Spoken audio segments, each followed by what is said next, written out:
mind is everything. What you think, you become. When you realize how powerful your thoughts are, you will never think a negative thought. Greetings to all. It's me, Ashwita. Thinking is an optimistic attitude. In other words, focusing only on good things in any given situation. Positive thoughts are opposed to negative thoughts. Positive thinking is a belief, a mental attitude that admits the mind thoughts, words, and images that good things will happen and that one's effort will be crowned with the success. Why do we think positive thinking is important? Positive thinking is important as it helps us in stress management and also can improve our health. And also it helps us to improve our health. Let me ask you a question. What are the two most powerful words in the English language? Do you know? Well, what I think is the two most powerful words in the English language is I and am. Because what comes after am shapes your life. You should speak in your life resilience and determination to overcome anything. Definitely you will be ready to face and overcome anything. Definitely you will be ready to face and overcome anything. You should speak to yourself, I am strong, I am powerful, I am able to achieve my goal. You should say it and feel it. You should believe and you should say it until you believe it. Because thoughts are powerful. Thoughts leads to action. Action will turn become to your habits and your habits leads you to long-lasting results. Let the power of am shape your life in the most powerful way. It's hard. It's really hard to think positive in hard times. Yet, you're finding the real happiness and success in your life. In the first thing, I can assure you, success starts in our mind. It begins in our thinking. Everything we do in our daily life, first we start thinking on it and we start focusing on that and that becomes a reality. It may be negative or positive. So, it is important how you are thinking before doing something or after something happens. Because whatever you think, you start focusing on that and that becomes your reality. It's meaningful to have a clear and positive mind. Positive thinking is remarkable. It happens in this way. It's not true, which means you expect the best to happen. It means that you're expecting things as your way. The actual positive thinking is not expecting the best to happen by thinking the best or saying the best. By thinking the best or saying the best. Because thoughts may affect, because thoughts are you may smart by some critical situations. Positive thinking is also positive thinking can also make you all to succeed in your life. You can let me tell you a story. A teacher had two disciples. The first disciple has an auspicious mind and the second disciple has an inauspicious mind. One day the teacher took them to a garden and came across a mango tree which was having the ripe and juicy mangoes in it. And he asked the two disciples to focus on that mango tree deeply. And he asked the first disciple, "What do you think about the mango tree?" He said, "We must learn from this mango tree that even if we hurt from it, even if we hurt through the stones and sticks, it gives us sweet mangoes and juicy mangoes to us. Same way, we must share our belongings to each and everybody." The same thing he asked to the second disciple. He answered aggressively that we must hurt only then we get happiness in that, and only if we hurt them we get juicy mangoes from it. So even the situation and the questions are same, the thoughts are different. Can you see the difference between the positive and the negative thought? For example, there is a rose tree. rose plant, and if you see that rose plant, a negative thinker sees the rose plant and says that, oh God, what a lovely rose plant, and it has thorns on it. How to catch it? But the positive thinker says that, oh wow, what a nature creator, a beautiful rose between amongst the thorns. This is the difference between the positive thinker and the negative thinker.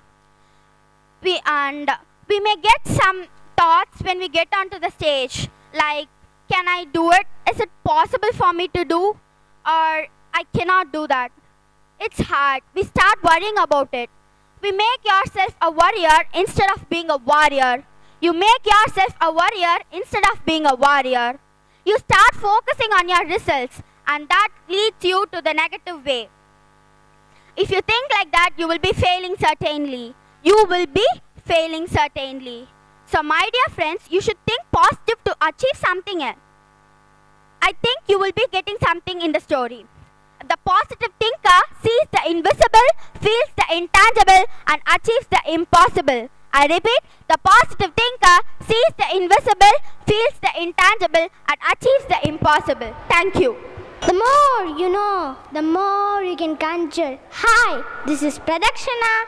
Today, my topic is knowledge is power. Knowledge is a power that can transform all spheres of your life and activity. Knowledge is somewhat a powerful tool or instrument that can create or destroy all life on earth.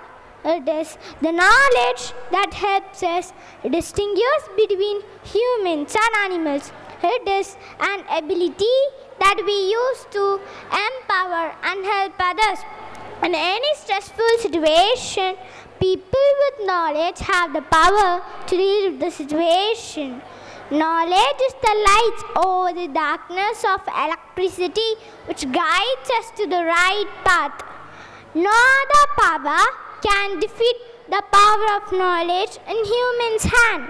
Humans can become independent with the help of knowledge, and physical strength or money is nothing in front of the power of knowledge. If you have gained knowledge, you have the power that stays throughout your life. The proverb knowledge is power was given by Sir Francis Bacon. In all our good and bad times, knowledge is the right companion to understand the differences between them. The proverb knowledge is power implies that the truth remains with all of us. Knowledge is power because it gives us the ability to influence what people do and how they act. Knowledge is power, and sharing knowledge is even more powerful. When we say knowledge is power, we mean that a person with education has the power to control his life by making use of his knowledge.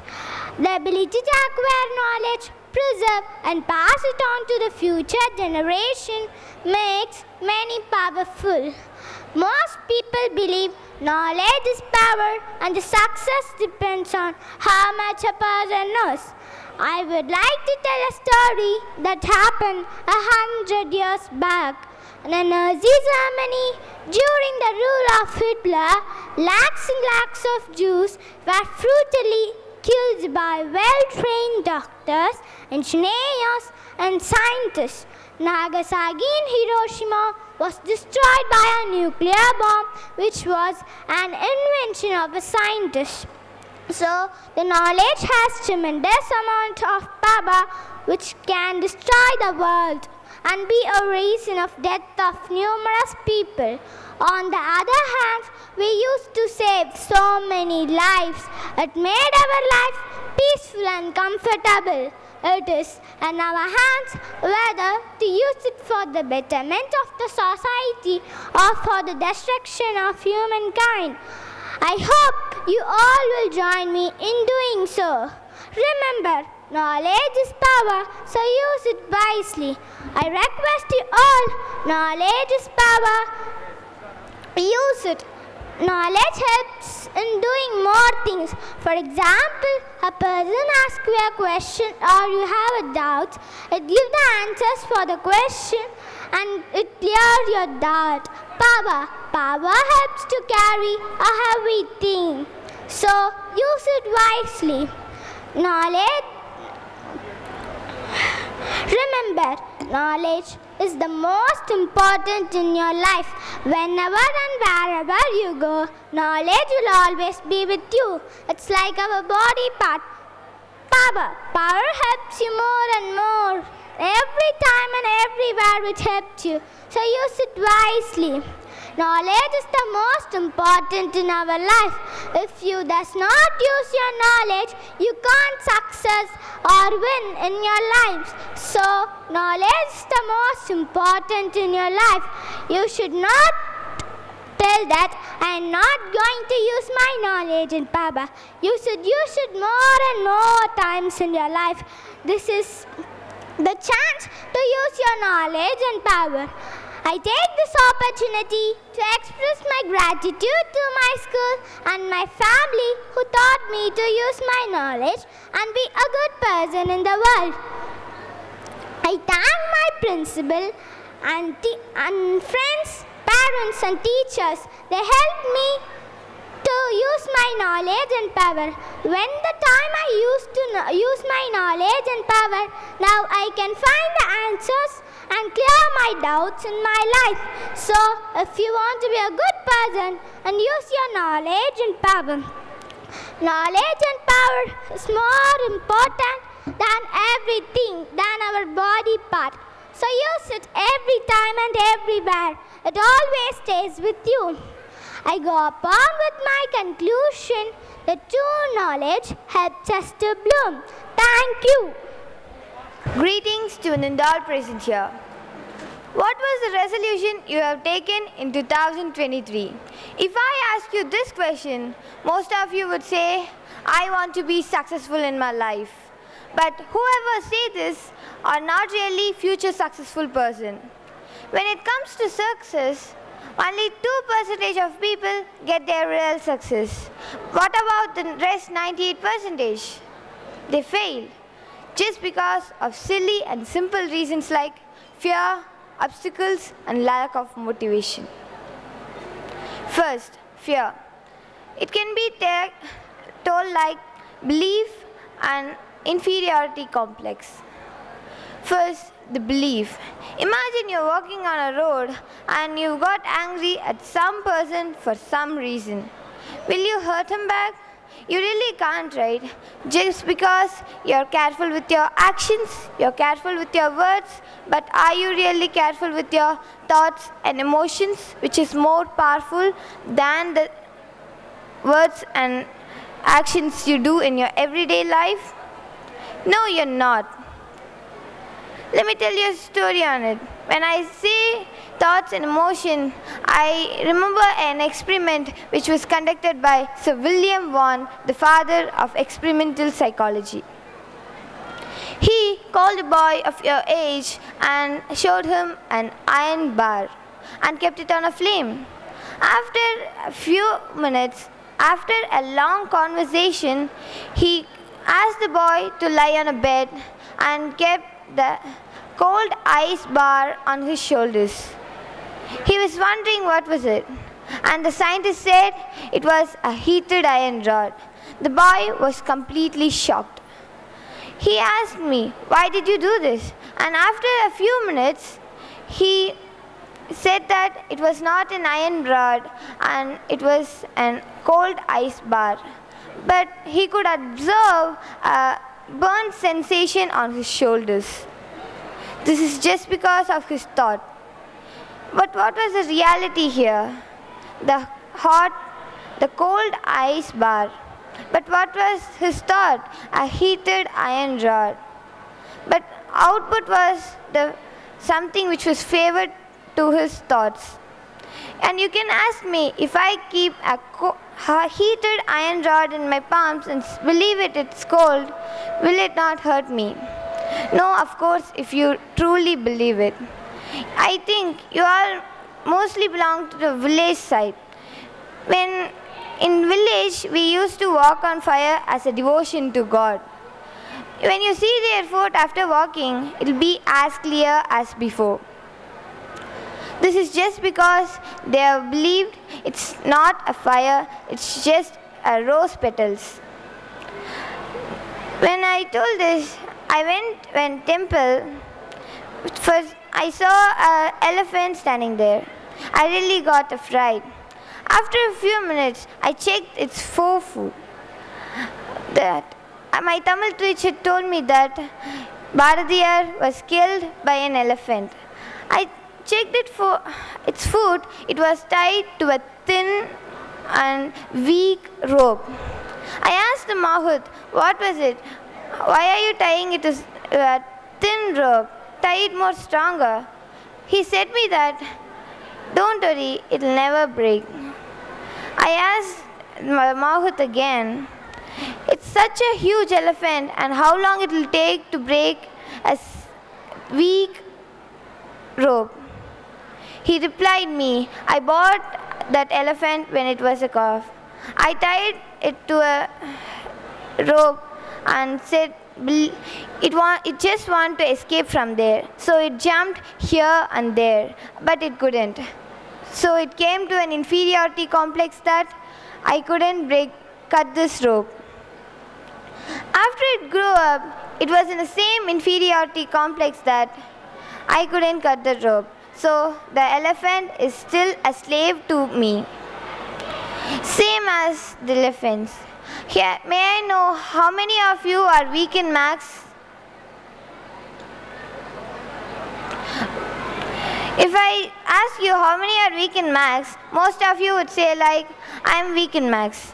This is just because in 6th standard when you deal with algebra, you was told that you are weak in maths and you failed to try it again and again. Now you are in 9th standard and failed to solve another sum and simply convince yourself that you are weak in maths. Next, the obstacles. If I told you to observe all the red objects and close your eyes and tell all the brown objects, you really can't. I admit that you really can't. Just because you focused on the red object which is even far, but you failed to focus on the brown object which is even near. This is just because where you focus, you just find it. And when you focus on your obstacle, you find only your obstacle. But when you focus on your destination, you'll reach to your destination. A poor boy walking on a road, seeing a celebrity, he was thinking how rich he is, how wealthier their parents are. But when he sees his obstacles as poverty, he failed to improve. But when he sees his destination, he'll get a true success. Next, the lack of motivation. What was the first decision you made in your day-to-day life? If you are decision to off the alarm and sleep again, sorry, you made a very bad decision. And I am impossible. The word itself says I am possible and you can do anything you want. Thank you. Our planet, the only home we have, is at the breaking point. This is Viviksha. Why humanity must save nature to save itself. 2/3 of our Earth's ocean and 3/4 of its land has been damaged by humans. Our Earth can continue to sustain as if we protect its biodiversity. The indivisible, interconnected chain of a plant and animal species that hold our world together. Every life form, however, is tiny, is essential to the whole. Every breath of air we take, every mouthful food that we take, it comes from the natural world. And if we damage ourselves, Earth is only a perfect planet to live on the solar system.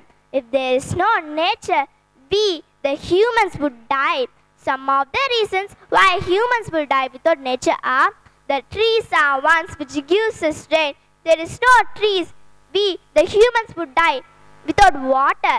Our forests, rivers, oceans and soil provide us the food we eat, the air we breathe, and the water we irrigate to our crops. We also realize for them for other numerous gifts and service. We depend on our health, happiness, and properties too. Pollution. Pollution is probably the biggest dangers to the environment, which harms our smoke, dust, and harmful gases cause air pollution come from the industries and vehicles mostly. Furthermore, chemicals and pesticides cause land and water pollution. Planting trees should be given a massive attention. A tree is the source of oxygen which gives us a clean air to breathe. Due to construction, many trees are cut down. This currently reduces the amount of oxygen in the environment. And this growing more trees would mean a better life quality. So trees are important to humans as they give a clean air. Nature causes global warming. Burning trees release the carbon dioxide to the atmosphere, which harms the ozone layer of surround us. This currently heat up a lot of harms the sea level as melts and the sea level increases. Cause of its facility of its body land of a water body contains the facility of human waste, which also the popularity to every breath and half. The ways to save nature are conserve energy at home, reduce water compression, save electricity, use less paper, receipt of papers, avoid of plastic, and etc. Spreading awareness and reduce, reuse, recycle, and refuse. Nature has provided us numerous gifts such as air, water, sunlight, minerals, and plants and animals. All these numerous gifts make our world, it means Earth, a worth living place. All of a place of education and harmless to every session. To every breath and out, we need a tree. A tree is the source of oxygen which harms every breath in and breathe out of inhales and exhale. What, etc. are some of the entries to the every breath and people exercising. Humans mostly use action, save electricity, so also use less of the electricity which harms. Avoid of plastic is nothing, a place of harmless people and it a land facility, a land pollution or water pollution, forms of pollution cause of air pollution too. Yeah, noise pollution, a loud noise which we get a different feeling of air or a birth of a vision. Every nerve I get, but it's not my facility. To every rigid and my harmless people cause of a poor because of the pollution. Pollution is the boss, a coffin from the base of basin. To every mountain harmless, it contains the facility of human being.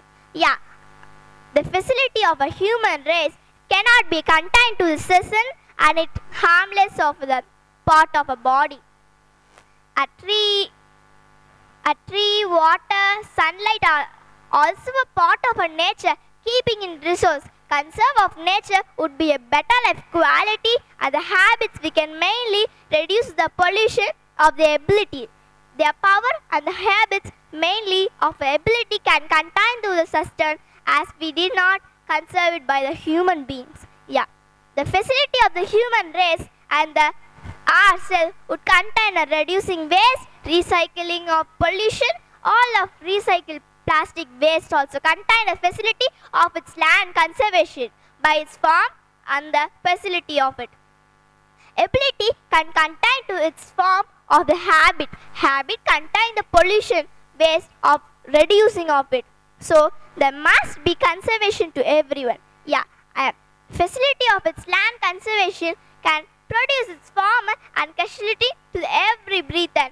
I would the tiny of a breath. It can become essential to the every whole of a breath. Nature has provided us numerous gifts of these all without a worth living place we can live on earth. These all are compresses. Nature also compresses everything which surrounds us. A tree, a part of keeping it oxygen. It means a source of it. containing to its form and its ability can continue to the level of its human being. A consideration is not a facility to it by, but the pollution of it is contained to the every breath. Yeah, pollution is nothing biggest to the environment which harms ourselves and the place we depend on it. Surroundings, environment, these are examples of a harm and useless of its conservation. I conclude by saying that humans save nature to save themselves and fulfill their needs. Thank you to all.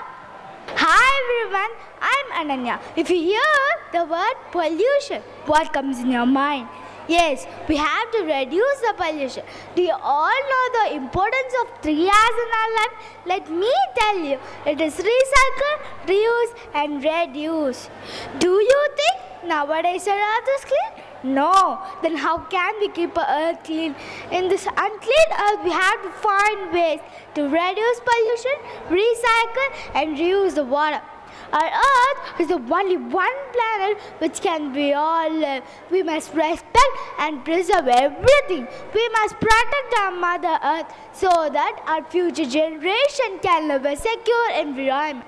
The earth has provided us with a number of gifts including sunlight, air, water, soil, minerals, plants, wildlife and so on. We must keep our nature and environment clean at all the times. Diseases as well toxic virus and germs are caused by a polluted environment. A clean environment is critical for keeping us healthy. A clean and green ecosystem provides us with fresh air and pollution is also reduced. We can save our planet by conserving trees, natural vegetation, water, natural resources, electricity and other sources. To control environmental pollution and the effects of global warming, everyone should plant more trees in their neighborhood to help reduce pollution and the effects of global warming. Today, a clean and green environment is a basic requirement. Our environment is polluted such as air, water, land, and noise. Humans pollute air. Pollution is harmful for humans, plants, animals. The land we live on provides us with many important things. It is important for the land to be clean. When the land is clean, people, plants and animals have the healthy place to live and grow. We can't even imagine a life that is a house built on a pile of garbage or eating vegetables from a garden that is filled with trash. How can we live in a place like that? Mosquitoes, flies and other insects fly around these buildings and these insects enter into us. These insects bite us and because diseases like malaria and dengue. It also sits on our food and will lead to stomach problems. Chemical fertilizers and pesticide which are added to the soil and the crop cause polluted. The plants grow faster but spoil the fertility of soil and become poisonous to living creatures. So, to save our soil and to save our earth, we use chemical fertilizers and we start using organic fertilizers. At this time, let us promise ourselves, do not pollute the land. Air is a mixture of gas. When dust and smoke from the environment mix with the air gets polluted. Humans pollute air. When they build houses, drive cars and lorries, these release dust and smoke from the environment mixed with the air. It causes air pollution. When we breathe unclean air, we cause breathing problems and skin problems. Sometimes we can see the pollution. There are many items which can be recycled again and again so that we can reduce the demand of natural resources. For example, recycling paper. We can reduce the demand of wood and we can save the forest. When the COVID lockdown time, there were no vehicles are used so that the earth was clean, heavy rain and the earth was clean and fresh. I can't tell, do do not use the vehicles, but at the same time share the vehicles so that we can reduce the air pollution, but not completely. Humans pollute air when they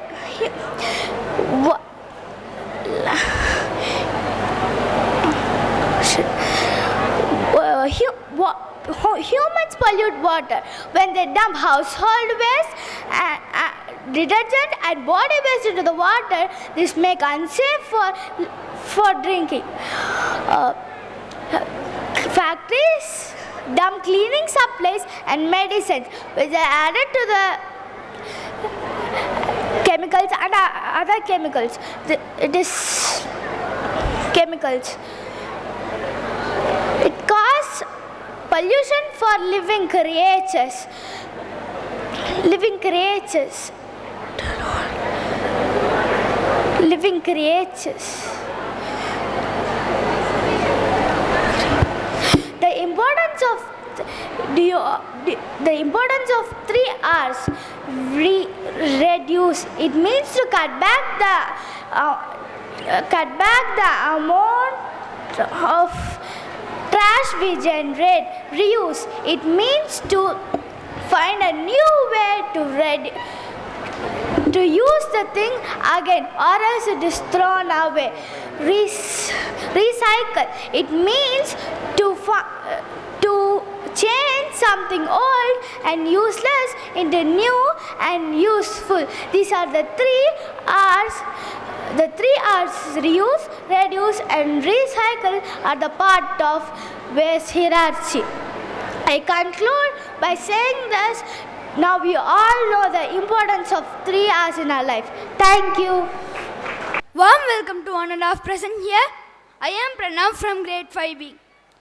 Cows are my patient to retreat to a Swiss farm and live entirely surrounded by cows. Written by Charles Dickens. I am here to give you a speech on the topic, the native cow breed of India. Many of you don't know about our native cow breed, but we are familiar with the word Jallikattu. We are using Indian bulls for regular race and Jallikattu. Only some peoples are using it for agriculture. 16% of peoples belongs to agriculture background, but we don't know about our native cow breed. More than 800 breeds are in the worldwide. India had 27 acknowledged indigenous breeds. The population of Tamil Nadu's cows are 84 lakhs. We have the breeds like Kangayam, Bargur, Umbalacheri, Pulikulam, Alambadi, and etc.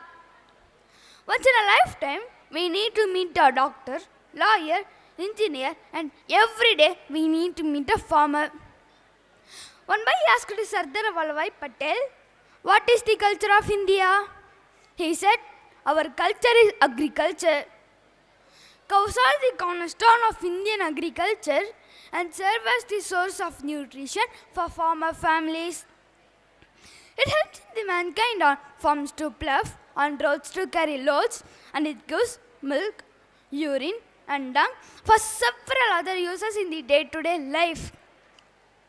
Indian cow's milk is equal to mother's milk. Indian cow's milk are found to be most nourishment. It has year-to protein which has the same quality and nutrition as mother's milk.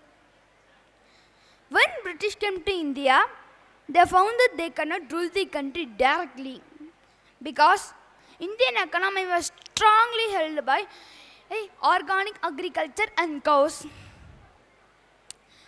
When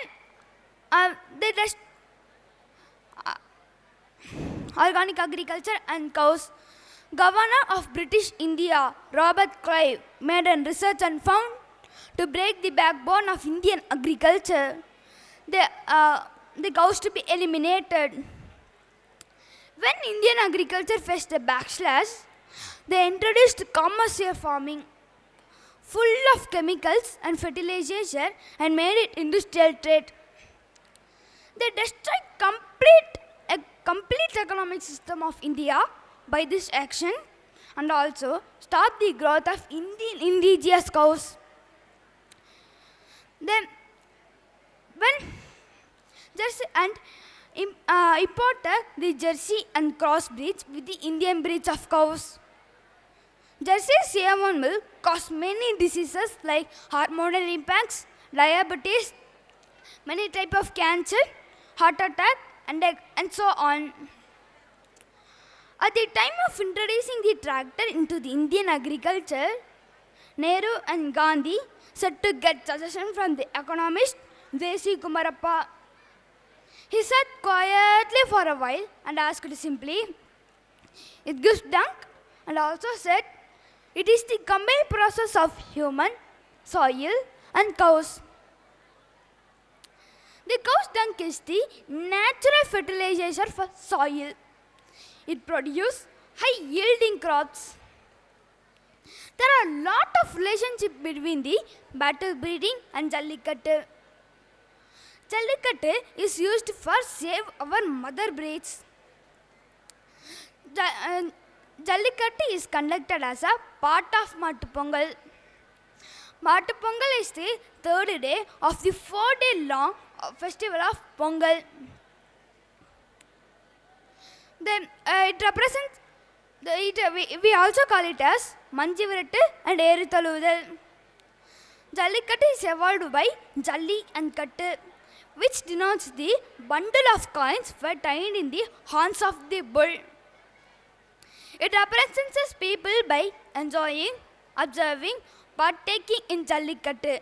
In Agaram, the great epics of Tamil classical and 2 other literary works like Kalitogai. Jallikattu is an ancient sport. It is referred to be 400 to 100 BC. Also, cave painting is said to be 2400 years old, depicts a man controlling a bull.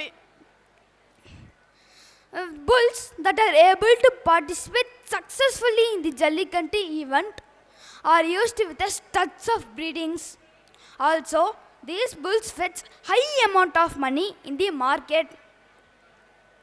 Tamilans considered Jallikattu as their pride, as it was played for years. The Jallikattu is witnessed by thousands of peoples. Tame the bull by latching its horns in which the coins are tied. The mass protest has started with a group of youngsters in Marina Beach, Chennai, demanding that the ban be lifted as it shows the Tamilan culture. It was peaceful and spread to the nook and corner of the country. We all heard about the Manunidhi Chola story. He executed his son for the justice for the cow.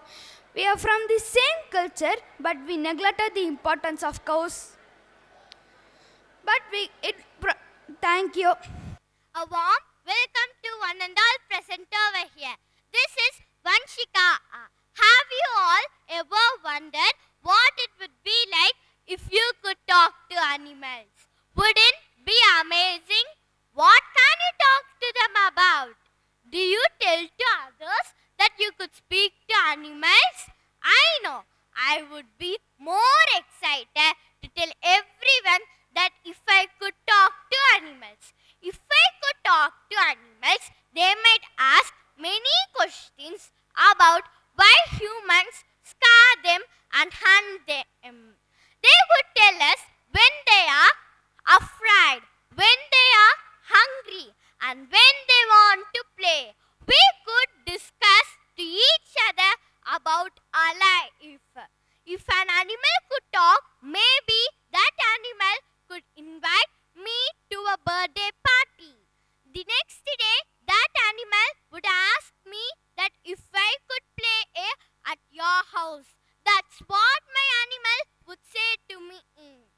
Hungry animals might say, "Yummy, my favorite food."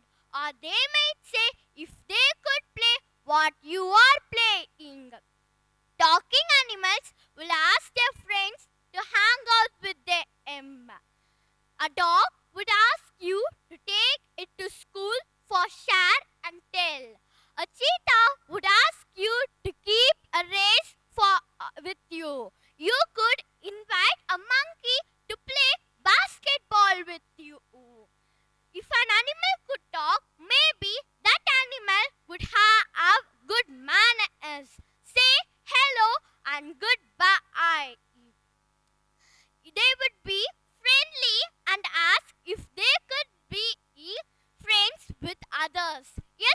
especially cat.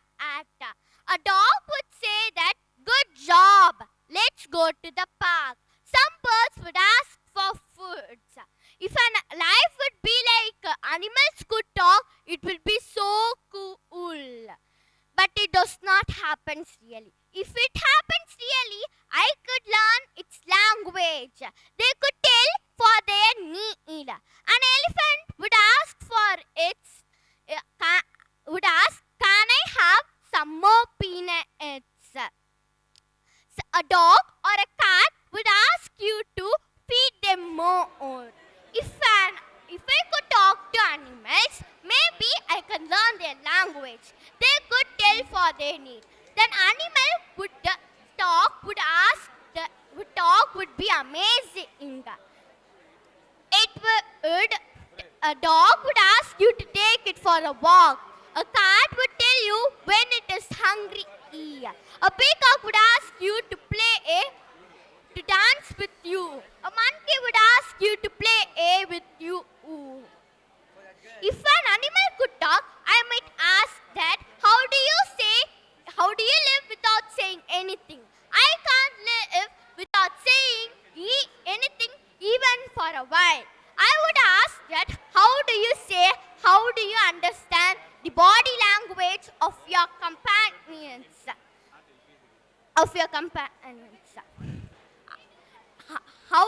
What language do you talk to each other? I would say that you speak less. You cannot speak at all.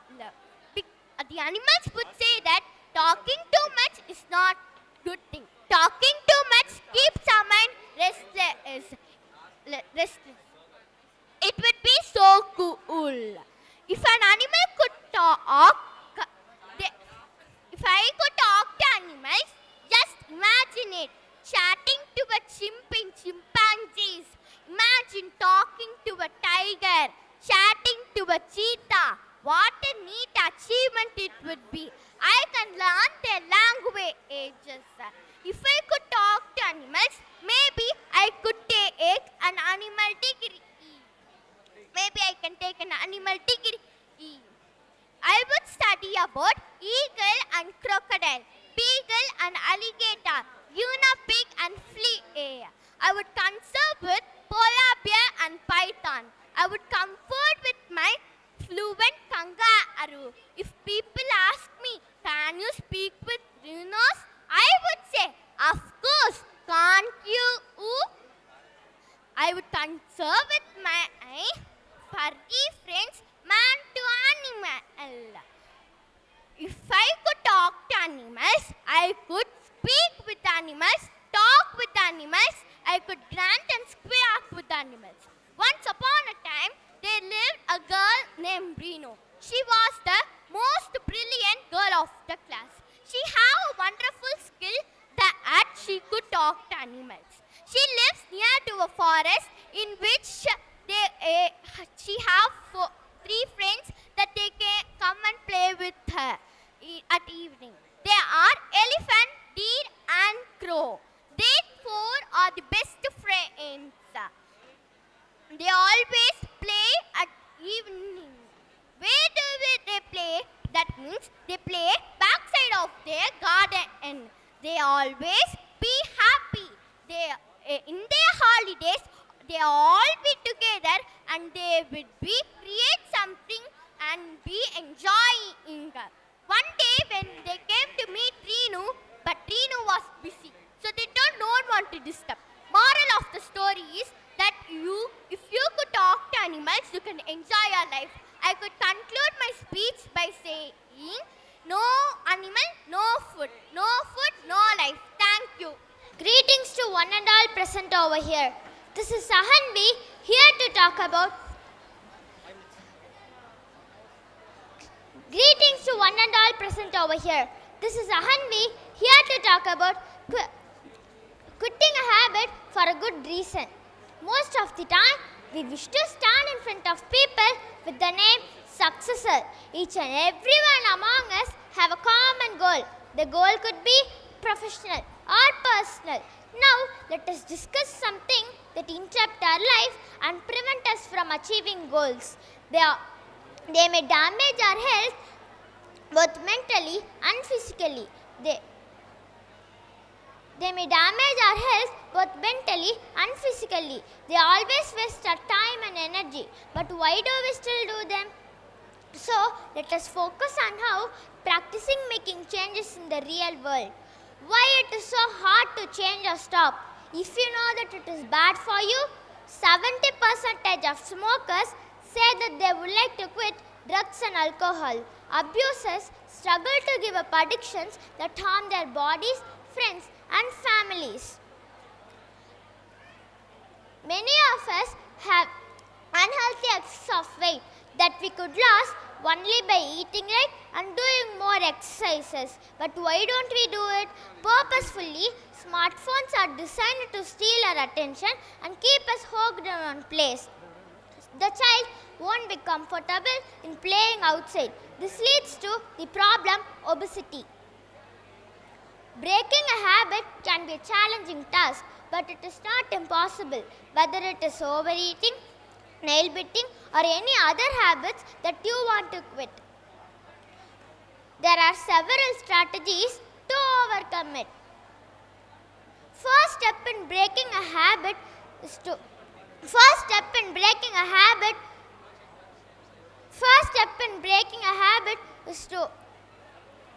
find the triggers that lead to it. For example, if you want to overcome the habit of overeating, it leads you to certain emotions such as stress and boredom. It triggers your desire to eat. Once you find the trigger in your habit,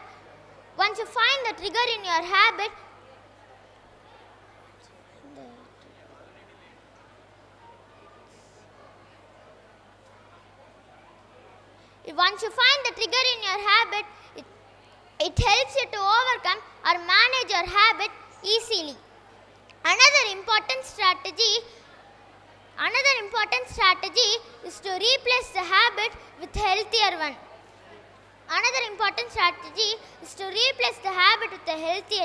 For example, if you want to overcome the habit smoking, you can replace it with a healthier one like doing meditation and breathing exercise. If you want to overcome the habit of overeating, you can replace it with a healthier one like going for a walk, spending time with your friends,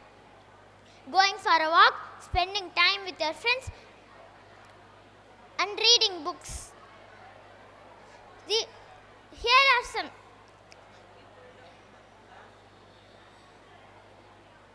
are some habits that affect you mentally. First one, shopping for your happiness. You should never shop for your happiness. If you buy many things for your happiness and stuff many things in your house, when it is necessary for you to buy a main thing, you can't buy it. Second one,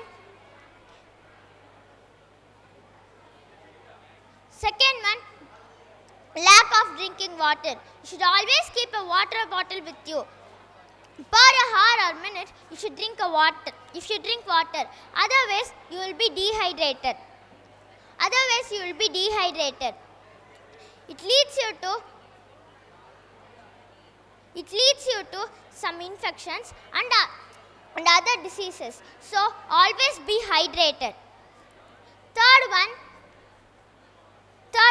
using more mobile phones.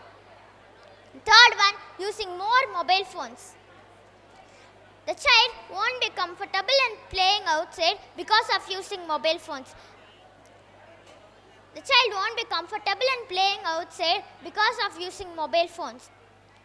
The child's eyes will be damaged because of using mobile phones.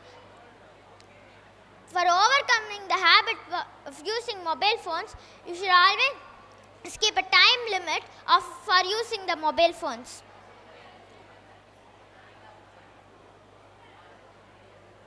Now, I'll tell you a story about a boy and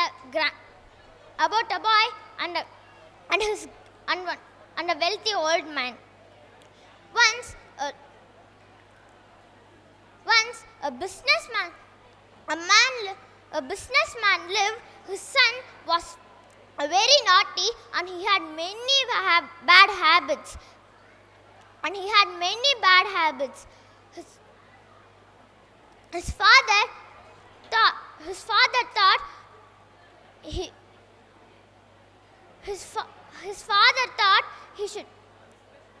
we should make him avoid those bad habits. So he saw one wealthy old man and called him, and he met his son. The old man told to his father, "Leave it, I will take care of him." They walked in. The old man and the son walked inside the wood. Walked inside the woods. The old man and the son walked inside the woods. And saw a small sapling. Saw a small sapling. The man told to pluck it. I conclude my speech by: don't follow bad habits, always follow good habits. Thank you. Hi everyone, I am Yugantra from grade 2B. Your diet is a bank account. Good food choices are good investments. Here to speak about the topic junk food. Yes, aren't we all aware of the delicious junk food? In fact, we eat more junk food than healthy food without realizing what the consequences will be. Junk food is termed junk food because all the components in it are waste, unhealthy and unimportant. These components are oily trans fats instead of the good omega fat, sugar, fat, calories, minimal to no proteins and fibers. Even with so many problems, the endorsement of it is very alluring. Junk food, mostly foods, are easily available on streets and fast food restaurants. It is charged at a reasonable price, so even young ones are buying without any issues. And since it is delicious and it is very appealing, we learn the components that have to be consumed for a healthy body. And the food chart clearly mentions consuming less of all the components that are abundantly present in junk food. And we keep falling prey to such false advertisements of burgers, pizzas, pasta, chips, noodles, French fries, ice cream, cookies and cakes. The problem with all of this is not the availability of it and the accessibility of the junk food. It is how regularly the choice of eating such unhealthy food is being made instead of the good homemade and fine food. Junk food lacks essential nutrients like proteins, vitamins, minerals, etc. apart from low nourishment that also has various side effects. For proper growth and development of mind and body, a proper balanced diet is necessary.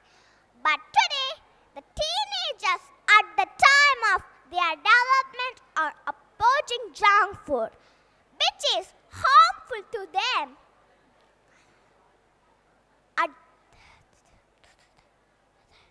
The major problem of teenagers are facing today is increased weight. Everyone is well aware of the consequences of increased weight.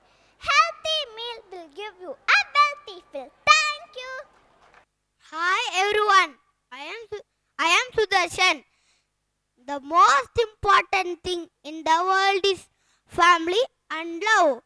Now I am going to share all few things about my family.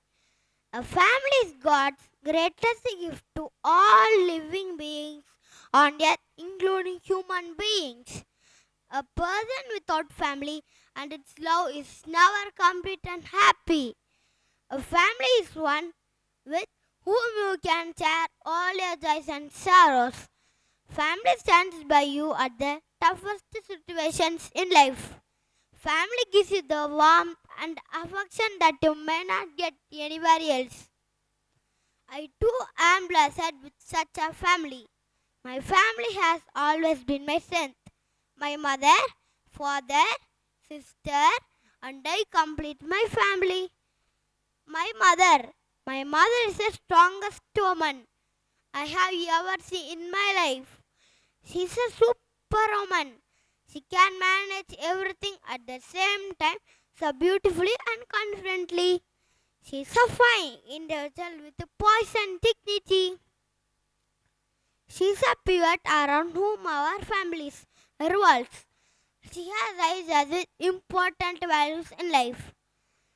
She explained to us the true essence of love and compassion. She is one never missed it to shower the love on us at any situation. She also tells us importance of spirituality. She has given utmost importance to our education. She coordinates with our teachers in school and helps us with our weaknesses. My mother is an amazing cook and takes care of what we like to eat. Especially she makes mutton biryani for us whenever we ask her, and she make it with full of love. So I found that was the secret of taste. She's a software engineer by the qualification and worked for a multinational company. To take care of the family, she left the job and now she is an extraordinary homemaker. She is an inspiration and indispensable to our family. My father is a man of strong principles. His presence at home itself gives us a sense of security and hope. He is very gentle, disciplined, and strict. He is a businessman. He needs to travel frequently. I know he feels very sorry that he is not able to spend much time. Does you work and pressure travel, but whenever he is at home, he makes the best of it. He has a good sense of humor. He makes us laugh with his jokes and keeps telling us about his work experience.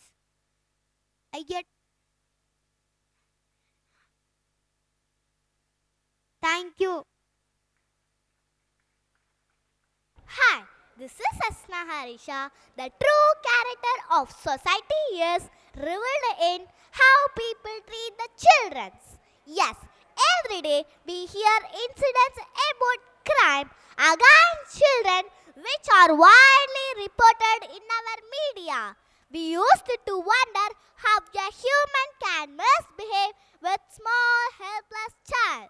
The physical, emotional and sexual abuse of children is a tragic reality. Every year, millions of children worldwide experience violence, neglect, exploitation and other forms of abuse.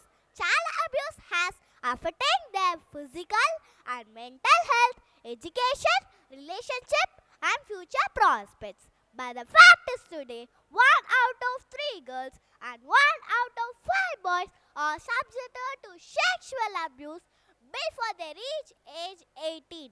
And approximately 5 children die every day because of consequence of child abuse. Children who experience are more likely to suffer from depression, low self-esteem and other psychological problems. They also have a higher risk of developing chronic health condition. As a community, it is our responsibility to protect and support the children. Each and every individuals are responsible to know what is child abuse. Individuals can get educated from all forms of violence as well as how to speak against child abuse. We must educate ourselves about signs and symptoms of child abuse. It is not always easy to when a child has been abused. Children who has been abused, often they are afraid to tell anyone because they think they will be blamed or they will not believe them. Sometimes the children will be quiet because the person who abused them they love very much or because of fear. Parents also overlook signs and symptoms of child abuse because it's hard to believe. It may be uncomfortable or difficult to report child abuse, but it can save a child's life. There are many organizations to help the children and their families. If you suspect abuse is happening, call your local child welfare agencies. In conclusion, child abuse is a pervasive problem. First, we must educate ourselves and others to save the children. By doing so, we can create a thank you. I'm Hari Karthik. These days, everyone loves to travel. There could be different purposes for traveling. Some travel for leisure, some travel for business purposes, some travel for adventure. Irrespective of the purposes, traveling teaches us many things about different cultures and countries. Traveling is a passion for many. It is an hobby for others. Millions follow travel vloggers and enjoy the experience they present. Some like to travel alone, others like to go with friends and family. Last year in May, I got a chance to enjoy my holidays at Ooty. I was very happy. I went there with my family, buying a bunch of clothes, coats and other things. My sister and I started planning what we are going to do each day. The hills were covered with tall pine trees and beautiful flowers. The snow-covered hills presented a lovely scene. It is one of the attractive tourist destinations in our country. It is located in the Nilagiri district of Tamil Nadu. Ooty is most famous for tea plantation. The government rose garden present in Ooty is the largest in India. We ate varieties of food. The food was very tasty and delicious. There were many sources of entertainment. So I have learned many things from this trip. I am going to elaborate about my visited places. The most unforgettable is the Jeep Safari. It started early in the morning. I saw leopard. It even came just 10-meter distance from the Jeep. We saw lion, tiger, elephants and many wild animals. It is really a great opportunity to see the animals in their natural habitats. Ooty Lake boating was very popular. We enjoyed it in the evening. It was a refreshing experience, and Pin Drops Islands of our surrounding. Ooty promises a new, unique, and lively experience that is going to be stay with us for the rest of our lives. Quotes. Remember that happiness is a way of travel, not a destination. By Roy M. Goodman. It was a thrilling experience. We spent most of our time in the boathouse. It was going to be our very first visit to that continent. I am eagerly waiting for the next tour. It was the most memorable trip of my life. This trip is not only for the fun, it also improves my life skills. So, I would recommend this trip to everyone here. Ooty promises a new, unique, and lively experience that is going to stay with us for the rest of our lives. Ooty is most famous for tea plantation. The government rose garden present in Ooty is the largest in India.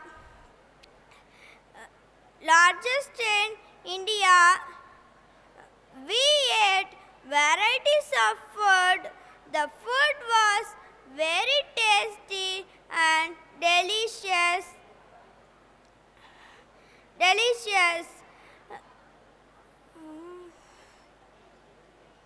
The food was very tasty and delicious. There were many sources of entertainment, so I have learned many things from this trip. I am going to say about my visited places. Ooty promises a new, unique, and lively experience that is going to thank you.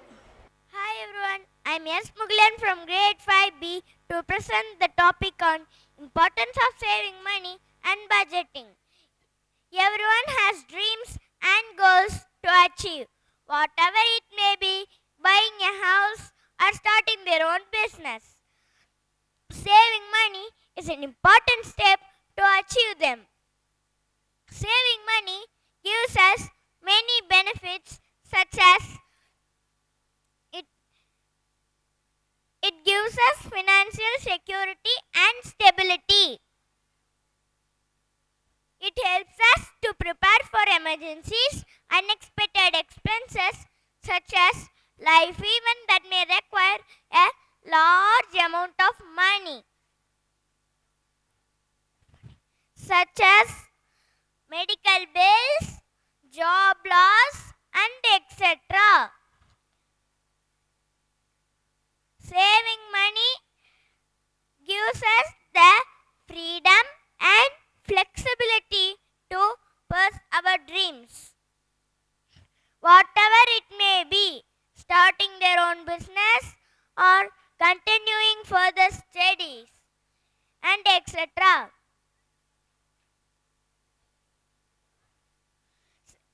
There are 6 tips to save money. They are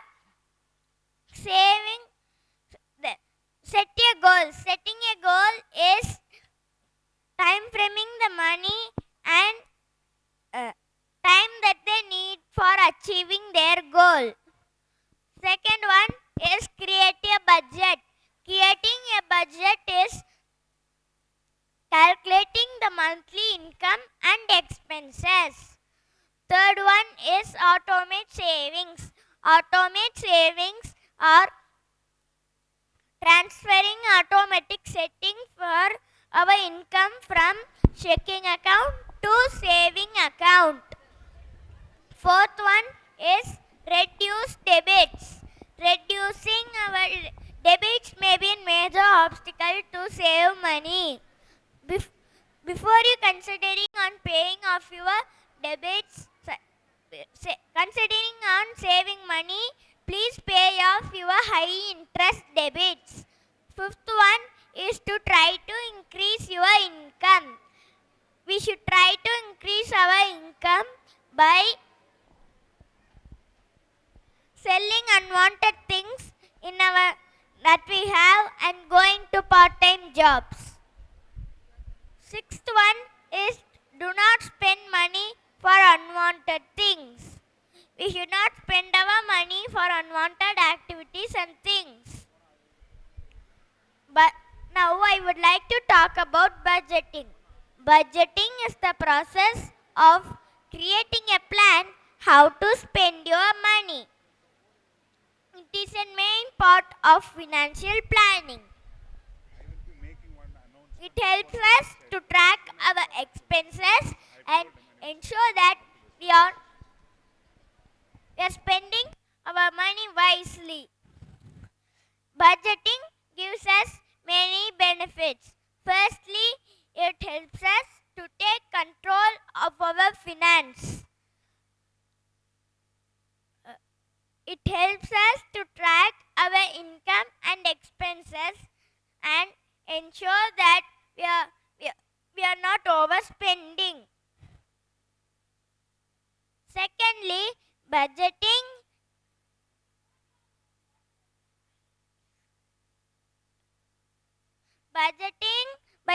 by creating a budget, you can see where your money is going and making adjustments to where you can cut, where you can add. Finally, budgeting helps you to reduce the stress that comes with the financial problems.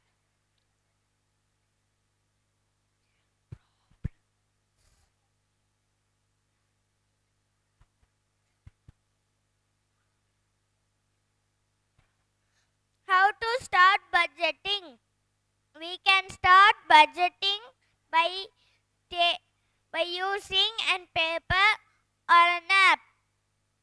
We should calculate our income and expenses such as traveling, traveling, entertainment, and etc. We should calculate these in the note. Now we have a clear picture of how much we spend and how much income that we get in a month.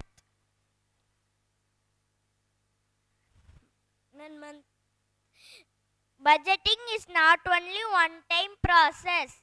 It requires monetarily continuously repeating. Budgeting gives you a peace of mind where you can cut and get back your money. So, these may increase your saving and reduce your debits.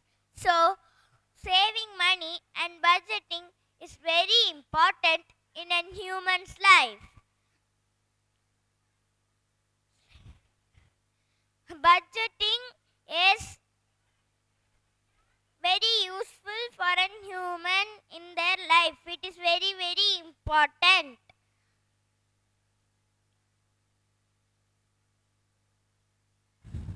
I would like to conclude that saving money and budgeting is very important in a human's life. Thank you. Hi everybody, I'm Vishnu. Now, social media has become an integral part of our life. It has a huge impact on the way we communicate, work, and live. It has changed the way people access our information, and it has a powerful tool for marketing, networking, and connecting with people all over the world. Social media is also used by business to operate. Companies are now using social media to reach out to potential customers, build relationship with customers, and promote their product or service. Furthermore, social media is being used to track customers' feedback, create a brand awareness, and engage with customers in real time. The impact of social media on our life cannot be underestimated as it continues to shape how we communicate, work, and live. Yes, my topic is the impact of social media on job searching and employment. The advantages of using social media are numerous. It allows business to reach out to their target in a cost-effective way and build a brand awareness and loyalty, generate leads and increases sales. Additionally, it provides business with an opportunity to interact with the customers in real time and gain a valuable insight about their preference and needs. Social media has a huge impact on the way we look for a job. And it has a here new talent. The impact of social media is likely here with new talent. Stay as more people going to utilize its power in their job search effort. Social media has a huge impact on the way we look for work.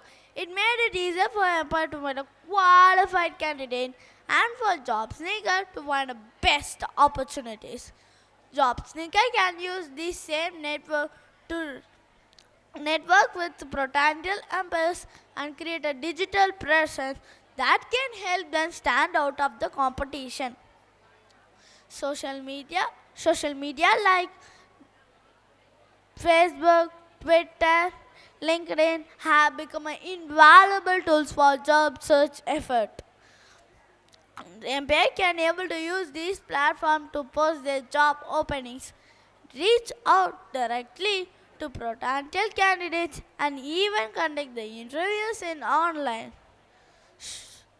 Job seeker can use this same network to post to research companies, apply for jobs, and stay up to date on industry news. The rise of social media on employment has changed the way we look for work, and it has a and it has a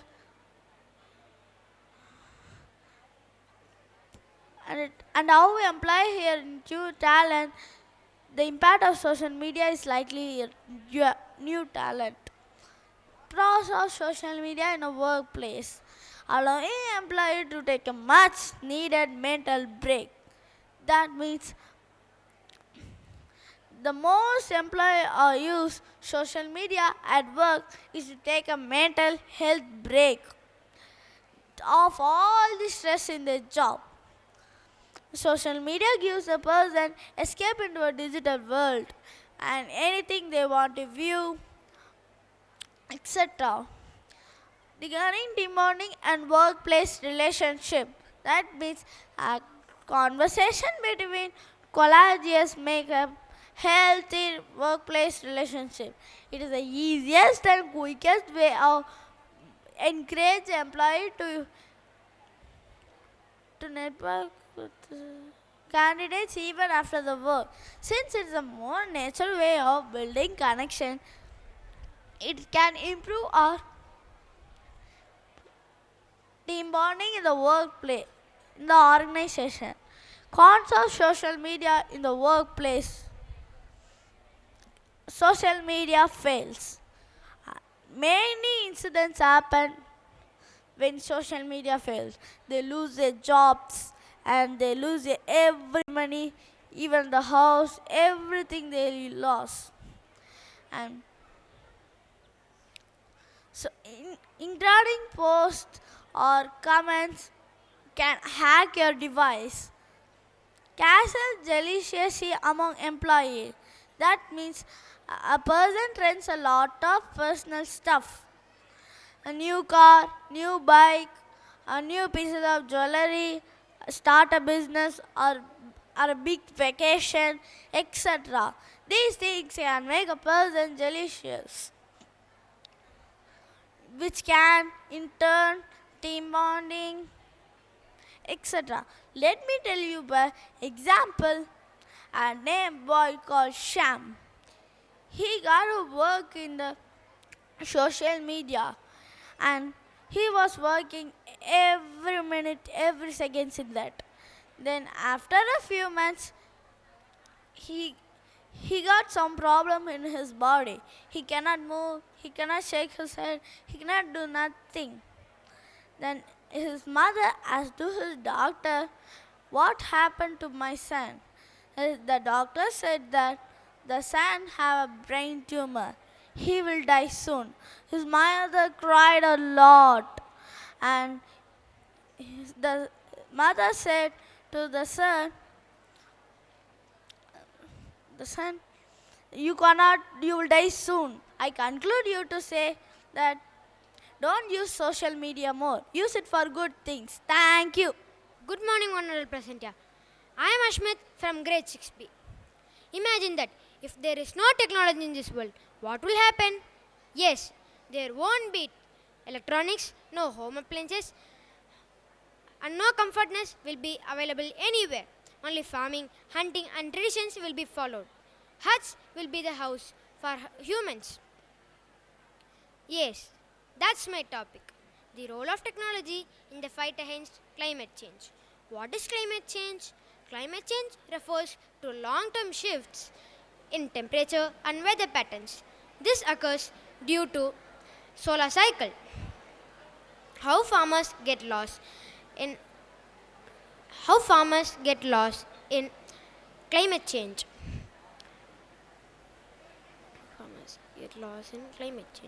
Farmers get lost in climate change because if they sow the seeds in winter and if they harvest the seeds in summer, they get large amount of grains and large amount of quality. So they get large amount of money also.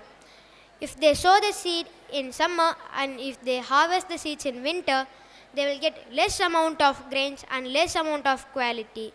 So they get less money. How technology is improved in last 20 years? Technology is improved in last 20 years. According to the broadband access, at 2000s, only half Americans had broadband access. But now, in 2020, more than 90% is having a broadband access. Some companies like Amazon quickly recovered their value, but many others were left ruined. I'll tell you 6 ways that technology is impacting our lives. First, improved communication. Second, accessibility shopping. Third, decreased privacy. Fourth, better information access. Fifth, smarter health tracking. And sixth, non-flexible working like home works, like home jobs. சொல்லியாச்சு.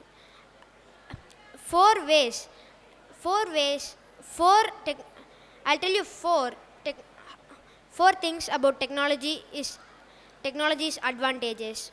First, many members cook by seeing mobiles, laptops, TVs, and many devices. Second, during COVID-19 lockdown, every students were not seeing class properly. So we got online class, and all students got perfect school classes, but some got network issues. Third, we know all information about our state because we have mobiles, TVs, laptops, etc. We get news from every devices. And fourth, that's summer. Without fan or air cooler, we can't go anywhere. It will be too hot. I'll tell you 4 disadvantages of technology. First, many students practice malpractice for many exams. Second, many small childs also nowadays using devices. Third, Third, disadvantages. Many hackers easily hack our devices and take our information. Many unknown calls come to our number and they ask our bank ID, bank password, and next day we get a message like from a bank, no money in your bank account. We close your bank account. How? That's how they hack. And fourth, many many members shoot wrong videos, like if they put taking photo in any temples, they take their camera or mobile and they take photo shoots. So these are all the disadvantages of technology. I'll tell you my experiences, like in my home how I get disadvantages in technology. My parents usually see on the TV and they work. While, while that time while that time we used to see classes. So online classes uh, like other additional classes like tuitions. While the while the television is running, if they see the class, we won't concentrate on the class. We just concentrate on online class. Even my sister is studying in 10th. She used mobile to study. So it is a advantage of technology. I use many of students use social medias. You practice to use social medias in lockdown time. As I told you, in for advantages of technology, many members see mobiles and devices to cook.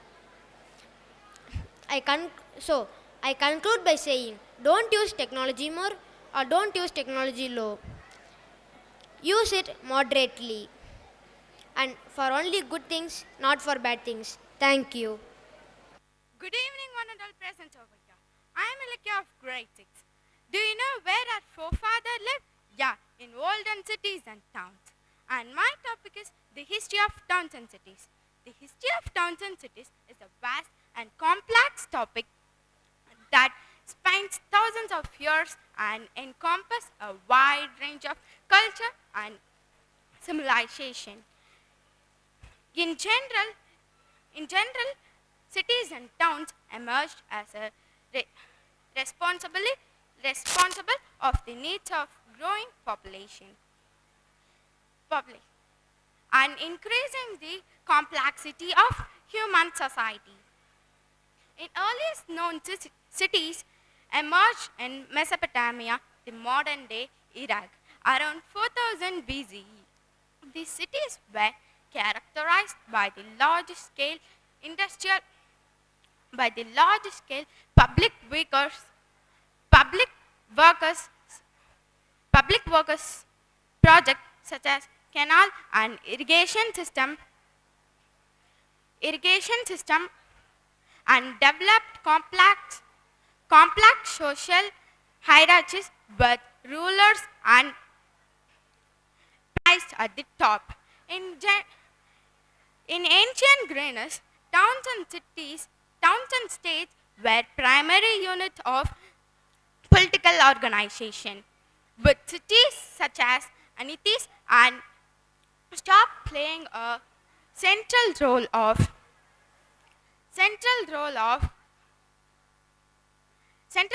shaping a course of Western civilization. Rome too was a powerful city-state that extended its significant influence on Mediterranean world and beyond. During Middle Age, cities and towns were emerged throughout Europe. Impact of growth of trade and commerce. These cities often had walls for protection and governed by the chapters granted them certain rights and freedom. Cities such as Venice and Venice, Venice became centers of art and culture. They rised of while rise of industrial revolution in 19th century led to the growth of large industrial cities such as Manchester and Pittsburgh. Positive aspects of cities and towns. While someone might think them as busy, covered places with pollution and noise, I believe that towns and cities have a lot to offer. Firstly, towns and cities vast hubs of culture activities. They are the centers of art, music, and literature, where people from different backgrounds came together to express themselves and celebrate diversity.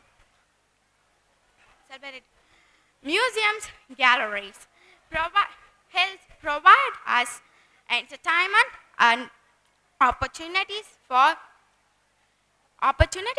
learning, and festivals and culture events showcase local traditional. Secondly, towns and cities offer a high range of educational opportunities. They, they, are, they are from homes, universities, college and schools provide higher educational and evaluation trainings. Students can benefit that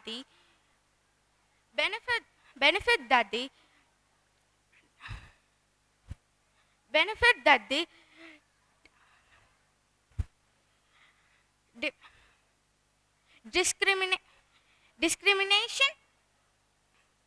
discrimination come ideas and prospects comes while with studying and they can also take advantage of internship and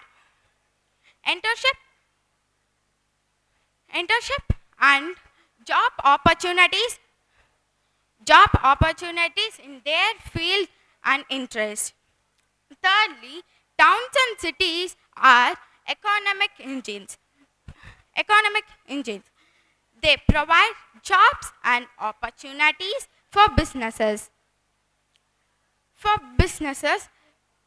of growth and thrive.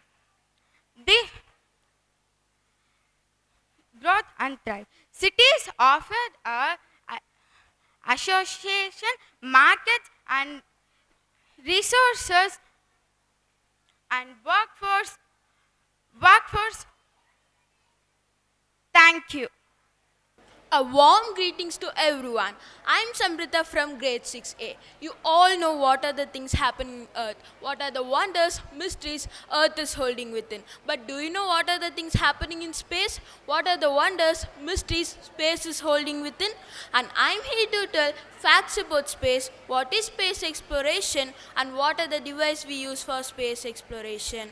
Facts about space. Fact number 1. Space is completely silent. There is no air or atmosphere in space since it's vacuum. Sound waves will have no medium to travel to. That means no one will hear you if you scream the loudest. Fact number 2. The hottest planet in our solar system is 450 degree and it's Venus. This scorching planet has an average surface temperature on 450 degree. Fact number 3. There may be life on Mars. Of all the planets in our solar system, apart from Earth, Mars is more likely to be hospitable in our life. Fact number 4. There may be a planet which is made out of diamonds. As space factor go, this is pretty impressive. Research by Yale University scientists tells that a rocky planet called 55 Cancri E is a twice size of Earth and has a mass 8 times greater than Earth. It has a surface which is made out of graphite and diamond. Fact number 5. One day on Venus is longer than 1 year. Venus has a slow axial rotation which takes 243 Earth's day to complete a day on Venus. Fact number 6. There is a volcano on Mars which is 3 times greater than Mount Everest. At 600 km wide, 21 km high, Olympus Mons is a volcano on Mars which can be still active according to the scientists. It is the tallest peak of any planet. Fact number 7. There are 8 planets in our solar system. They are Mercury, Venus, Earth, Mars, Jupiter, Uranus, Saturn, and Neptune. Mercury is the smallest planet and the planet which is closest to the Sun. Venus is the hottest planet. Earth is the planet where we can live. Mars is the second smallest planet. Jupiter is the largest planet. Uranus have 27 moons. Saturn is second largest planet. Neptune is known as father planet of our solar system. About space exploration. An ongoing discovery and investigation on space is known as space exploration. We use devices such as rocket, satellite, space probe, space telescope, and ground-based telescope for space exploration. Rocket, a large cylinder-shaped vehicle which is used for taking astronauts and satellite for space. Space telescope, a telescope which is built on Earth and launched to the space by the help of rocket is known as space telescope. The disadvantages of space telescope is it is expensive to build and difficult to fix in case it doesn't work properly. The advantages of space telescope is it will produce high quality image of space. Ground-based telescope. A telescope which is located on Earth is known as ground-based telescope. This telescope will be usually on a building known as astronomical observatory. The disadvantage of ground-based telescope is it will not produce high-quality image of space like space telescope due to the atmosphere. The advantages of ground-based telescope is it is low cost to build comparing to the space telescope and easy to visit, easy to fix in case it doesn't work properly. A device which is used for gathering information and images of space is known as space probe. Luna 2 was the first space probe. Sputnik 1 was the first space satellite. Hubble Space Telescope is the first space telescope. Neil Armstrong is the first person to take a step on moon. Kalpana Chawla is the first woman to go to space. Before 1500s, people believed that Earth was flat and Sun is believed to revolve around Earth.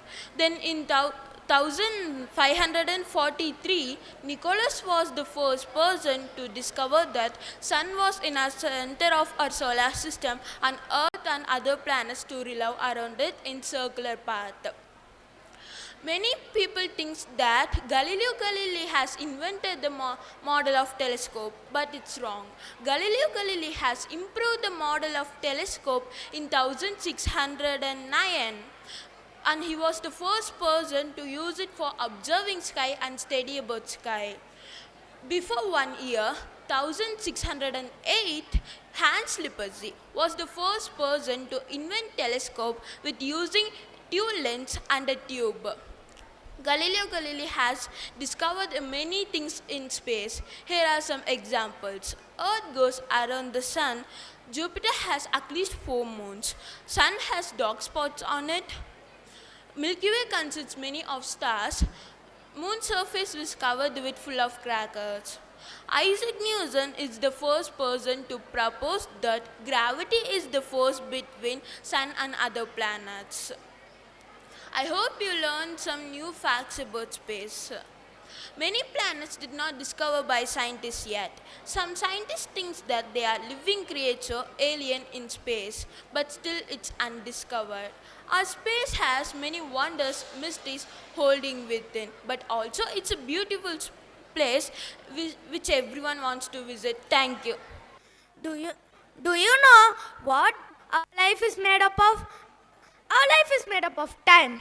Hi everybody, I'm Duryadva from grade 3B. Today I'm going to speak on the topic the precious gift ever. We all know that time is very precious and valuable. Therefore, we should never waste time. We cannot buy ourselves time. The success or failure in our lives depends on the work that we do on time. A person who wastes the time, he ruins his life. Time is the only thing that cannot be regained when we spend in any work. We all know that time is very precious and valuable, but we still doing unnecessary things or nothing in our free time. There is a saying, time and tide waits for no man. It means if we spend time in any work, it cannot be regained. A person who dares to waste 1 hour, it means he didn't discover the value of time. Now, let me narrate you a small story. Once upon a time, there were a king and a lazy man who named Harry. He was so lazy and they both was close friends. A morning, king asked, "Why don't you go to job and earn some money?" And Harry said, "No one are giving me job because my enemy said that I will not do work on time, so no one are giving me job." Then king said, "Oh, then you can go to my treasury hunt and collect as much wealth you need, but before sunset." Then Harry rushed to his home and he said this to his wife. And she said, "Why are you waiting still? Go fast and collect the golden coins and gems." And Harry said, "No, I will not go now. First, give me lunch to eat." Then he took a small nap for 1 hour. After 1 hour, he took 2 bags and he started to walk. On the way, it was so hot and tired, so that he sat under the tree and took a nap for 2 hours. And he started to walk. He saw a magician who were doing magical tricks. He stopped to watch the show. After 1 hour, he again started to walk for the palace. It was already time to sunset. After he reached the palace, the door of the palace was shut. In this story, because of Harry don't know the value of time, he missed the golden coins and gems chance. In this story, we should learn we should never waste time in our lives. Time has no beginning or ending. We all born on time, grow on time, die on time. We cannot stop this anything or pass. We should teach our younger ones about value of time. Utilizing them for our loved ones is an effective. Help us to become a society to be superior one. Prioritizing tasks for our daily routines is an effective way to manage time. We cannot predict our future. That's why we should work hard and we can live a better future. Students should think that time is invaluable. But people are saying money is the most valuable. No, time is the most valuable. If money loss can be earned, if time loss cannot be earned. The next question that comes to our mind is how to use time wisely. We all know. Oh, there is word for that, discipline. We should have discipline in our every walk of life. If we are having discipline, no one can against the finger on us. Every time we are having discipline, it is a maturity sign and he or she will appreciated by the teachers. The next thing that I want to speak about management. Every student should learn the time management as early they can. For preparing for an exam, time management plays an important role. A student who manage their time and prepare for an exam, they will prepare like particular subject at a particular time. It helps them to complete the portions and perform the exam well.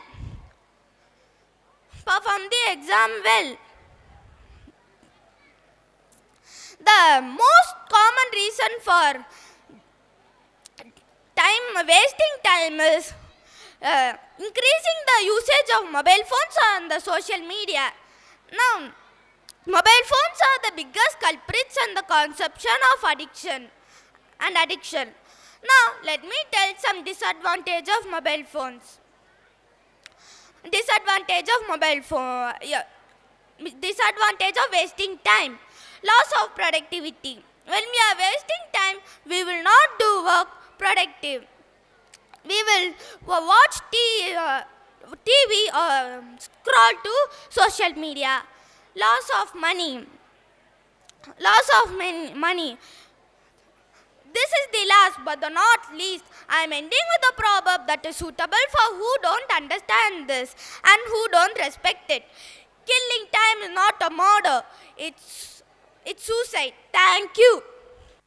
Have you all ever wondered how a small change in your attitude has got a great change in your life? That too, a positive attitude. So hello all, this is Purnita and I am going to speak on the topic attitude is everything. First of all, what is attitude? Attitude is the way we behave or the way we react to each and every situation that is happening in and around us. In simple terms, it is basically means one's point of view. I would like to add up a story. A long time ago, a war broke out between two kingdoms. The large kingdom was so powerful while the small kingdom was weak. The small kingdom was very sure of its defeat because it had less number of soldiers. On the other hand, the large kingdom had 10 times larger the soldier number.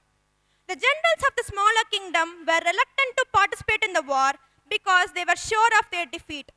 They all had an attitude that with such a small army, it is impossible and foolish to fight with such a large army. So they all had a conclusion to quit the war and to fulfill all the demands of the neighboring state. Even the king could not put much pressure on his soldiers because he was also having a lower attitude towards his army. But the king could not accept his defeat without fighting. After a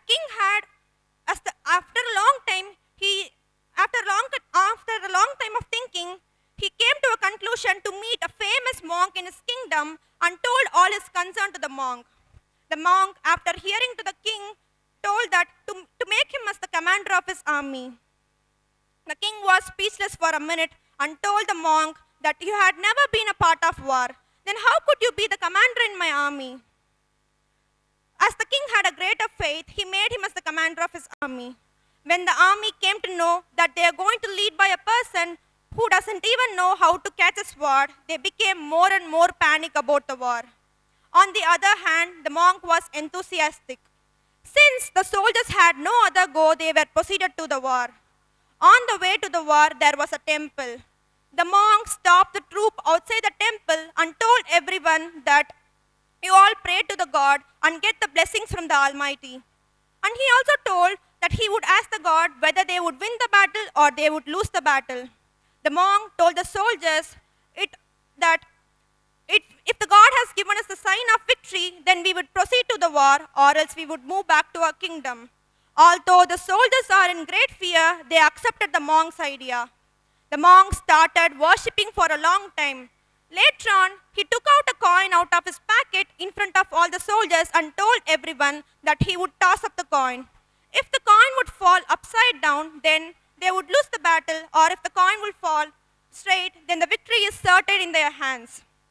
This idea was so curious for the soldiers, so they all accepted the monk's idea and they were all watchful towards the monk's hand. The monk started tossing up the coin. The coin which fell down had a straight face.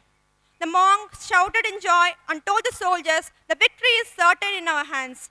You all participate in the war without any hesitation." The monk also told, "You all leave your fears and worries and participate in the war. It is because the God has given us the sign of victory."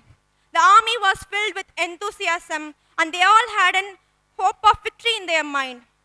They participated in the war without any hesitation, and they clashed the enemy. There was a fierce battle between both the kingdom. At one point, the small kingdom was dominant over the large kingdom, and finally, the small kingdom won the battle.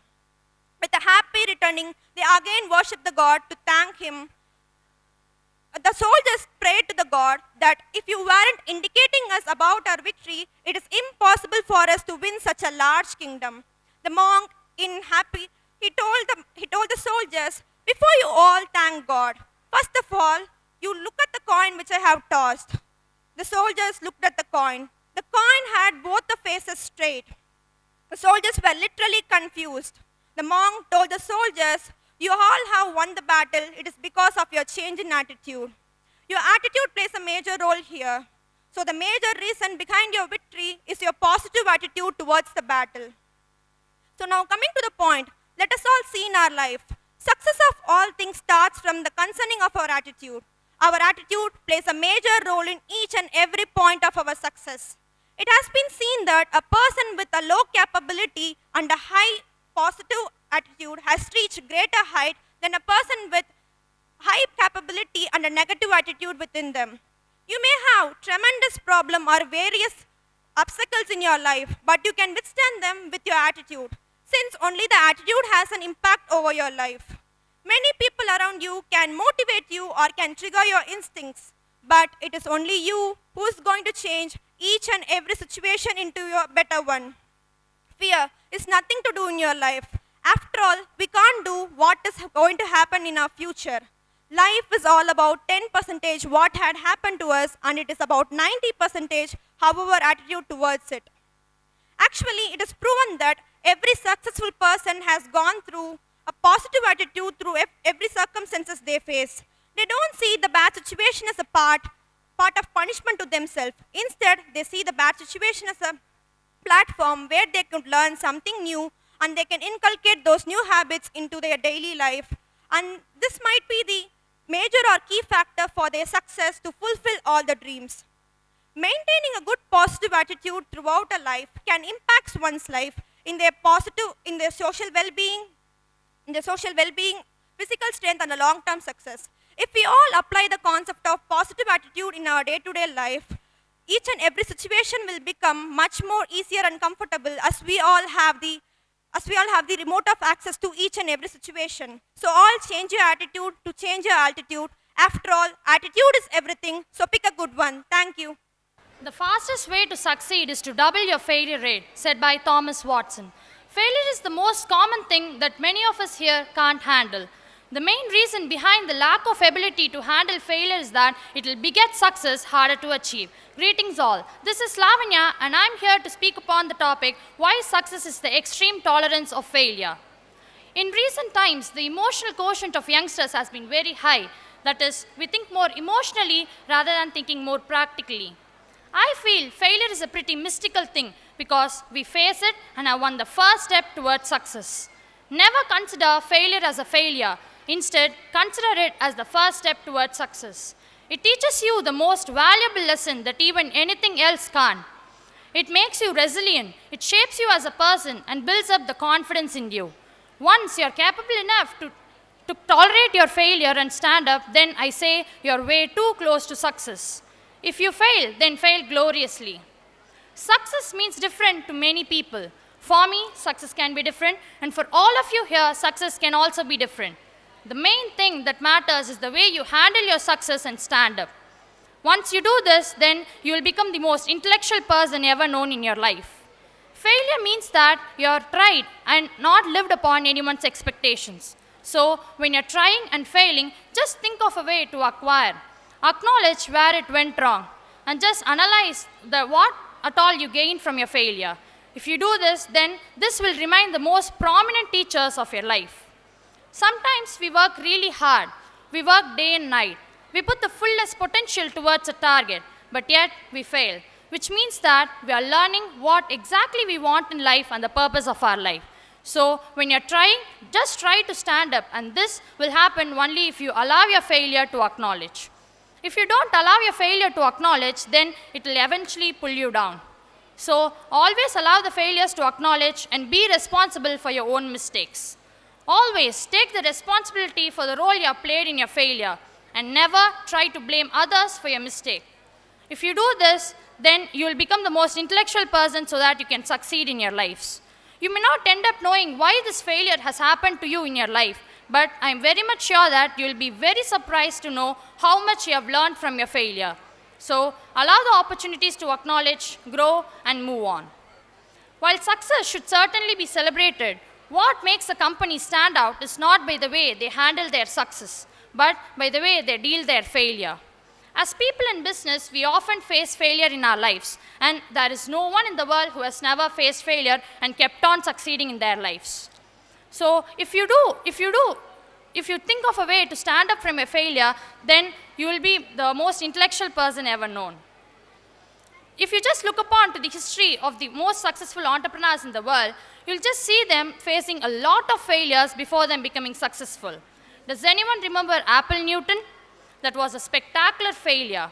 I still wonder whether we would have got iPhones, iPads, and MacBooks if Apple hadn't launched the Newton and had learned from its failure. Also, James Dyson developed thousands of prototypes for his vacuum cleaner before ending up with the one which made him one of the most successful entrepreneurs in the world. Failure teaches us the most valuable lesson than anything else. It makes us go back to the past, work on it in order to end up with better results so that we can succeed in our lives. While many companies are focused only on the opportunities we get from failure, some of the companies really try to value the innovation and the risk-taking capability of their entrepreneurs. For example, Tata, one of the most popular companies in India, has the Dare to Try award, which is awarded to the entrepreneur whose failure has been brought out from innovation and risk-taking and has left a lot of learnings for the company. Also, Procter & Gamble, one of the multinational companies, has the Heroic Failure Award, which is awarded to the entrepreneur or a team who has gained a lot of insight from a failure. What is so common about these initiatives is not by the way they handle their failure, but by the way they value their failure. They value the innovation and risk-taking capability of the entrepreneurs so that they keep on succeeding in their lives. While many of us here have the ability to face their failure and stand up, some of us are fearful towards failure. That is, we are afraid of it so that we try to get rid of the fear.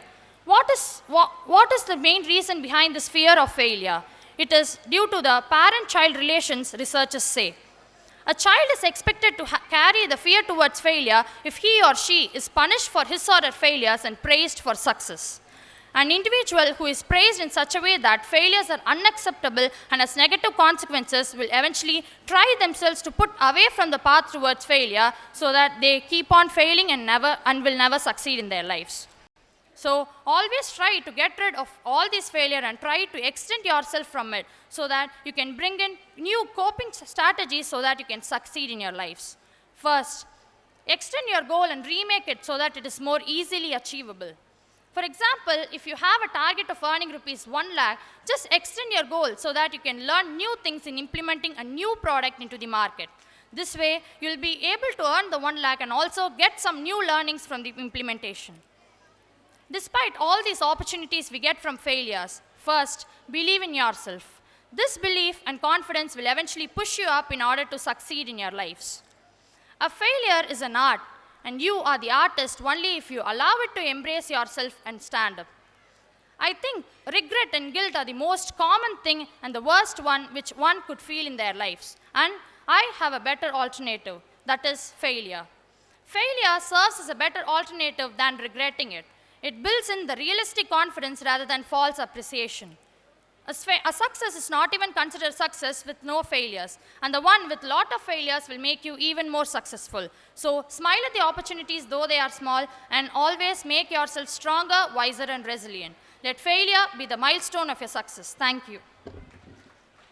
Greetings to the excellencies, distinguished guests, teachers, parents, and my dear friends. This is Veronica from grade 6B. Today, I am here to share my thoughts and my views on the topic importance of mental health and self-care. So before getting to the topic, I would like to pose you some questions. In your perspective, what is the key to be happy? Yes, I think some may say money, some may say health, some may say love. Whatever you name it, but the actual key to be happy is feeling content and fulfilled. It is not so easy to attain, as even Buddha needs a wisdom tree to achieve that goal. So, in this missionary world, we can't expect everything to become as Buddha, which is practically impossible. So, your aim should be having a good mental health and self-care which leads to a satisfying life. Now, you may arise a question. What is self-care? Nothing. Whatever makes you happy and healthy, do it. That's all about it. So, yeah, you told that what is meant by happy and how to be happy. But what are the things we should not do? What are the do's and don'ts to be happy? Yes, never burden yourself with sad thoughts. Always be with a good smile. Never burden yourself in pleasing others. Keep a positive attitude to show it to the entire world. And also have a positive mindset. Next, when we come to mental health, it's nothing. It just includes social well-being, emotional well-being, and psychological well-being. So, even mental health includes these myths. If you are not practicing mental health, it leads to stress and depression, which is the second major illness which kills most of the people today.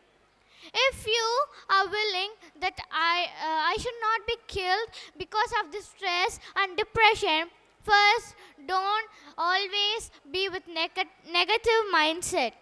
It will also spoil your lifestyle and also others. So, I hope most of the people will think that I should make others happy. But now, I'm not saying it's wrong to make others happy. If you are making others happy, keep this question in your mind. Ask yourself whether you are happy. If no, first make yourself happy, then make others happy. It's very important for you to be happy. Let me say you a short story. Once upon a time in Canada, there lived a cobbler named Michael. In that city, he was the only cobbler. So, all could come and lend their shoes to him for stitching. So, as time passed, he didn't have time to stitch his own shoe. He also had extra offers that if you come and deliver the shoe to our own house, we could give you extra expenses. So that greediness made him go with barefoot even on a sunny day or on a rainy day, even on a hot sand or in the muddy water. So later he had some wounds in his leg. So he also lost his food and he also lost his job. So think, now if we spared some time in stitching his own shoes or boots, he could have not lost his job and also his food, and he could have extended his job. Even there are two types of people who are most stressed. One type is they dream in their childhood, for example, will be the aim to be doctor. But because of family circumference or something, he could become an IT company worker. So that he always while going to work, his mindset will go, oh God, what if today I was a doctor and checking people today? Then for this attitude, you can change it like, you can just think, even I'm a doctor or even I'm an IT worker, I am helping people. I am helping this society. My aim is to help people, right? I'm doing it, that's all. you change your negative mindset into a positive one, which will change you. Next, even some people will, in their childhood, they used to think, I want to become an IT worker. Yeah, they will think that it will be easy for them. But when they grew up, because some people will suggest them, why did you choose this work? This is full of stress. Even their family members and friends will say fully bad thoughts about it. So you will get depressed because of it, and because it will that depression turns into a stressness and will torture you. Do you want your mindset to torture you? If no, don't think like that. Always have a positive mindset. So, see how your emotion spreads to everyone. For this sentence, I have a story. Once upon a time, there was a mother who was so stressed. She showed that stressness to her daughter, and she was too stressed. From this story, I conclude that please do practice self-care and mental health. Love yourself. Share the love to the loved ones and to the entire world. Life has only one meaning, love, and start it from yourself. Thank you. Pleasant evening to another present over here. This is Dhanwant of grade 7. What you get in school and which make your life succeed? Yes, it is education. Education is the procedure of learning where knowledge skills move from one generation to another. Moreover, education is essential for the development of our country. If we want to talk about the importance of education, we have to admit that it improves our personal lives and makes the societies run smoothly. Types of education. There are two major types of education: formal education and informal education. Formal education. Formal education is a type of education where a student learning a basic level academic or trade skills for living. Formal education or formal entities are at the basic level. Further, it continues till colleges or universities for studying master courses. Further, it comes under a combination of certain rules and regulations. Teachers are highly qualified and educated in formal education. Informal education.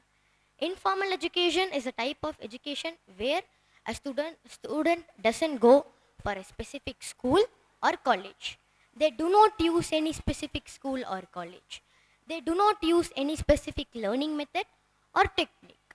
Yeah, the father teaches his son how to ride a bicycle. Same, his mother teaches her daughter or son how to cook. These fall under the category of informal education. Informal education. Comparing to formal education is not that good. Importance of education in our life.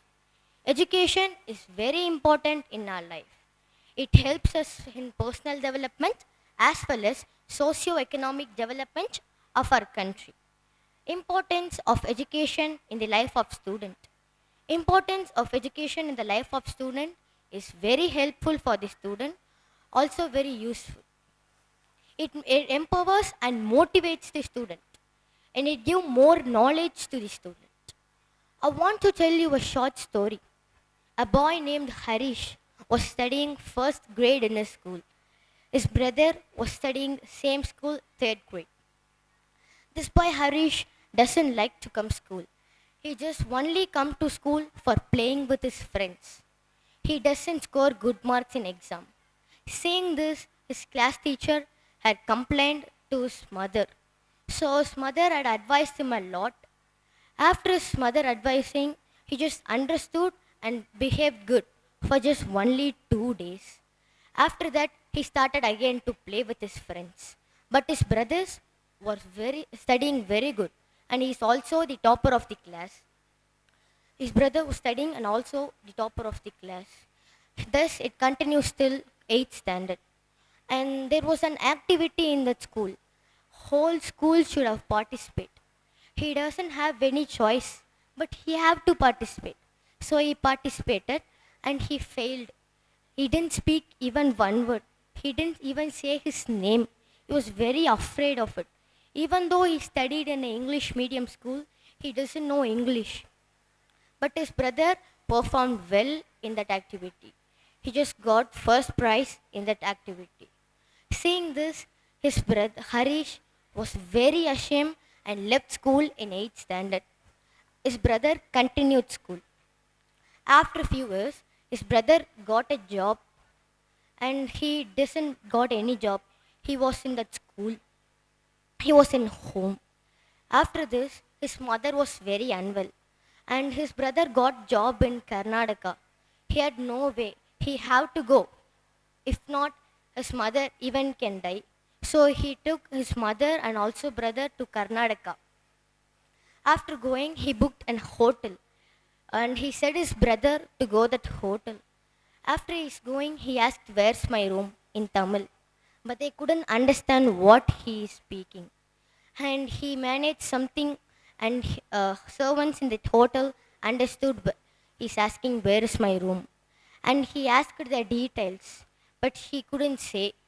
He was very worried about in that situation. If he studied and studied, he would speak English and even got a job. But he didn't study. He left in 8th grade, right? He was very worried and even said this to brother. And it is his mistake. He got good opportunity for study, but he didn't make use of it. I want to tell you another one relating to this one. A boy named Raju liked to go to school. His father tried to join him a school, and the principal didn't allow him to join the school. They didn't even say the reason why he is denied to join the school. After that, his father convinced principal and made him to join the school. This boy Raju was very happy for going to the school. It was very good. And first day of school was good. And the second day, Raju was asked to clean toilets. And he doesn't know why I was asked to clean toilets. So I have cleaned. This continues for 30 days. He's cleaning toilets for 30 days. And he didn't say to his father that I'm cleaning the father.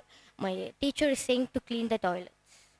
So what we are getting from this story is you are getting all opportunity for study.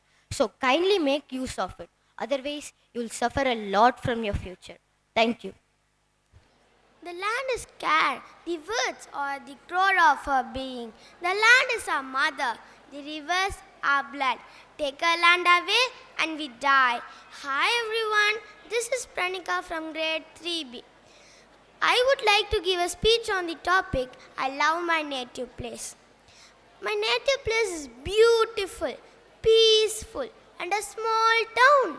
It is surrounded with small hills and cool environment. It is a place of joy and beauty of nature. There are lots of paddy field with lots of flowers, small plants which created a good green and fresh surrounding. To tell about my native place, Darapuram. It is a small town and it is one of the oldest towns in India, and it was the oldest capital of Kongu under Chelas, at which time it was known as Viradapuram. Amaravati river which flows through the town and gives a good harvest. It is a small agriculture marketing center for larger towns. It is a developed town with lots of technology and with a good institution. My town is well developed. Farming, trade and communication is the main activity in Darapuram, whereas several other activities such as small scale manufacturing, dairy, transports are carried out. It is a well connected town with Tirupur, a big village, and Palani. Many kinds of transports are visible and other motor vehicles, electricity powers, and well developed irrigation is used and present here. There are big hotels, theaters, parks, gardens, institutions, shops, and malls are present. Dharapuram, part of Shared Kingdom, until few years, the area was ruled by the Kongu Cholas under the name Vachiburi. The Cholas are the military sectors, so that the Kongu Cholas made Dharapuram as military and political headquarters. Later, the Cholas named the city as Rajarajapuram. Later, the Pandyas took the control of the region. Dharapuram was located in the center of the bank of river Amaravati, which flows from south to north. Uppar River and Dam, Nalatankal River and Dam are located. It is a place where lots of energy is seen, consumed, especially the windmills. But still the area has the significance of water shortage. The main occupation of the town is trade and commerce. It acts as a commercial hub. It is being the headquarters of Dharapuram Taluk, and revenue of agriculture is the major industry here.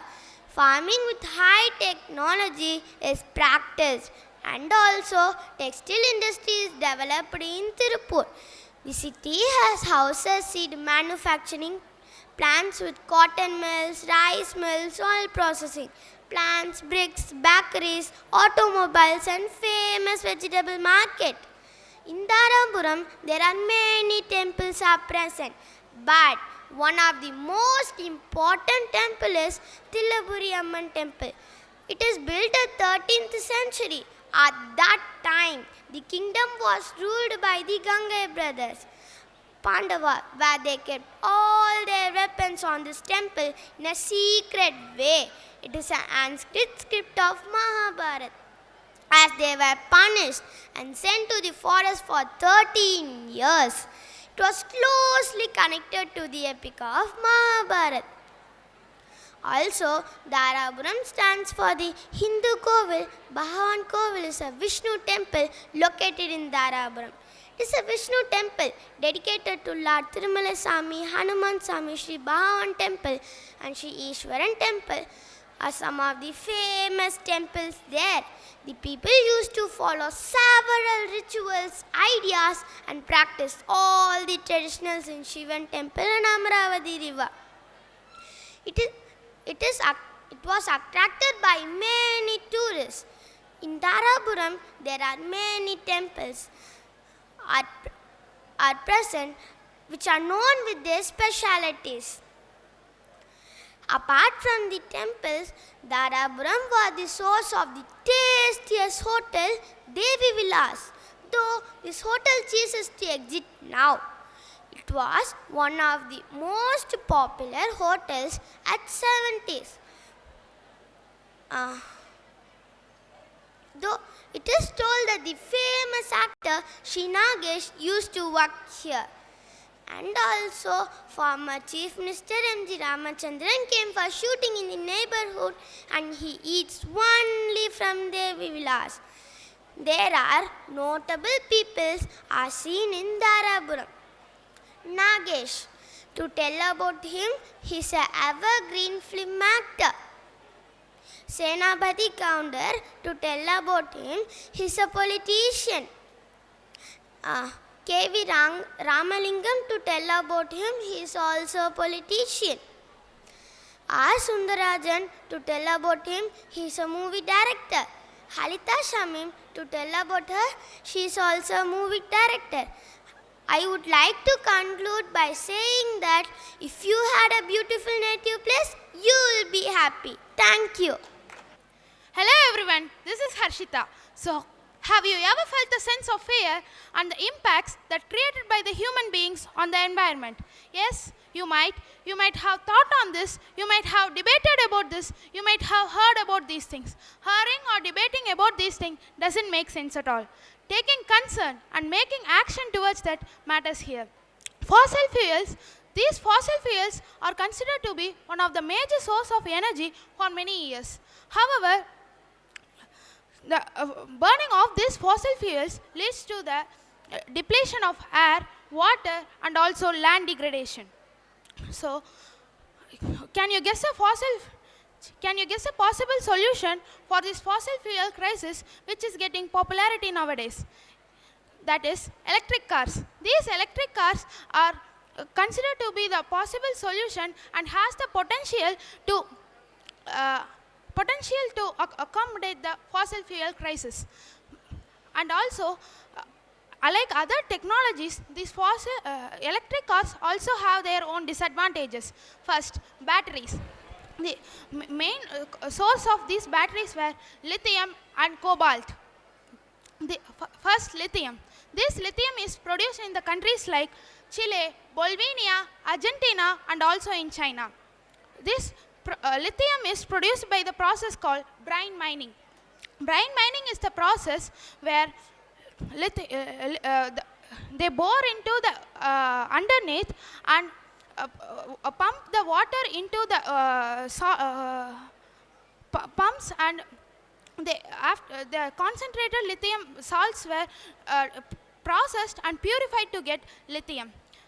You might think that this is an easy process and it gonna not to affect the environment, but you are wrong, because for producing just 1 kg of lithium, there is a need of 4 to 2 million liters of water.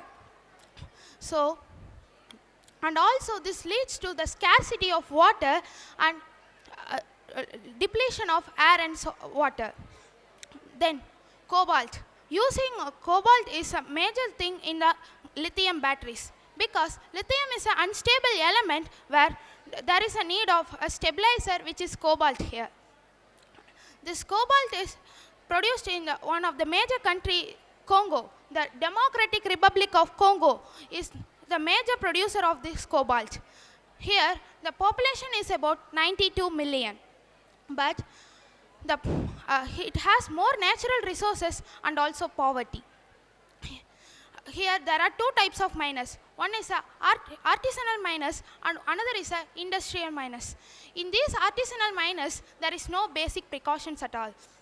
They use their bare hands, they don't use any gloves and any oxygen mask to protect them. And these artisanal mines were illegal mines where about 2,000 people were dying per year due to the improper safety measures. And here there are workers of about 2,000 lakhs. And here almost 40,000 were children under the age of only 6. The 6-year children were working in these mines for just $1 per day. And the production of this cobalt depends on this people who are in the poverty. The corporate companies are using them wisely to get cobalt. Here almost there were about 19 cobalt mines. In that 14 to 15 cobalt mines were owned by China, and they are refining 80% of this cobalt and selling it to other corporate companies such as Volkswagen and Tesla. And these are blood batteries where contains the blood of the children of Congo and their sweat. And coming to the emission of carbon dioxide,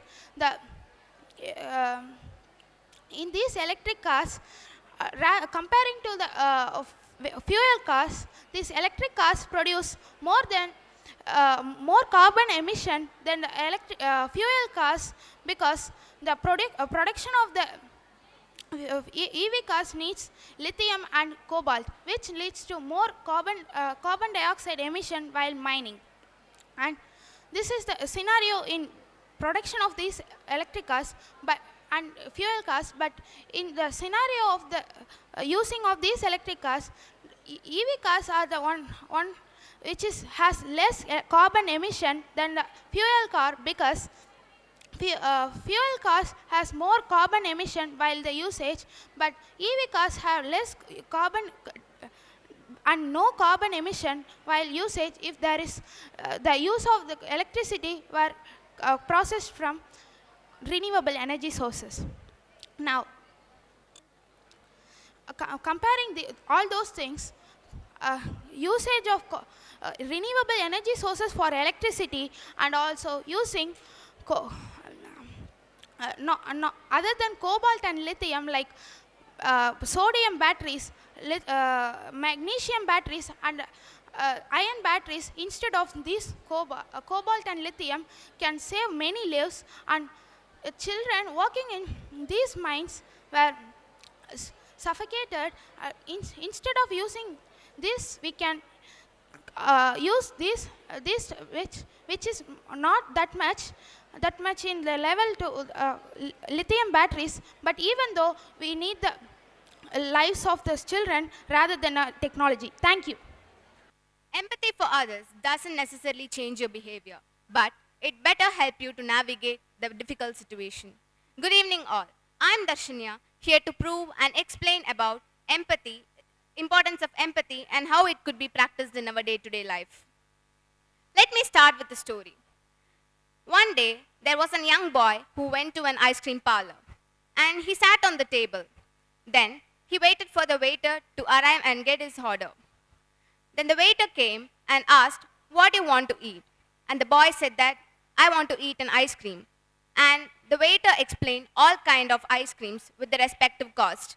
At last, the boy decided to eat an 10 rupees ice cream, which made the waiter to fall into frustration and anger, because he explained all kind of costly ice creams just for eating an 10 rupees ice cream. Then the waiter doesn't have any other option, so he went inside and took an ice cream and served to the boy. The boy ate the ice cream with a fuller satisfaction and paid 12 rupees as the total cost instead of 10 rupees. The waiter was surprised, and he thought that he mistakenly paid extra 2 rupees, and he gave back the 2 rupees to the boy, but the boy refused to get it back. And he said that the 2 rupees is tips for you. The waiter felt really ashamed, and he realized the boy's empathy towards him. Through this, you might have understood that empathy is the ability to understand someone else's point of view. And when another person is suffering, you are instantly able to envision what they are feeling and their situation when they've gone through those kind of difficulties. One of the amazing things about empathy is that it can transcend language, culture, and even species. Just imagine the way when you see a cute little puppy wagging its tail. You can't help but you feel happy and warm inside, right? That's empathy in its action. Empathy isn't just about feeling good, but it is a force which can positively change the world. Empathy, when we empathize with others, we're more of likely to act in a way which benefit them and the society as whole. That's why empathy acts as an important trait for leaders, activists, and anyone who want to make a difference in this world. While people can be a little bit attuned about their feelings and their emotions, getting into someone else's mind and thinking in their situation is something a bit difficult task. But empathy allows people to walk a mile in another person's shoe.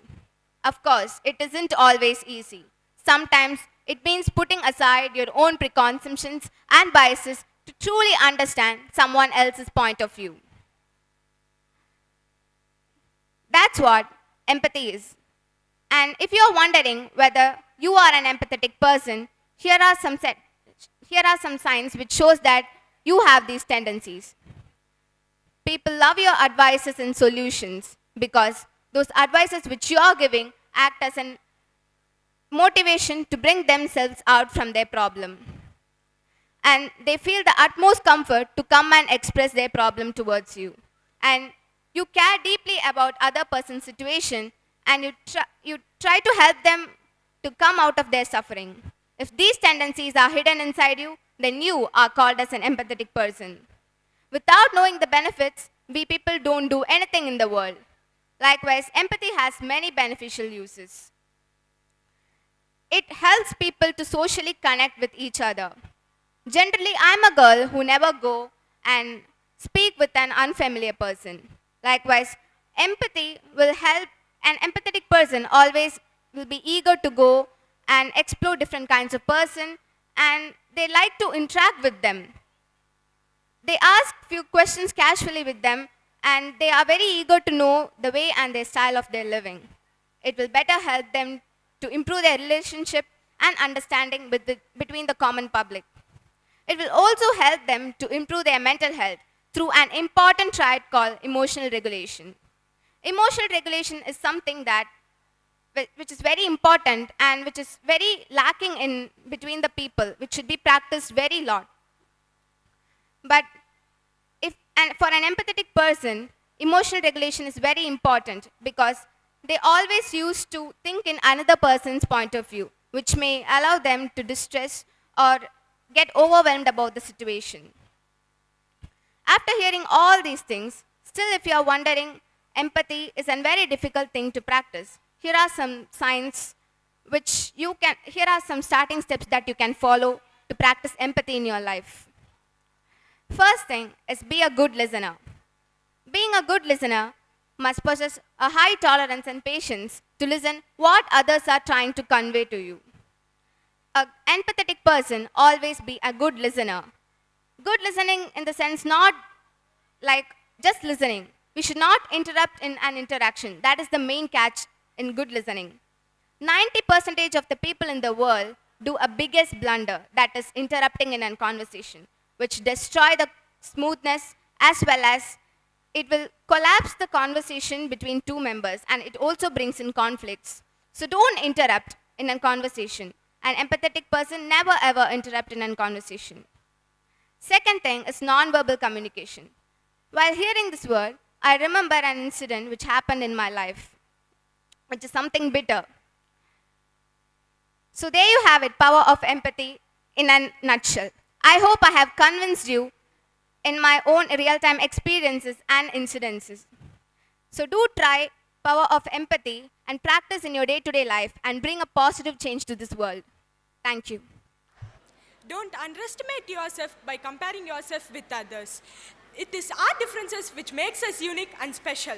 Hi all, this is Ritisha here to talk about the topic how celebrating differences. Well, not everyone in this world orders coffee.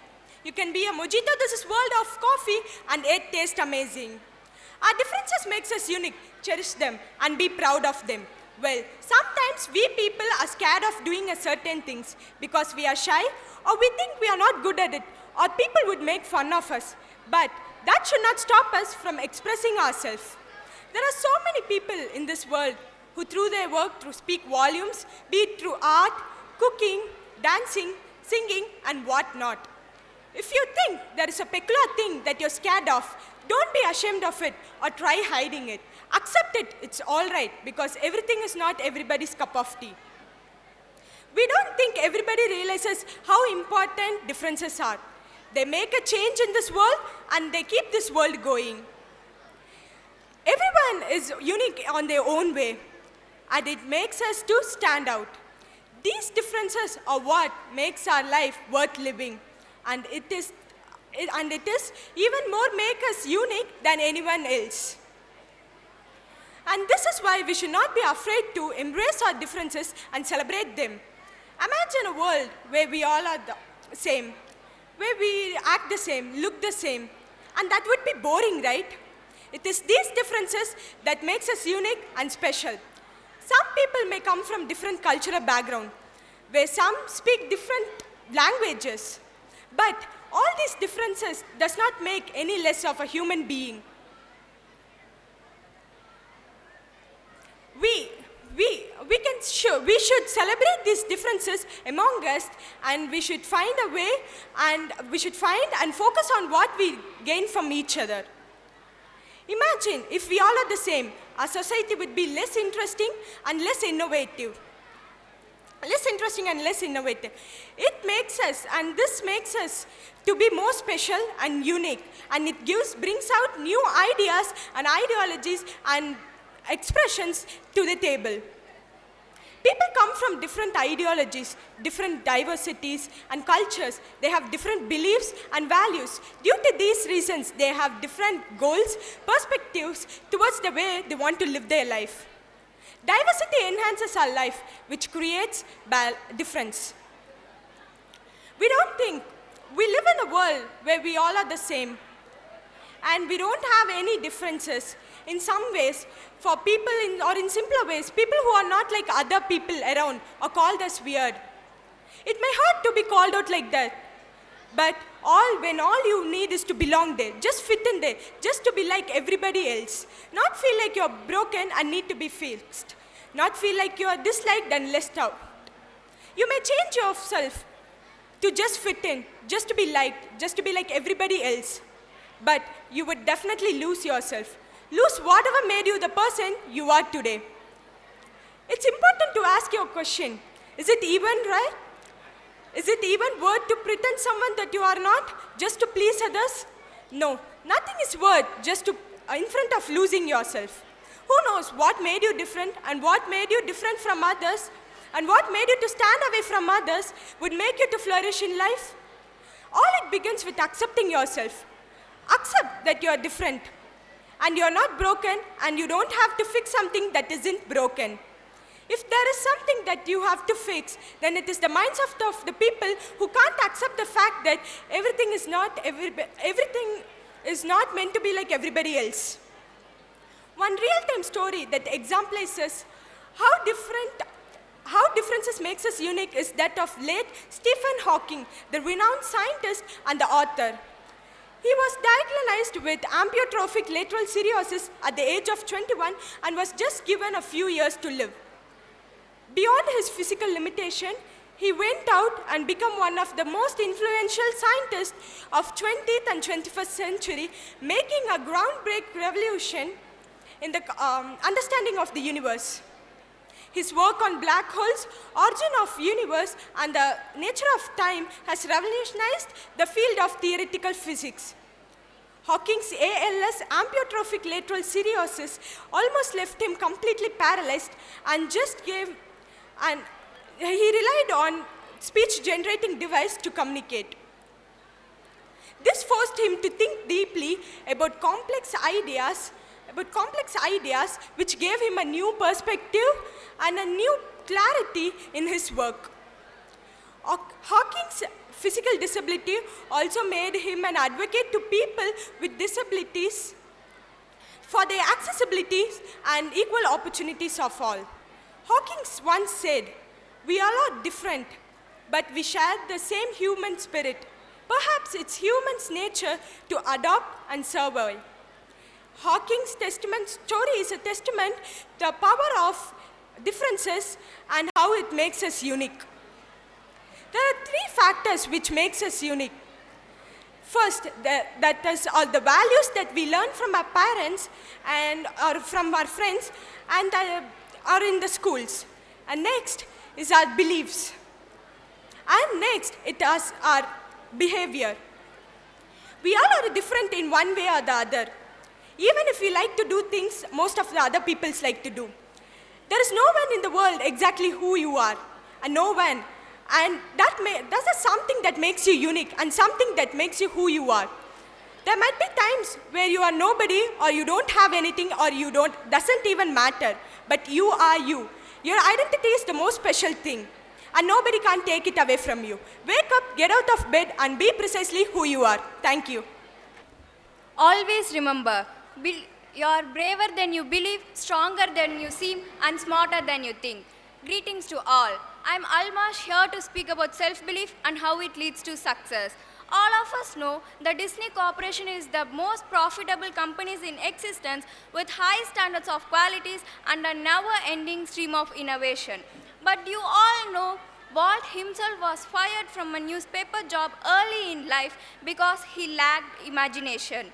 After a few failed businesses, Disney's upbeat attitude was clearly what kept him moving forward. He's been quoted saying that a kick in the teeth may be the best thing in the world for you. Once his first movie, Snow White, premiered, and of course the rest became the history. Confidence and hard work is the best medicine to kill the disease called failure. It makes you a successful person. It's a kind of fun to do the impossible. Others will believe that you can accomplish whatever you set your mind to if you have self-confidence. You will experience the inner vitality and strength. You will have the confidence and the strength to deal with any challenging situations or events. Even if there are numerous obstacles in your path, you won't lose faith in your skills. Others won't have faith in you if you don't believe in yourself. That is to say, only those who have strong belief in themselves may find the way to success. Without self-belief, confidence is of less use. A lack of internal motivation or strength could prevent you from living a successful life. Students who succeed usually show a strong sense of self-worth and confidence. They don't let their setbacks discourage them from living a successful life. They construct a plan to succeed after waiting for the ideal moment to gather all the necessary resources, because they're aware that opportunities are uncommon and successful students never waste one that has been provided to them by God and learn from their failures. A person who lacks self-confidence often finds reasons to justify their mistakes and places the responsibilities on others. Self-belief is important in a person's life because he or she has to work hard and get good grades in order to get good job. In this competitive world, an average or below average student cannot find a suitable job that easily. If you have self-belief in your abilities, then you will have confidence in yourself that you can do anything whatever you want to. It is the self-belief that makes a student responsible for his or her actions, because without having trust in oneself, no one will be brave enough to make decisions confidently. If you believe in yourself, it will be easy for others to trust you, because whatever promises you make or whatever task assigned to you, you will complete them successfully. Your ability to believe in yourself can improve your success in goal setting. Studies have looked at how high self-efficacy indicates success in areas like academic performance. If you can believe, you really can achieve it. Now let's take a look at how to believe in yourself and why it's important to have faith in your abilities. Number one, if you don't, who else will? Maybe you have a system of people who love and support you, and that's great. But at the end of the day, only you can act on the opportunities in your life. At some point in your life, you will have to take a leap of faith and you will have to trust in your abilities to survey it. Number two, you will lose more gracefully. Look, it happens to all of us. Even the most successful people know what failures feels like. They also know that as long as they learn something new, they will continue to grow. You can be like that too, if you just trust yourself. Number three, think positively. Your thoughts take up a large part of who you are and what you do. Number four, take actions. You will feel better about yourself and your skills as you make progress, and you will see the results that arise from the work you are putting in to get and change. Self-belief is referred to a state of mind where a person pushes their boundaries and encourages confidence within oneself. It is something which comes from self-love. In order to get confident in oneself, one must love oneself to get freedom from constant doubts. 7 actionable steps to boost your self-esteem and confidence are: present yourself well, mind your posture, make the necessary preparations, hone your skills, set small goals,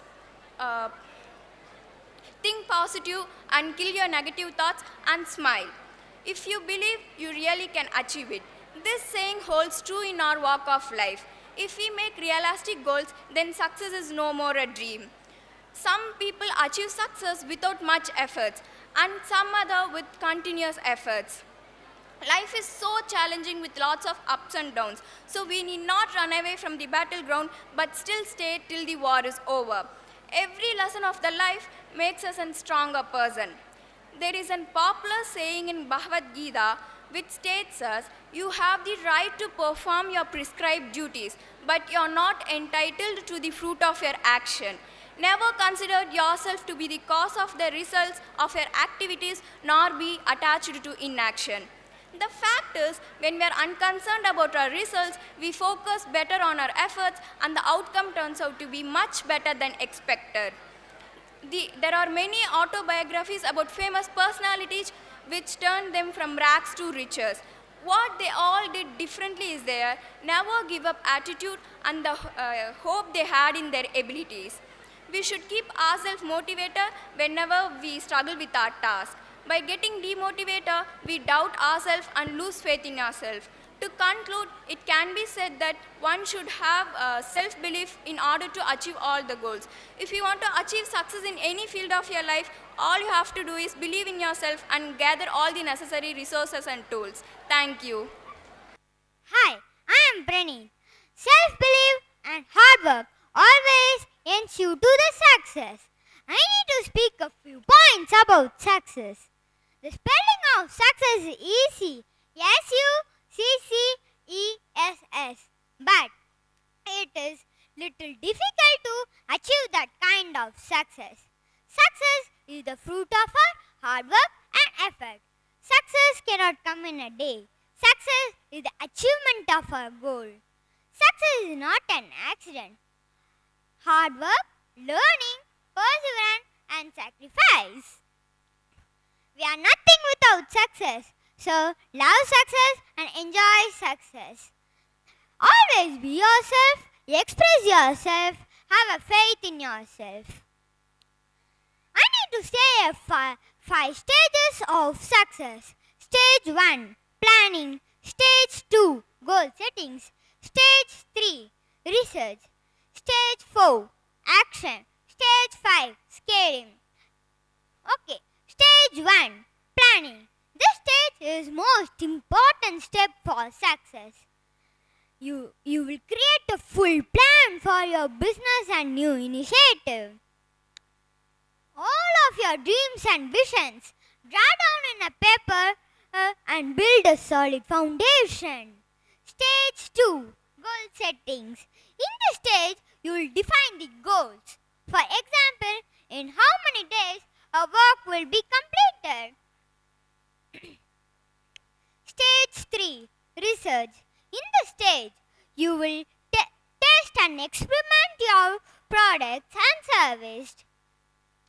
So, you can think intentionally new things. Intentionally new things. Stage 4, scaling. Stage 4, action. In this stage, you will maximize your target. Stage 5, scaling.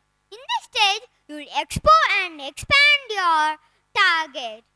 My dear friends, I need to say a short story. In a faraway village lives a hard-working farmer. He works hard. He has great fields. Year after year, his grapes gives him a rich harvest. Then the farmer becomes successful. But he has 3 sons who are younger and energetic, but they won't bother about their works. Old man grows. He worried about his 3 sons' future. Days passed. Then the farmer got ill. He realized his death is approaching him fast. And he called his 3 sons and says, "My dear sons, my death is coming near to me. I'm going to die soon. Goodbye to all. I need to say a secret. A treasure is hidden in our fields. After my death, dig and take it." Then the farmer dies. The 3 sons started to dig without leaving a part, but they find nothing. Then they planted a crop. It gives big results. Then the 3 sons realized what father meant. Hard work is the key of success. I have become successful in the last world record marathon. Success is the fruit of a sweet thought. At last, my dear friends, set a goal, work for it with determination. I think you will achieve in your life. Again I am saying, not only hard work is needed, and smart work is needed in your life. The spelling of success is easy. SUCCESS. But it is little difficult to achieve that kind of success.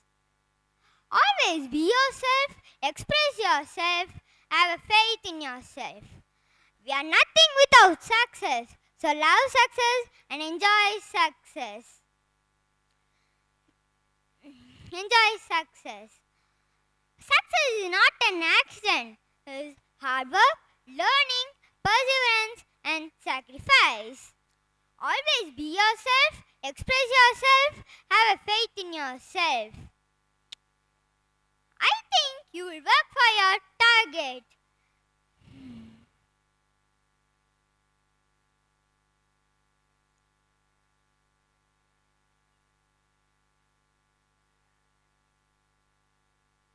Always work for your target. Target.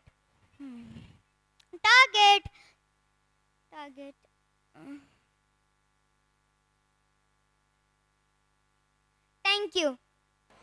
Self-care is important in every individual's life, which tells you how you care about yourself, others, and as well as your loved ones. Hello everyone, greetings from Meenakshi. I'm here to present a public speak on the topic, the benefits of practicing self-care. Practicing self-care does not mean that you are choosing yourself over your loved ones. It means that you are simply being mindful of your own needs, so you are better able to take care of who you care about. We are all worthy to take care of ourselves, which will reflect an impact on our loved ones. As soon as the work productivity, this is why I recommend you these 6 self-practices for your every areas of your life.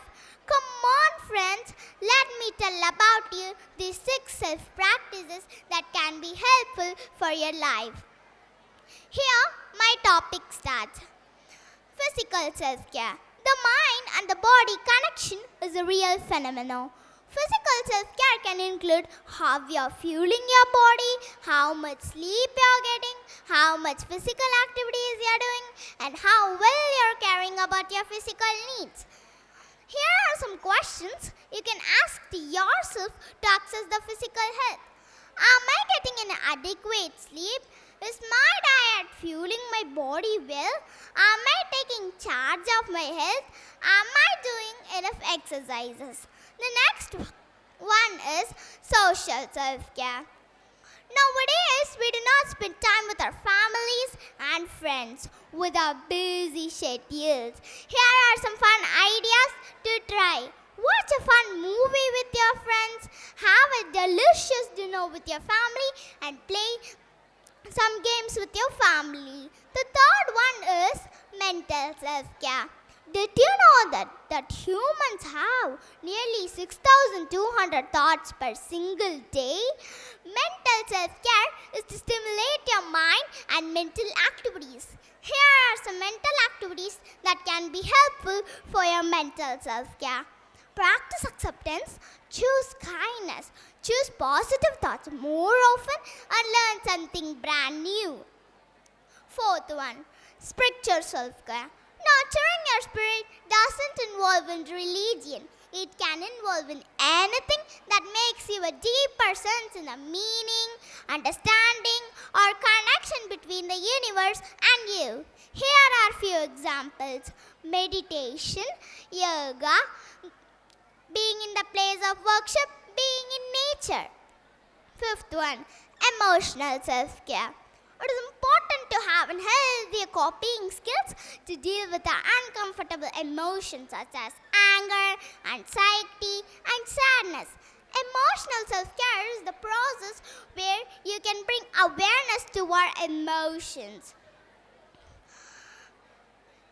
Here are few activities that can be helpful for your emotional self-care. Talk to your friend you can trust. Feel your feelings without judgment. Show gratitude. Set boundaries. Take a break.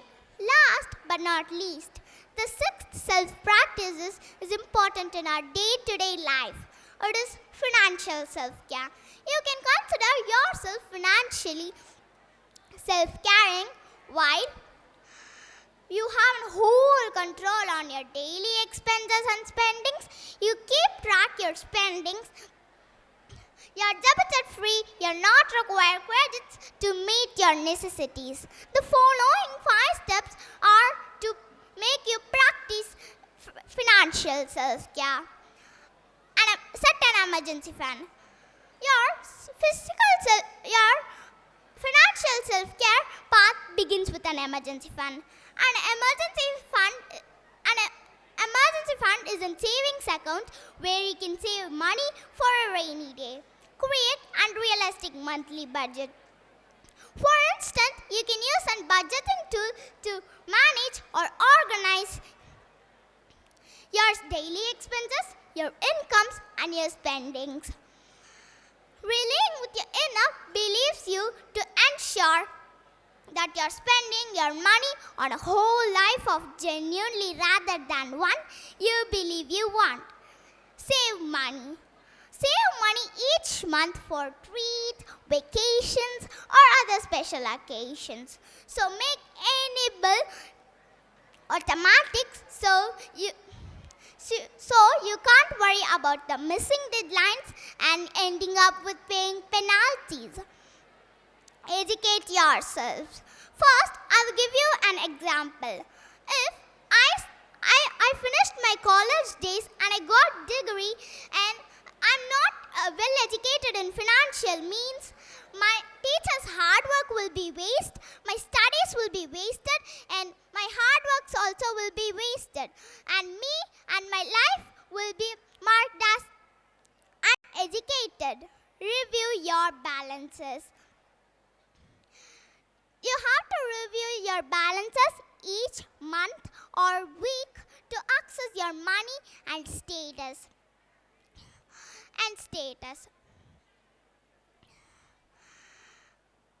It is even a part of financial self-care.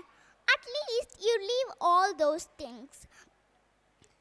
Finally, I'm going to conclude by saying self-care is a crucial part of looking yourself, others, and as well as your loved ones.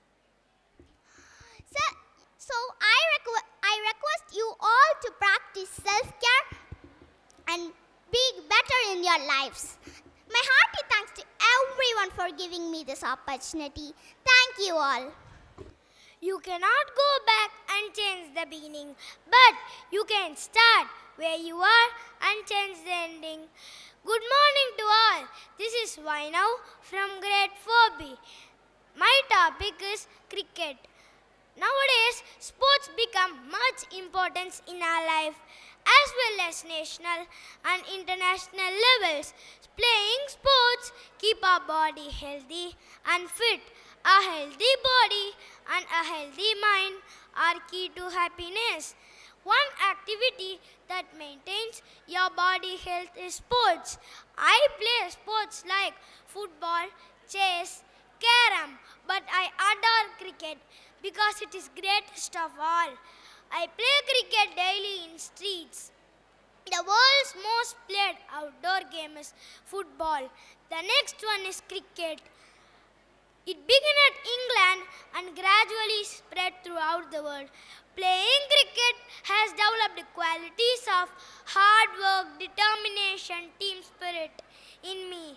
My aim is to become a famous cricketer and play for Indian national team and represent my nation in the international platform. When matches happen at stadiums are filled with fun and enthusiastic fans cheering aloud for their team, which encourages the players. Many families sit in front of their TV and watch the whole game with emotions and tears. Even a child can play cricket because the rules of cricket are not as much difficult. All the rules and regulations of cricket are made by ICC, which detects and allows the team to play. There are three formats in cricket. The first one is Test cricket. It is 5-day match and played to 2 innings by each team. The second one is ODI cricket. It is 50-over match played by each team. The last one is T20 cricket. It is 20-over match played by each team. The major ODI tournament is ICC World Cup, which will be conducted for every 4 years. The first World Cup was conducted in 1975 and the 2 World Cups was dominated by West Indies. In 1983, surprisingly happened a golden moment. Yes, India are the champions by Kapil Dev and his team. Everyone unexpected it. Even as from that golden moment, the grace of cricket and the love of cricket in India become like anything. And every nooks and corners of the street played cricket. Yes, at that moment a new religion born for India. Yes, the common religion for India is cricket. And the god for the religion is Sachin Tendulkar. There is no one to justify the status of Sachin Tendulkar. He is worshipped by everyone. He is still remembered as the person who changed the Indian cricket team and made it as a powerhouse team. Many people switch off their TV when Sachin Tendulkar is out. I truly say that Sachin Tendulkar is born to play cricket only. Virat Kohli, the another cricketer, gave his nation several occasions. We should be proud of him because of his character and accomplishment. He is considered as the world's best batsman and also holds the most of the world records in cricket. He is considered as the backbone of Indian cricket lineup. He is well known for his aggressive captaincy. He never says die attitude on the field. After a long waiting, in 2011, India won their second World Cup by Dhoni's team. In T20 format, Australia dominated and won 5 World Cups. In T20 format, India won their first World Cup at 2007 by Dhoni's team. Nowadays, women are playing cricket. Women's cricket is also slowly gaining popularity. I wondered why cricket is played most in India than outdoor game. Because in other outdoor game, we cannot change the rule for our comfort. But in cricket, we can change the rule for our comfort. For playing other game, we need proper ground and material. But for playing cricket, we can play in park, house, street, even in classroom. For playing cricket, we may not need a proper bat or a ball.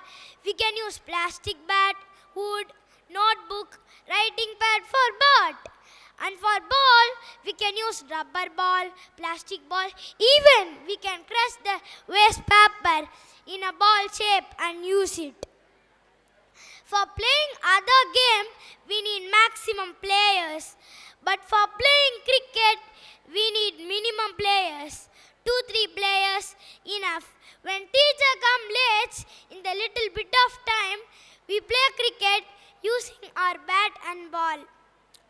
First of all, I doesn't know about cricket.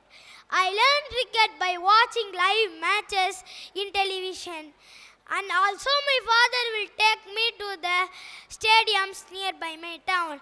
Nowadays, Indian Premier League is also famous in India. My favorite cricketer is MS Dhoni. He plays for CSK. MS Dhoni is my inspiration in cricket. He is also my role model and also called as cool captain. His contribution to the game made Indian cricket proud and made Indian crickets in the annals of Indian cricket history. Experience skills, humble personality, loyalty skills made him role model for many. I remember a true lovely fight between me and my mom for watching television in serial or match. When matches go longer, maximum match finish in nail-biting condition. I conclude my speech by saying acute. There might be win or lose in a game, but practice makes success. All the best for your success. Thank you. We are all children of this universe. I would like to visit. I have been reading stories about the possibility of life on Mars. What is Mars? Mars is the fourth planet in the solar system. It is also called the red planet. It is positioned right next to the Earth. Mars is named for the ancient Roman god of war. The Greeks called the planet Ares. What is Mars like? The Romans and Greeks associated the planet with war because its color resembles the color of blood like Earth's. Mars also has seasons, polar ice cape, volcanoes, canyons, and weather. Mars is half the size of Earth. The atmosphere of Mars is much thinner than Earth's. Mars has 95% of carbon dioxide, 1% of oxygen. Thus, scientists and astronomers believe that there may be a possibility of life on this planet just like our planet. I often think how many of us will shift to this planet and start our life there. How our friends and relatives living on Earth will plan to travel to Mars. How will life really be on Mars? Will this be different? But evidence about the presence of water and oxygen has evoked hope in me for the possibility of life on Mars. Somewhere, something incredible is waiting to be known. I wish I have some special powers to go to Mars and see how the planet really is. If I go to the red planet, I will stay in different places on the planet to experience difference in climate. I really want to transform Mars into a place that is fit for human civilization if it is not already there. If I ever got the opportunity to go to Mars, manage things there, then I will grow many plants and ensure that those who are ultimately on the planet live a simple life. As rural people are divided of high-tech equipments, our planets are ruining the earth. I will ensure that there is no pollution on the planet and ask people living there to contribute in keeping the environment clean. I want to find minerals available there and want to gather something to bring them home and to do further research on them. I want to experience and understand how will life really be on Mars, and it can only happen when I live there for a long time. If I live there for a long time. I also wish to bring some aliens from Mars to Earth for research. It will be super exciting. We would learn a lot about the planet with the help of those aliens. We would meet new people, learn new languages, and eat different types of food. Mars is not affected by the technology, and the people of that planet are in harmony with nature. Staying in such place will be enjoyable. Do you know interesting facts of Mars? Mars had water in the ancient past. Mars has frozen water today. Mars has 2 moons. We can find pieces of Mars on Earth. Mars would kill an unprotected astronaut quickly. Mars has methane in its atmosphere. Mars is a popular spacecraft destination.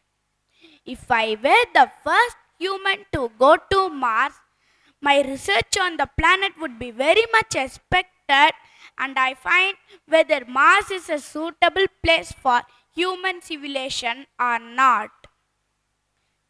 Human civilizations or not. NASA currently had 2 rovers and landers and 1 helicopter exploring the surface of Mars.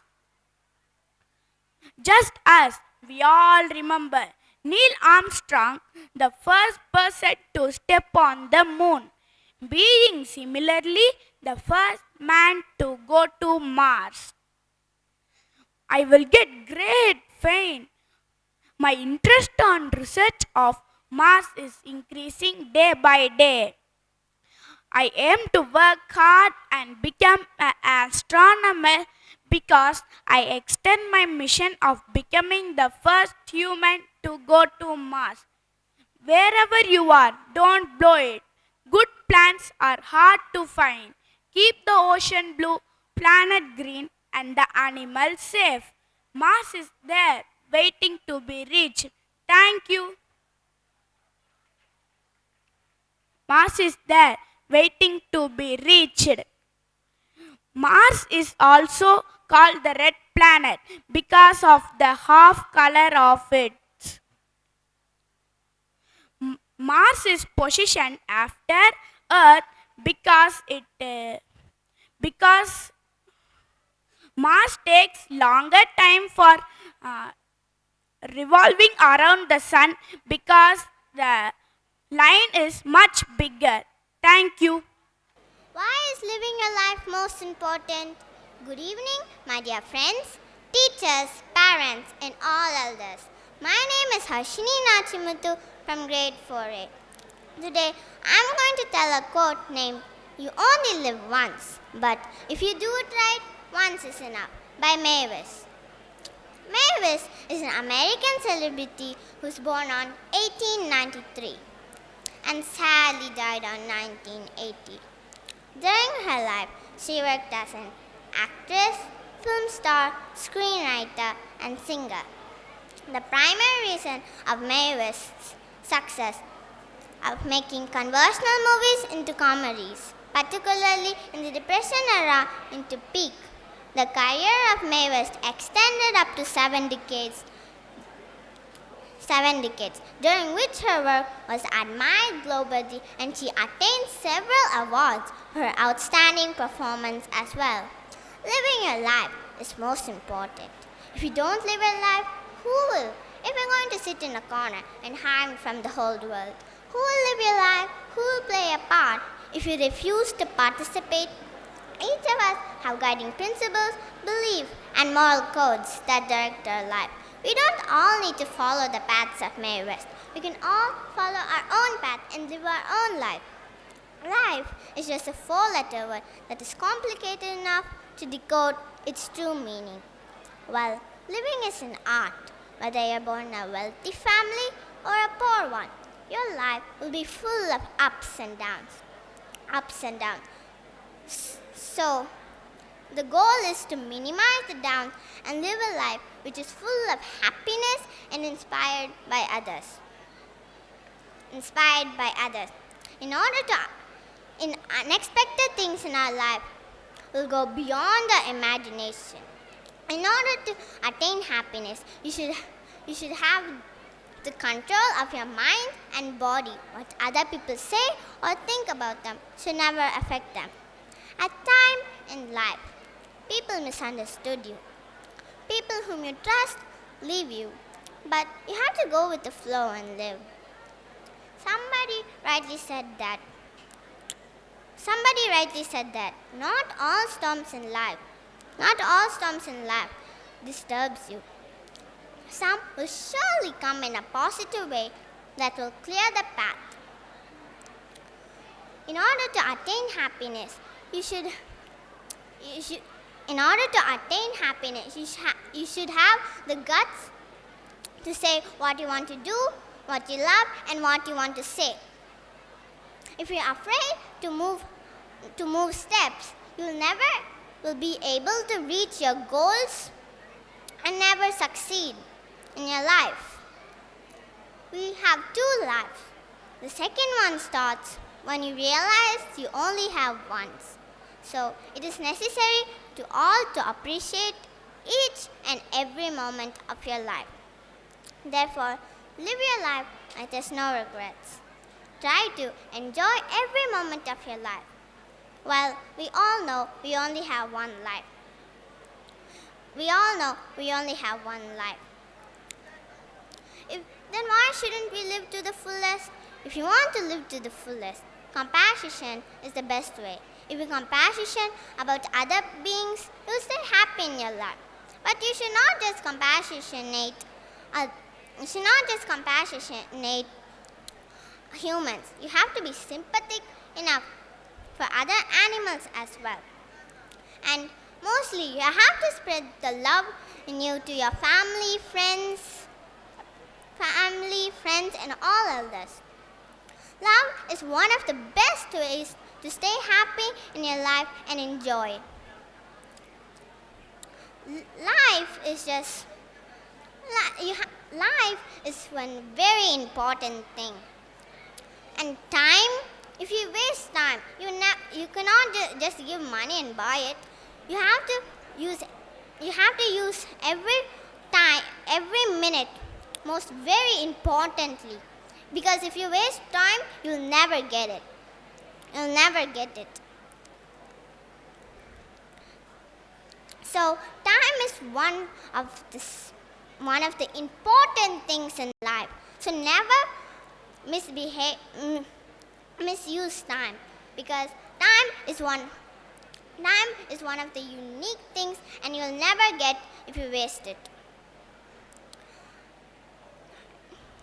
If you're afraid of taking next steps, you'll never be able to succeed in your life. You have to go beyond your fear and come to the stage. Come to the stage. The quote highlights several ideologies towards life and indicate how one can live in a way that they don't have regrets about. Life, if you don't stay happy in your life, you'll never stay happy in your life. So you have to enjoy your life and enjoy the things what you do, even if it's hard.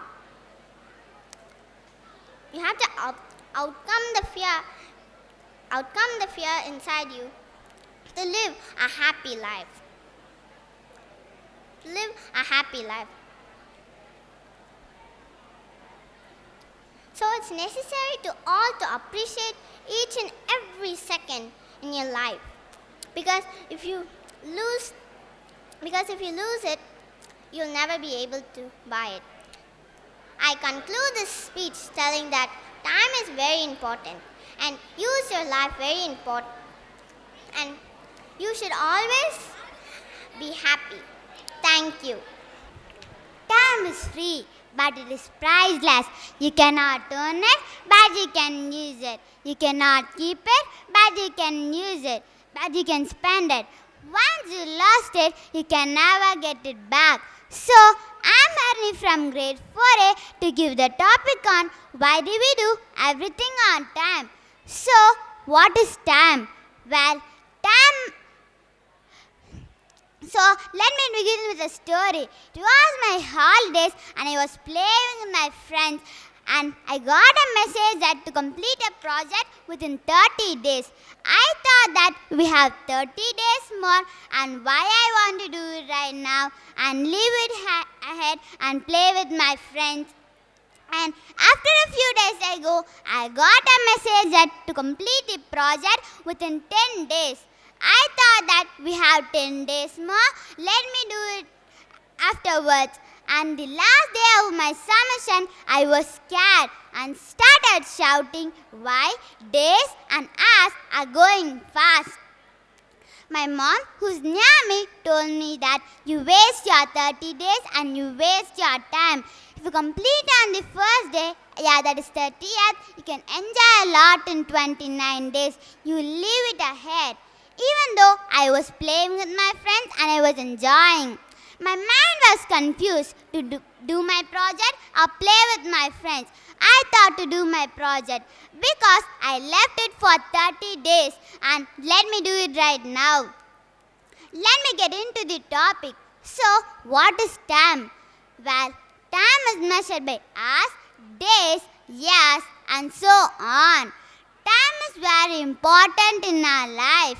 No one can escape the passing time. If time is invested properly, it could lead a development of a good habits in the daily activities. We all cannot escape the time and are subject aging and mortality. Time plays an important role in everyone's life. If time is invested properly, it could lead a development of a skill. Time is healing is a person both externally and internally. Time is considered to be the ultimate thing that cannot be measured. If a proper work is done in a proper time, it leads to the fruitful result. As the proverb goes, time and tide waits for none. All the students should understand the proverb. Time does not wait for one, it just passes by. It is due to a person to complete their task. Students should understand that time is inevitable. People think money has the most value on earth, but it does not. Time is more valuable than money. Lost money can earn back. Lost time and nothing to flow the time in our lives. Time is precious and it is required to use it wisely. So, the next thing that comes to everyone's mind is how to use time wisely. Well, there is a word that is discipline. Everyone should have a discipline in every walk of life. If we are disciplined, no one can raise a finger against us. Discipline plays an important role in a student's life. If he or she shows discipline and is always on time, it is a sign of maturity and he or she will be appreciated by the teachers. The next thing that I want to talk about is time management, as it required to understand the value of time. A person who completes his work on time would like to be successful. Students should develop the habit of time management as early as possible. While preparing for an exam, time management plays an important role. As students who reach a particular subject at a particular time, it leads to be useful to complete their syllabus and perform well in exam. To conclude the speech, I want to say that everyone should develop the habit of time management and complete a particular task at a particular time. The task could be anything like preparing for an exam, working out or sleeping. Complete the task on time will save the time and develop a skill. History is an evidence of all success in the world and history is an all success in the world and be a very good person to managing time. Elon Musk, Bill Gates and so on manage their time effectively and use their free time to read books. The most important people are very unconscious of the value of time. Let me tell some examples of value of time. To realize the value of 1 year, ask a student who failed a grade. To realize the value of 1 month, ask a mother who gave birth to a premature baby. To realize the value of 1 week, ask a editor with a weekly newspaper. To realize the value of one hour, ask your friends who are waiting to meet. To realize the value of 1 minute as comparison who missed their train. To realize the value of 1 second as comparison who barely avoid an accident. To realize the value of 1 millisecond as comparison who won a silver medal in Olympics. Finally, I want to conclude my speech by saying, change our 24 hours and you'll change our lives. And don't waste the time and try to make best of it. Thank you. Taking care of Earth is not just a responsibility, it is a necessity. Warm greetings to one and all present here. I am Aganya. On this exquisite day, I am taking honor to express my views on simple living saves Earth. Everyone knows the importance of Earth in our lives. Without her, we can't imagine our lives. A lot of changes made by the humans had affected our Earth nature and its resources. It is difficult for us to bring back our Earth nature. In this fast world, everything and everyone need to be fast and balance their lives. So, there is no time to think about simple changes can make the Earth better Earth. So, here I have come up with few tips for simple living. First, save energy. Simple living starts from your home. Switch off all the lights, fans, and unused electronic items. Do we really need a tablet, a Kindle, a laptop, a phone, a radio, and an Alexa? Really no, right? So say a big no to all these gadgets. Just a phone or a laptop is enough for a whole family.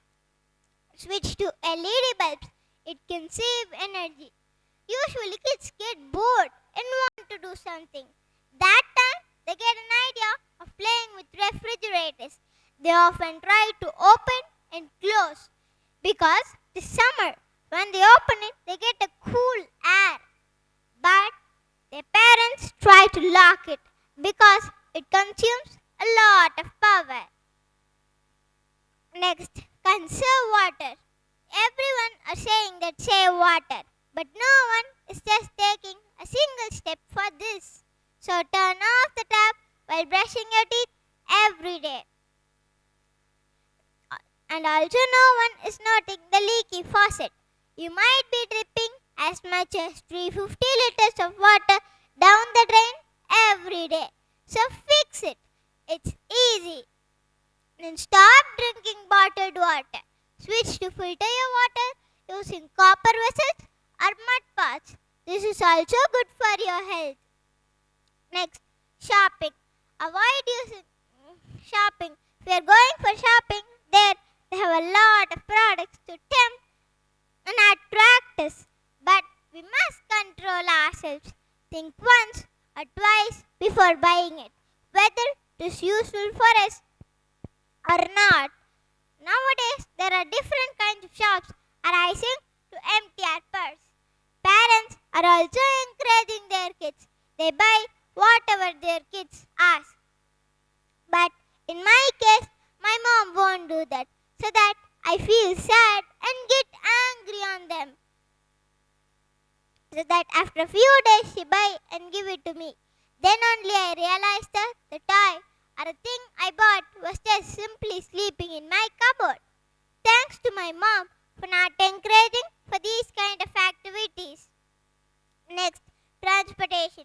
Avoid using vehicles for short distance if you want to go solo. It is difficult for us to follow this rule, but we must change ourselves. You cycle or go by walk. It also reduces greenhouse gases. Plus, you all get some cardio and burn some calories when you do it. The places that are not walkable, take public transport. Even one car off the road makes the difference. Next, eat sustainable foods. Mass production of food also produces a large amount of carbon, as much as 25% of greenhouse emissions. So try to avoid going to restaurants often. Try to get food from your local farmers and eat. Eating more whole grains, veggies, fruits and nuts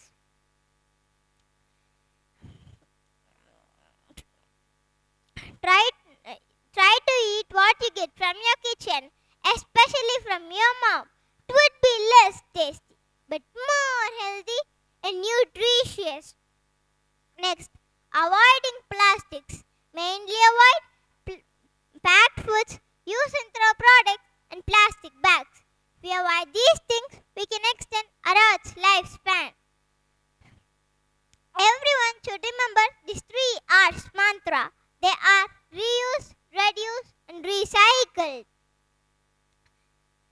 Carry a cloth bag for shopping. Did you notice while traveling we see a lots and lots of plastic wrappers the size of roads?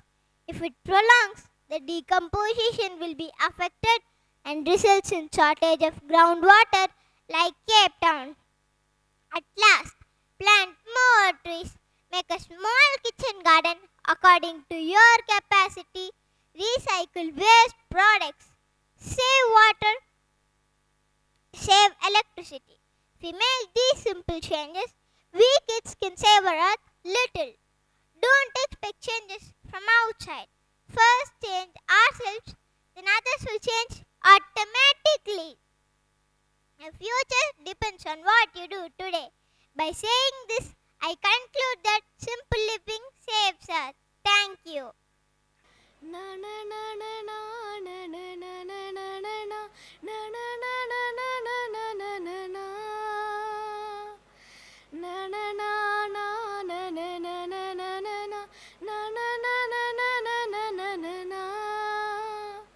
Music has healing power.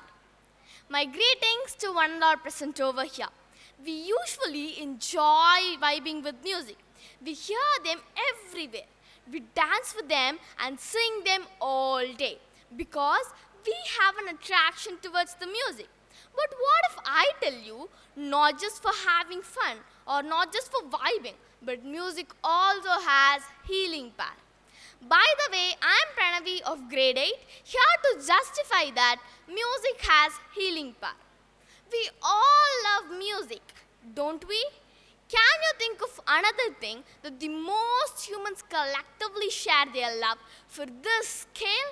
Sure, we all like different genres of music. But at the end of the day, we all listen to music to achieve the same goal, for the same reason. That is the emotion. Which mode we are in at that time decides on which songs we are craving to hear. That may be the joyfulness during a Christmas, excitement at a party, and almost any other situation that you can find yourself in. This may be the reason we initially listened to music. But now there are hundreds, if not thousands of benefits just by hearing to this music. That also includes mental health and physical health. To achieve this, people also undergo music therapy. Music therapy is a burgeoning field. That means it's a growing field.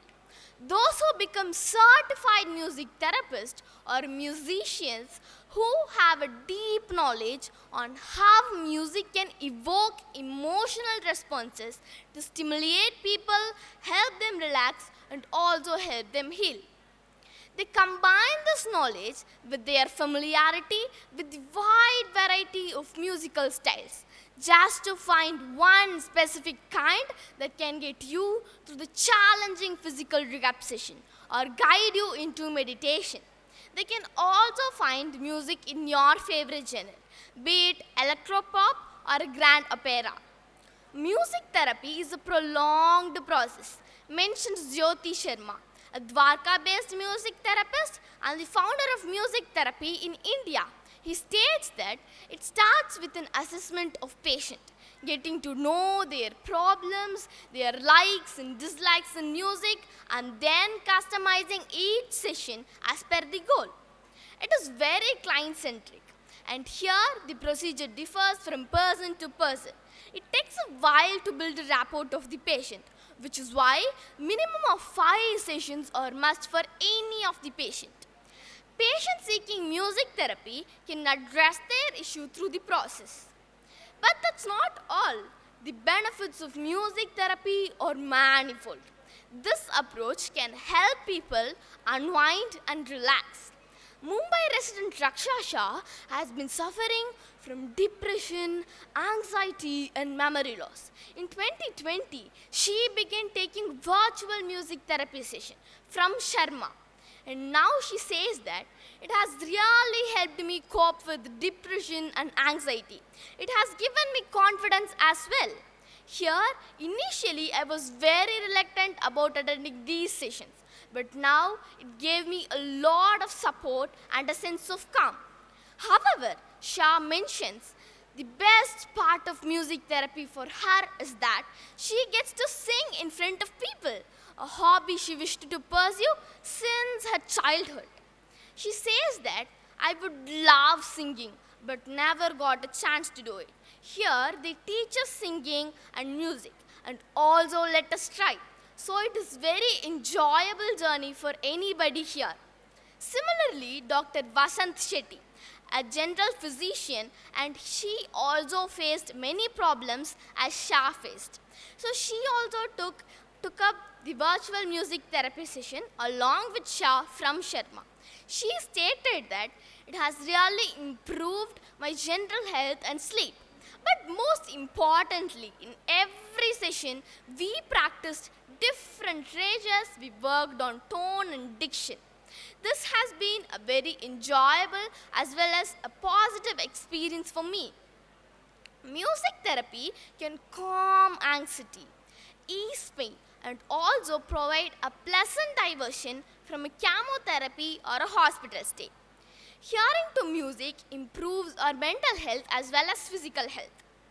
When our ears perceive music, the limbic system gets lights up that process the emotion and control the memories. It is almost impossible to find a person who doesn't feel a stronger connection with music or who doesn't like music. Human beings seem to innate musicality. That is the capacity to understand and derive pleasure from a complex musical patterns that appears to be culturally universal. In this sense, music may be compared to speech, the other cognitively interesting way that we use sound. But however, the main function of speech is to communicate the emotions. But here, the main function of music is to communicate the moods. This is somewhere similar to the law of attraction. Law of attraction is nothing but our thoughts. Our thoughts will be sent to the universe and the universe gives us a reward. But however, our thoughts matter a lot. When our ears perceive music, then our moods are changed. Once our moods are changed, our thoughts are changed. And as the cycle continues, our present and future is changed completely.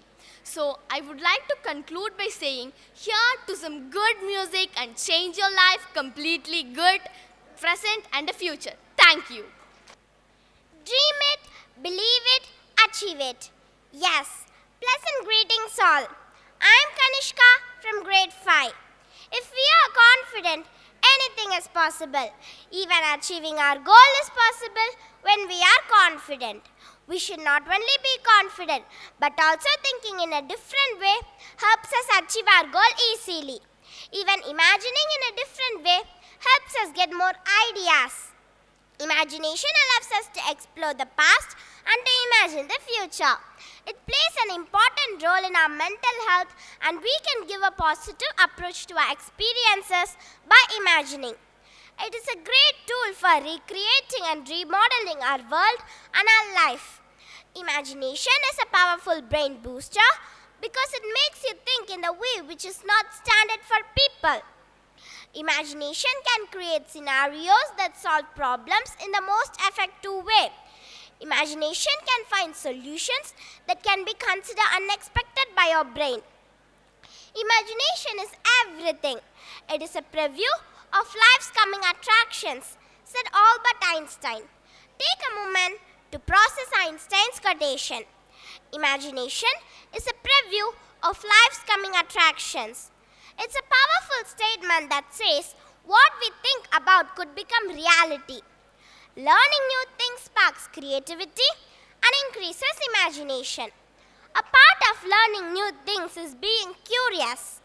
Children tend to be more imaginative because of their curious nature. Our inherent nature to seek answers, to learn new things does not disappear over age. Now, you are building a house on Mars. Yes, it is possible when you imagine and take steps to make it happen. Imagining alone won't help you achieve your goal. Taking steps to make it happen helps us achieve our goal. By imagining, we can create a model of a robot, build a house on Mars, and can even write a story. By imagining, we can even create our whole new world without a single rupee. Yes, imagination have the power to change our lives. Now let us see how to achieve by imagining. Achieving means to gain something, usually by effort or skill. We can achieve something by imagining. Let me tell how. First, find what you want to achieve. Collect data about it and make sure this is your goal. Imagine how will your goal be. Take steps to make your goal happen. Once your goal is completed, you are happy. Only a few steps to make your goal happen by imagining. If you do not imagine how will your goal be, you cannot set your goal properly. So imagining how will our goal be is very important to achieve our goal by imagining. Now, think that I am writing a story. My story will be like this. There was many planets in the solar system, and there was a planet called Pluto. Many aliens lived in that planet, including an alien named Alien 3.0. He was the favorite of everyone. One day, he wished to go to Earth, and he started his journey towards Earth in his UFO. After 4 days, he reached US. But Alien 3.0 did not know the rules of the US, so he started to behave differently. People had a doubt on him, and they complained to the scientist to research about him. One day, the scientist called him for the lab for a cup of tea and researched about him without knowing him.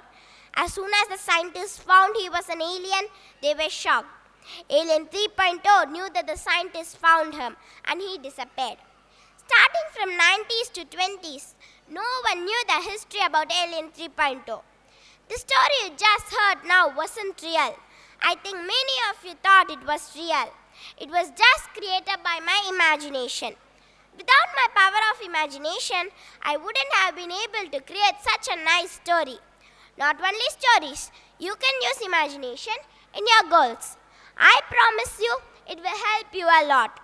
Imagination is important for our day-to-day thoughts.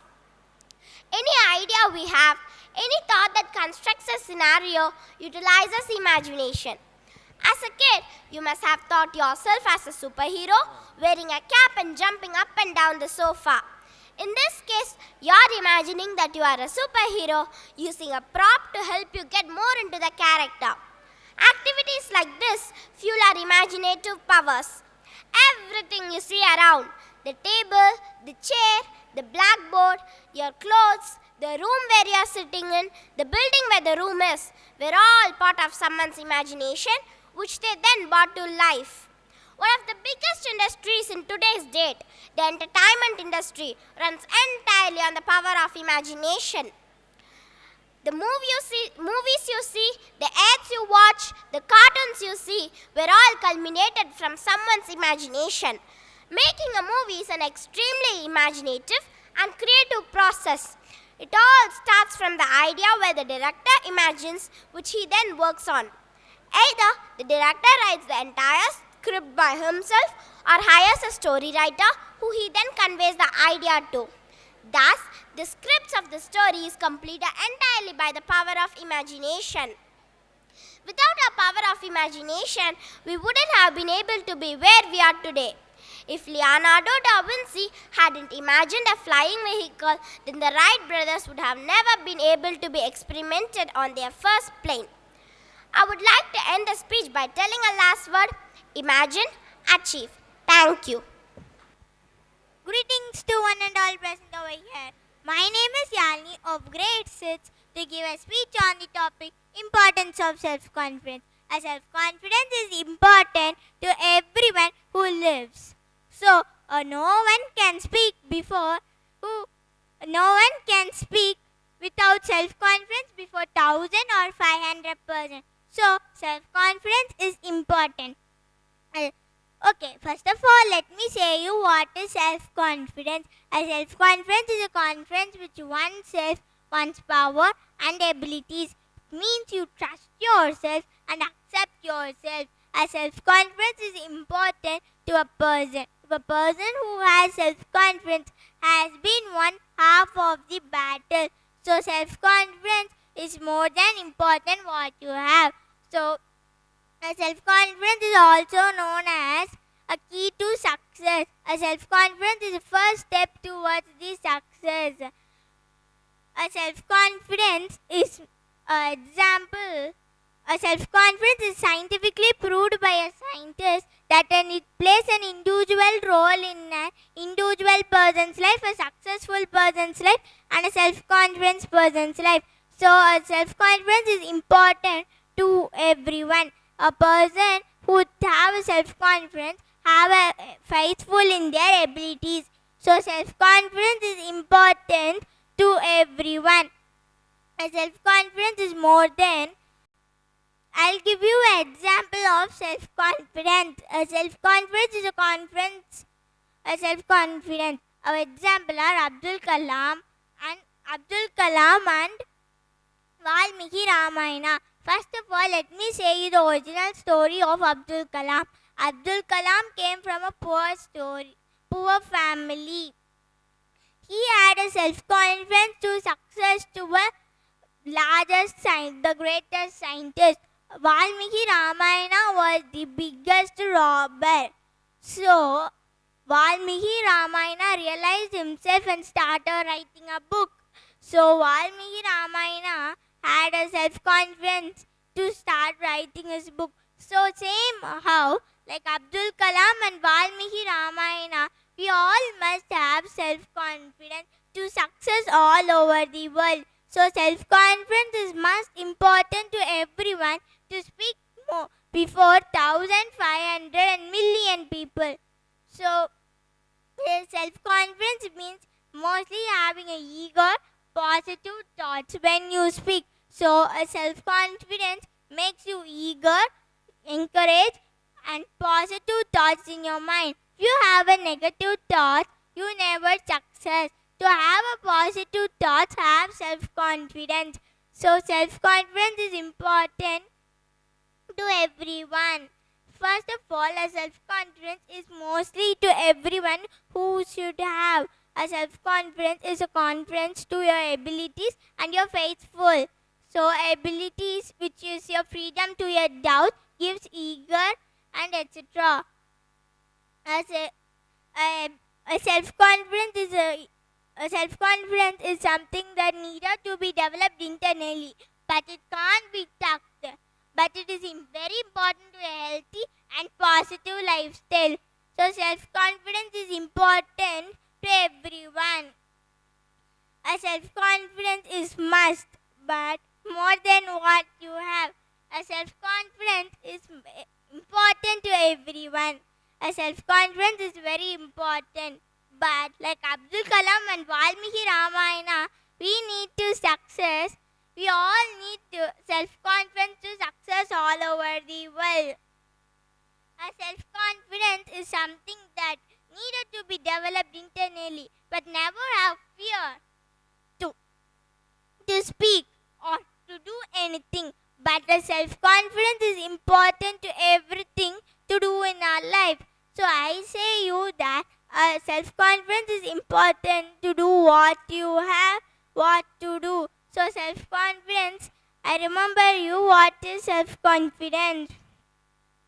A self-confidence is a confidence which oneself, one's power, ability, means you trust yourself, you accept yourself, but never have a fear of others. Do not have over self-confidence like you never win, I will win. Never have these type of self-confidence. A self-confidence means a medium like you also win, but I also win. So a self-confidence is must more than you do.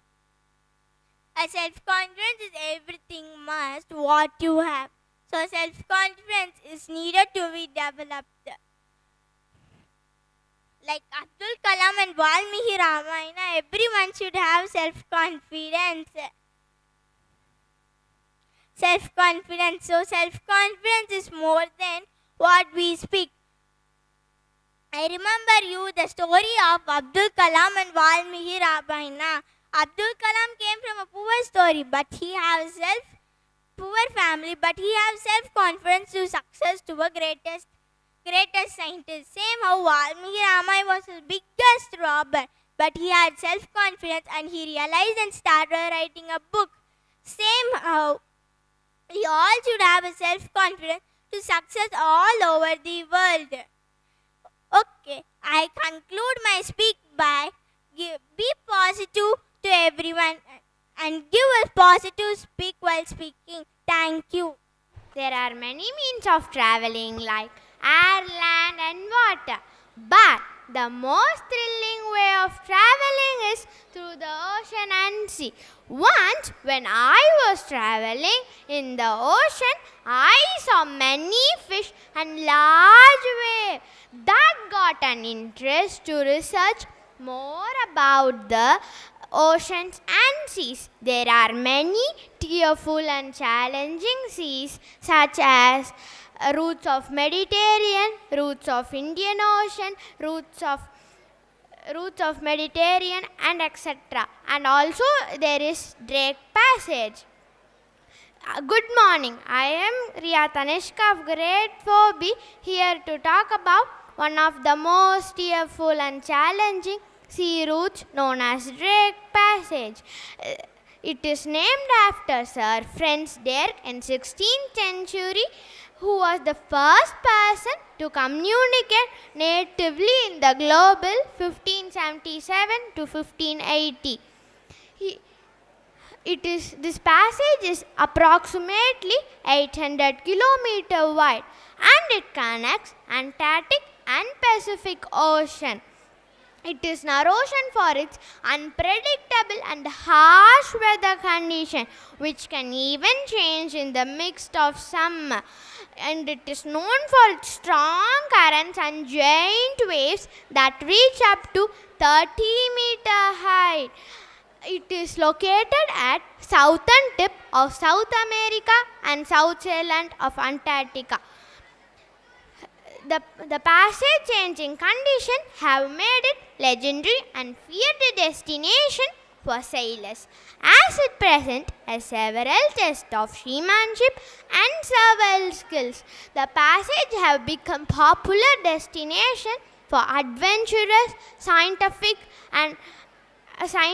and sailors also who studies regions like oceanography, meteorology and marine biology. It is a key part of the ocean circulatory system and plays a crucial role of regulating the Earth's climate. Many ships have been lost in the passage through history and countless lives have been lost. Here is the last accident that happened on November 29, 2022. Cruise ship Vicky Porter was hit by a large wave of southern tip of South America and South Island of Antarctica while returning to Ushuaia, Argentina from Antarctica. Several glass planes in the boat were broken down into smaller pieces, while one passenger died and 4 were injured.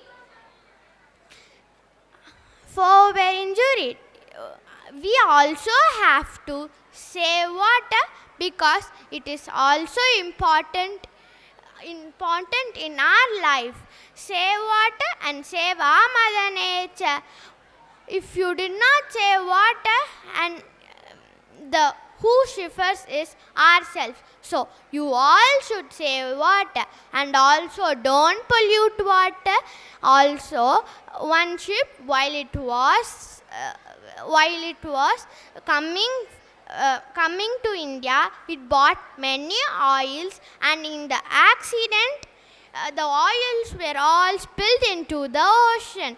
That time, many living creatures in the ocean were died. It was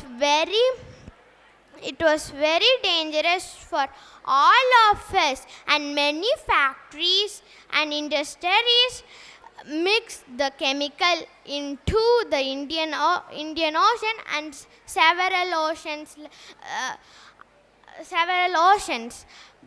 so that some people drink that water and get affected by it. Also it is very dangerous, and don't pollute water.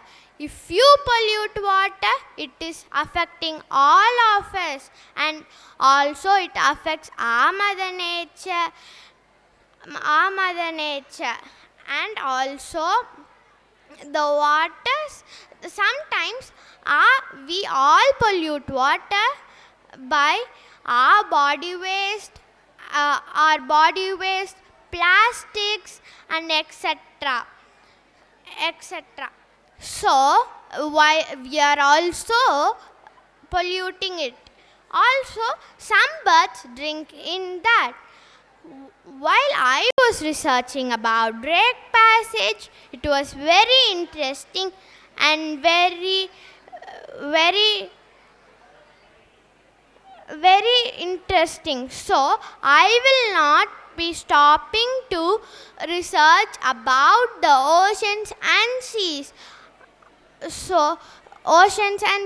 You can also research about the ocean and seas and feel happy like I felt. Drake Passage is also a sea which connects the Atlantic and Pacific Ocean. It is a sea which is very dangerous to us. If you want to travel in Drake Passage, you have to take risk. So, never go near the Drake Passage or other seas. I conclude my speech by saying Drake Passage is a unique, challenging, and fascinating region of our planet that offers a test of courage, resilience, and several skills. So, whether you are a scientist, researchers, also sailors, thank you all for the great opportunity. Greetings to one and all present here. This is Kartikaini here to share few benefits of leadership skill. Now imagine a ruler is a person has a very bad character and he does not know how to rule a country. A country would end up with a bad situation. Sometimes it leads to people loss or wealth. It is a great leadership of a ruler to manage a country. Hence, we people need to have a great leadership and lead people as well as us in a better path. And let me come into my content. Leadership skills are strength and ability individual demonstrate which helps us to oversee processes, guide initiatives, and steer employees towards the achievement of their goal. Leadership skills are essential components in persuading executives and make thoughtful decisions about organization mission and goals and properly allocate resources to achieve those directives. Valuable leadership skills include increase efficiency and productivity, reduce employees turnover, good team communication, good relationship, reduce risk of leader burnout. Leadership skills help you develop great self-confidence and leadership builds character. And let me begin with my first benefit, increase efficiency and productivity. Any team manager using these skills will acknowledgely hear the needs of their team. As a result of that, other workers will trust the leader and create good relationship. They will create realistic and manageable targets together. Hence, the work will get done on time. If you are experiencing problem getting the work done in your team, then consider that work as leadership skill. Apart from leadership skill, your company also needs robust Google Sales for integration in place for effectively managing productivity and for properly meeting all monthly and revenue targets set by top management. And my second benefit, reduce employees turnover. One of the skills that are part of leadership is effective hearing. As said before, this will make your teammates know that the ideas here. As well, they know to reach our manager for any situation. This will lead to solid co-worker relationship and compromise to get a new job. One of the main reasons for employees quitting any job that it does not feel recognized or their needs are not being taken in count. If you are there for developing leadership skills, then you will be avoid losing a member of your team due to a lack of communication. And my third benefit, good relationship. Emotional intelligence is one of the characteristics which a good leader should have. Anyone who has a leadership scope know how to cope with hard situation. As well, they know to reach a manager. Having a leader who explains a range of screens to the teammates will only generate a negative environment. If they know how to act calm and solve instead of blame, then the working relationship will be better. Having a good environment is always a main point for running business. They will create good relationship and get done the task easily. And my fourth benefit, good team communication. Another benefit of developing leadership is communication team will be better. Remember that this is the one main thing which a team needs to work proper. If not, there will be a lot of misunderstanding and avoidable situation may happen. Remember that these situations will only slow down the pace of work and affect your targets. Talking and knowing what your teammates think about tasks is truly beneficial. If they're not comfortable with any reason, then try to solve it. Then communicate with your team and make them that a optional matters. And my fifth benefit, reduce a risk of leader burnout. Leaders usually experience high risk of burnout, hence they need a long vacation for unfixed and relaxed. But anxiety strikes during vacation. Business leaders who don't know how to effectively manage time, people, tools will effectively burn out. But people who has right leadership can manage any size of company or organization. They will be able to oversee people, tool, business simultaneously and defeats pressure or burnout. And my sixth benefit, leadership skill help you develop great self-confidence. Before beginning my topic, let me tell you a story. In a village, there lived a man named Hicks, and he had a small daughter named Abby. He was not having self-confidence after his wife died. But one day he tried to send his daughter to school. But while crossing the road, she was kidnapped. It was nearly 6 o'clock. Hicks was afraid. He was searching in schools and other places where she goes. And she saw a letter laying out. And it was written as Abby was kidnapped. It was in an old carriage. And he went to the old carriage and saw there was Abby. But there was 5 thieves having a sharp knife to kill him. But he was not having self-confidence to fight with thieves and save Abby. He tried to fight and save Abby. And I'm concluding here. And I'm concluding by the story that you should have self-confidence to oversee people. And let me come into my content. One of the skills that are part of leadership, one of the skills that are quality in our life is self-confidence. You probably can't even think of a single area in your life benefit by having self-confidence. Imagine how your life would be possible if you had a great self-confidence to call a big sale out, prospect, or ask your boss for raise at work. Ask your boss for raise at work. And I'm concluding my speech by saying one last thought here. Remember that there are a lot of leadership styles and you need to choose your own. Take an advantage of things that you already know. And polish the skills which are not stronger ones. Thank you. Hi, I'm Pranita. The love of economy is the root of all virtue.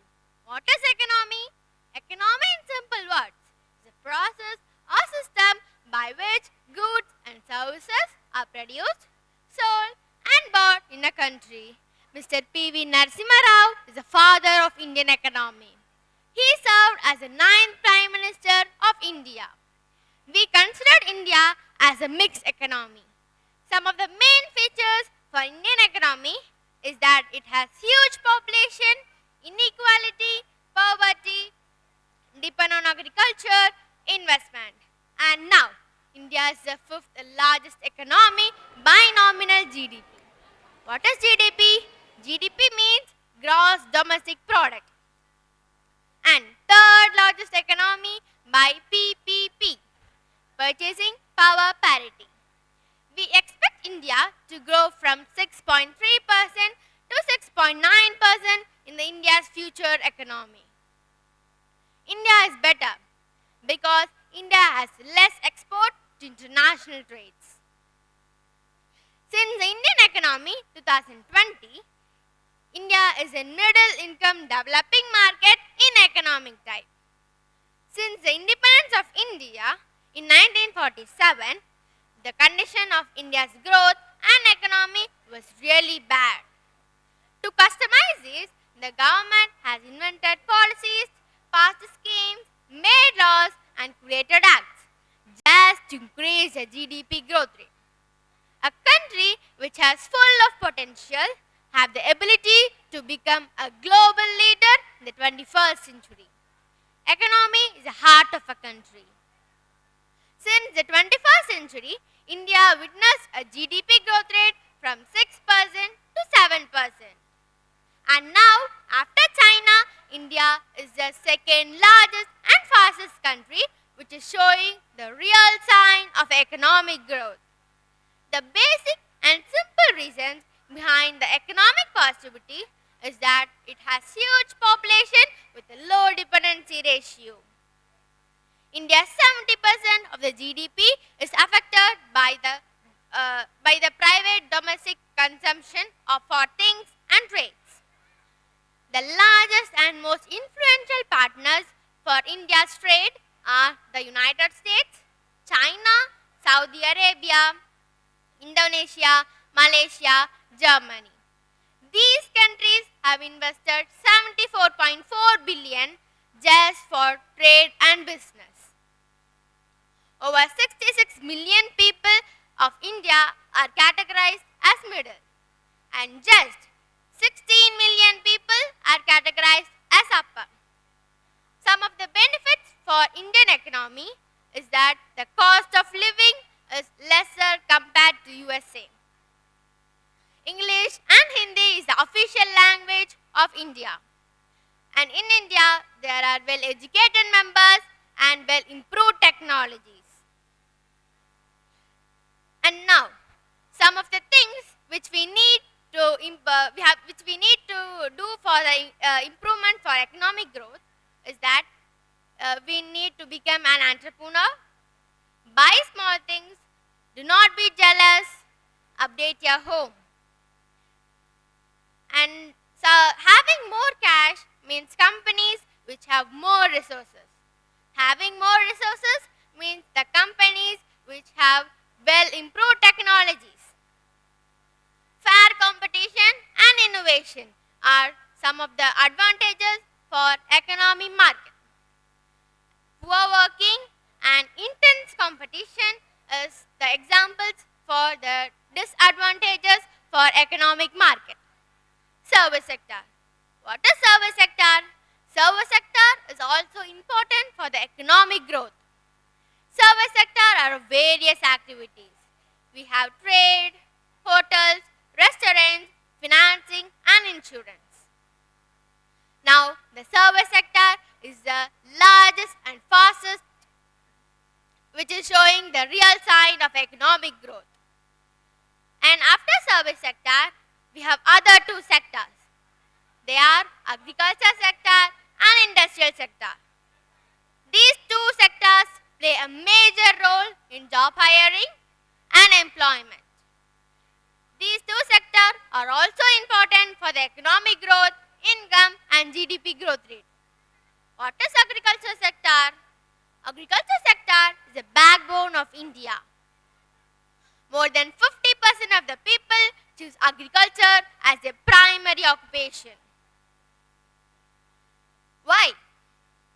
Because when, for example, if a farmer plant a crop and after growing he sells it to a shop, and when he receives the money, 50% of the money goes to the government, and they're mostly the land revenue. Do you know that? Most of the raw materials which is transported to the industrial sector are from the agriculture sector. What is industrial sector? Industrial sector is also a part of economy. It is related to the sales of goods. And as I said, 70% of the GDP growth rate is affected by the domestic private consumption. It is because when the government is filled with goals, they give half of their money to the industries. I would like to conclude my speech by saying a country which has full of potential have the ability to become a global leader in the 21st century. Economy is the heart of a country. The love of economy is the root of all virtue. Thank you. Hi, hello, and warm greetings to all and all present over here. I am Adira, here to present a public speak on the topic, the impact of social media on political campaigns and elections. Social media has changed the way we live and perceive life. Every single vertical day to day are influenced by it, be it education, food, lifestyle, and whatnot. With faster penetration of internet, social media has reached the nook and corner of the world. Social media has revolutionized the way political campaigns are run and has had significant impact on elections. It has changed the way messages that can be communicated, mobilize the voters, and influence the public opinion. Social media has enabled political campaigns to reach much wider audience than traditional way of advertising. Candidates can connect with voters directly through social media platforms such as Twitter, Instagram, Facebook, Snapchat, which help them to build stronger relation and trust. This has helped to level playing field for smaller, less established candidates who may not access the same resources. Social media offer advanced targeting capabilities that enable political campaigns to target specific demographics and interests.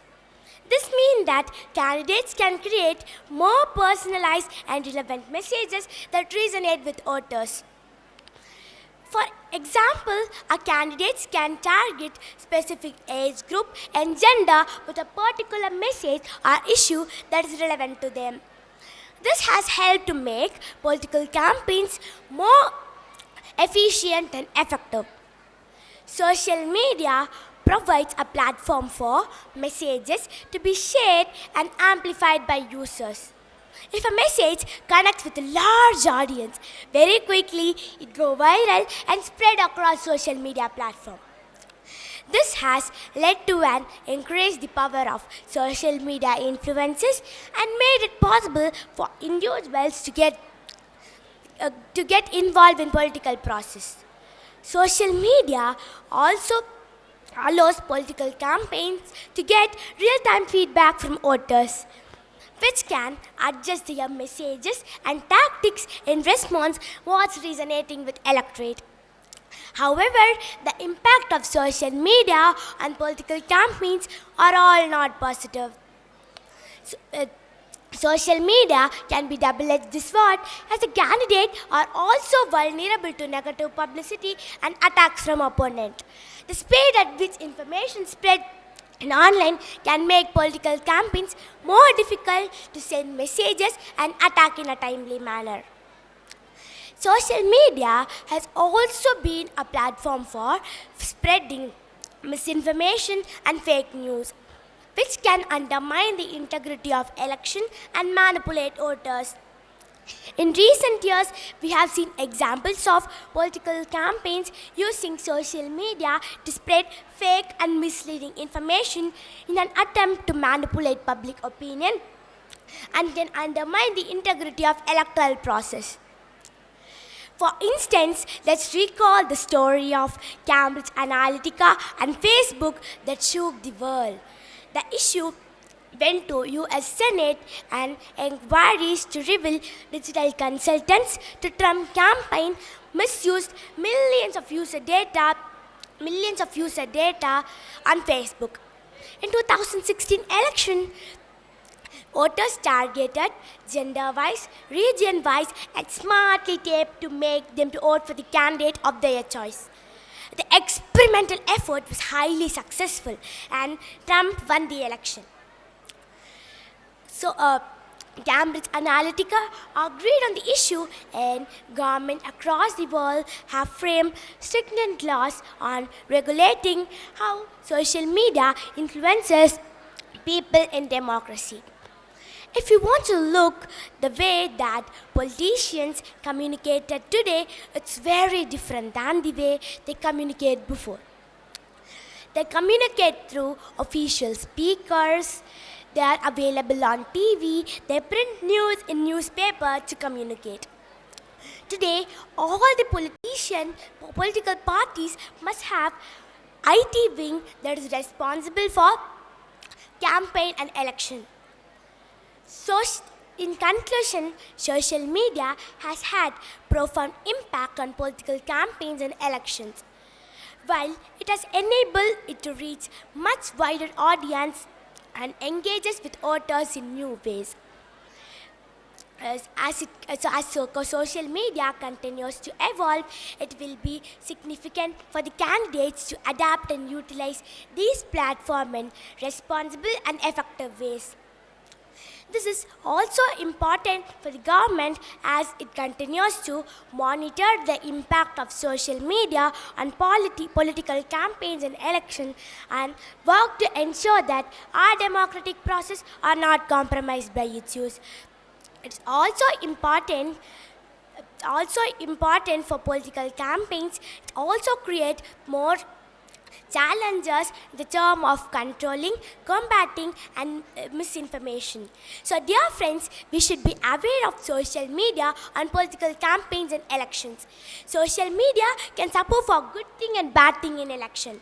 But the voters has to think twice or thrice before casting their votes. I would like to thank everyone for your valuable time. Thanks a lot. Greetings to everyone. The nature of a human brain is not to know the things that are visible, but are more curious to know the facts that are unknown.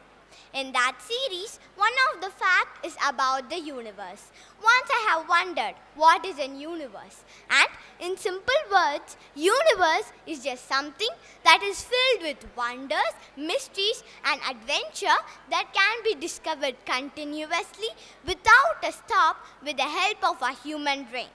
Yes, I, Devi Alini, is here to talk about the topic, the wonders of universe.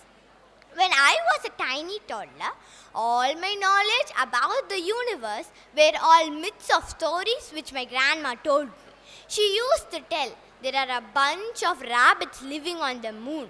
And also, when you see a shooting star and make a wish, it will come true. But as I grew up, I realized that all these are myths. And there are more than solar systems and planets in our universe. First, let's see about some people who gave us some knowledge about the universe.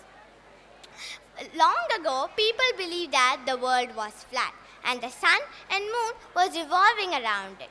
But as the times passed, one of the Greeks named Nicolaus Copernicus was the first person to tell that the world was actually in a spherical shape and it revolves around the sun. Next, I feel proud to introduce the next person who is an Indian, especially Tamilan, named Aryabhatta. He knew many things about space and he correctly believed that the motion of stars is due to Earth's rotation.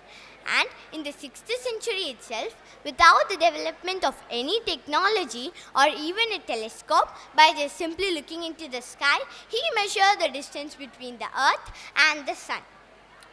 Next, it is followed by Bhaskaracharya, who is also another Indian researcher who once had a question. How does all the planets and stars do not hit into each other? He started to do more and more research about it and found the answer, which is due to the gravitational force between them. After a long period, even Isaac Newton agreed with this statement.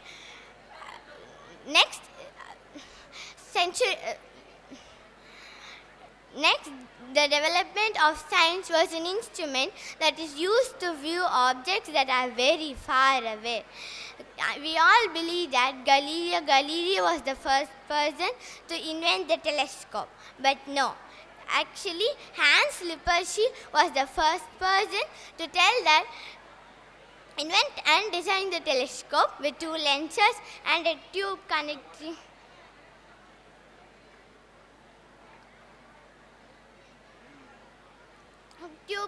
in between. But Galileo was the first person who modified the telescope and was the first person to use it to observe the sky.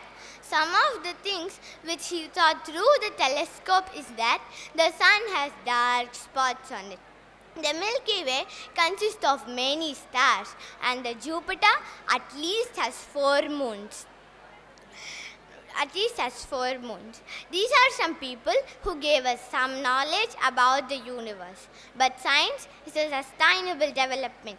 Next, man wanted to experience space in real life. So he started to do more and more researches and experiments on it and found the answer, which is due. And one of the first steps taken by the human in achieving space exploration was the invention of hot air balloon. The hot air balloon was invented by the French brothers, which flew only a particular distance from the land. Next, the miracle of science was invented. The world's first aeroplane was invented by the Wright brothers, which flew a much higher and longer distance than the hot air balloon did. Centuries passed. Science and technology also got developed. Robert H. Goddard, who is known as the father of modern rockets, was the first person to invent a rocket which flew with the help of liquid fuel. The main achievement of rockets was to reach the moon, and rockets are also used to launch satellites, space probes, and even human astronauts into space. Next, the satellite was invented. The world's first satellite, Sputnik 1, was launched by Russia. There are many wonders in this universe, and satellite is playing a very important role in discovering all these wonders. Some of the basic wonders are the solar system, which consists of 8 planets, a sun in the center, and the planets which revolve around it. And the galaxy, which consists of solar systems, stars, and Milky Ways. But there are also wonders such as the black hole. The black hole is a volume of space where gravity is so high that nothing, even light, can escape from it. Next is the light years. Light years is actually just a term that we use to measure the distances between the planets, because our digits and counting system is just not enough to measure the distances between the planets. Next, another important wonder is the ISS, the International Space Station. The International Space Station is just a laboratory that is located in space to research and to learn many new things about it. Some elements of space where satellites, space probes, and astronauts have landed and researched many new things are the Venus, Mars, and Moon. I conclude by saying that universe isn't just something that is filled with solar systems and planets, but there are many wonders about it.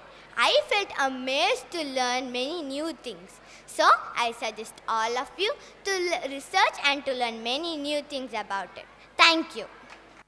To become the person you inspire, be the person who takes time to improve himself. I am Ritula of Management Stream, standing in front of you to prove you that failures don't define you. And I'm going to answer the unanswered question of who really defines you. Once, there was a young man who tried his level best to clear his exams at university, but he repeatedly failed. He failed unbearably. He failed continuously. And he gave up. Thinking that marriage would be the best way to make him responsible, his parents got him married. And after marriage, he went to school as a primary school teacher. And you know what happened next? he was mocked by the teachers. He was mocked by the students. And at that time, he was so depressed. And also, he was forcefully sent out of the school due to his lack of experience. He came home. He returned home. He cried to his wife, why? Why is it happening to me?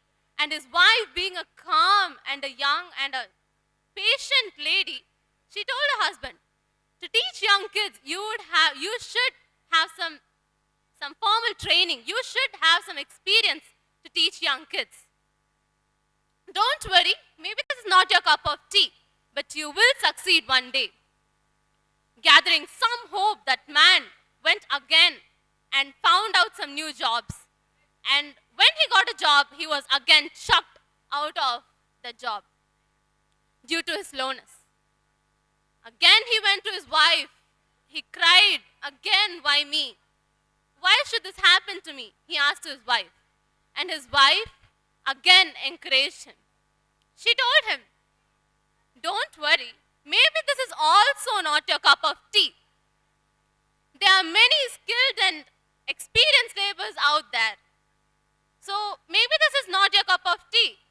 Gather some more hope and go and find some more people, some jobs, sorry. And every time the man, when he would come home, he'd be depressed and rejected. But never once was the wife disappointed or rejected. At the man's 30s, he acquired knowledge on flair languages, and he went to a school as a counselor for kids who are challenged by hearing and speaking. After an year, he started his own school for children who are disabled, who are differently abled. And after a couple of years, he started to set up chains of stores in many cities and provinces. And you know what happened next? He became a multi-millionaire. He went to his wife and asked her, when I was so negative about my own life, when I was so negative about my own future, how could you have so much of faith in me? How could you believe me so much? And you know what the wife said? She gave a simple and an inspiring answer. She told, you have a land and you grow wheat in it, but it's not growing that well. What would you do? You'd grow bean seeds. And if that bean seeds also do not grow well, you would try to grow some fruits or veggies. And if that vegetation does not work, you would try to scatter some buck seeds. And those buck seeds, my dear husband, will one day germinate, will one day grow, and will one day bloom into a flower. That would be you. The man wept. Her passion, her love, her faith, her confidence in him were the reason for the successful empire they now owned. My dear ladies and gentlemen, your land may be very fertile. Your land may be very fertile. But remember, once you find your seed, once you find what works for you, your abundant growth, your excellence, your passion, your confidence, everything will just be a consequence. It will just be a consequence. Coming on to the young man, it's actually great, right? A person who didn't even clear his exams at university, but now becoming a multi-millionaire. Remember, nobody recalls your mistake. The only aspect that can change your life is your success. The only aspect that can change who you are is you. The success to succeed, you should be determined. And that determination will take you forward. That determination will move you from past of your failures and move you to a new and better future. Yes, failures do not make you a bad person. They do not even make you a weak person. Do you know what it makes you? It makes you normal. Do you know what makes you above normal? To rise up from the past of your failures. I agree that failures are unstoppable, unavoidable, and the most annoying thing ever. But if you face these failures, you can overcome your fear. You can achieve the things you always wished you could achieve. In order to make your life more better and have a successful future, you should make time. Make time. Make time to work hard. Work hard.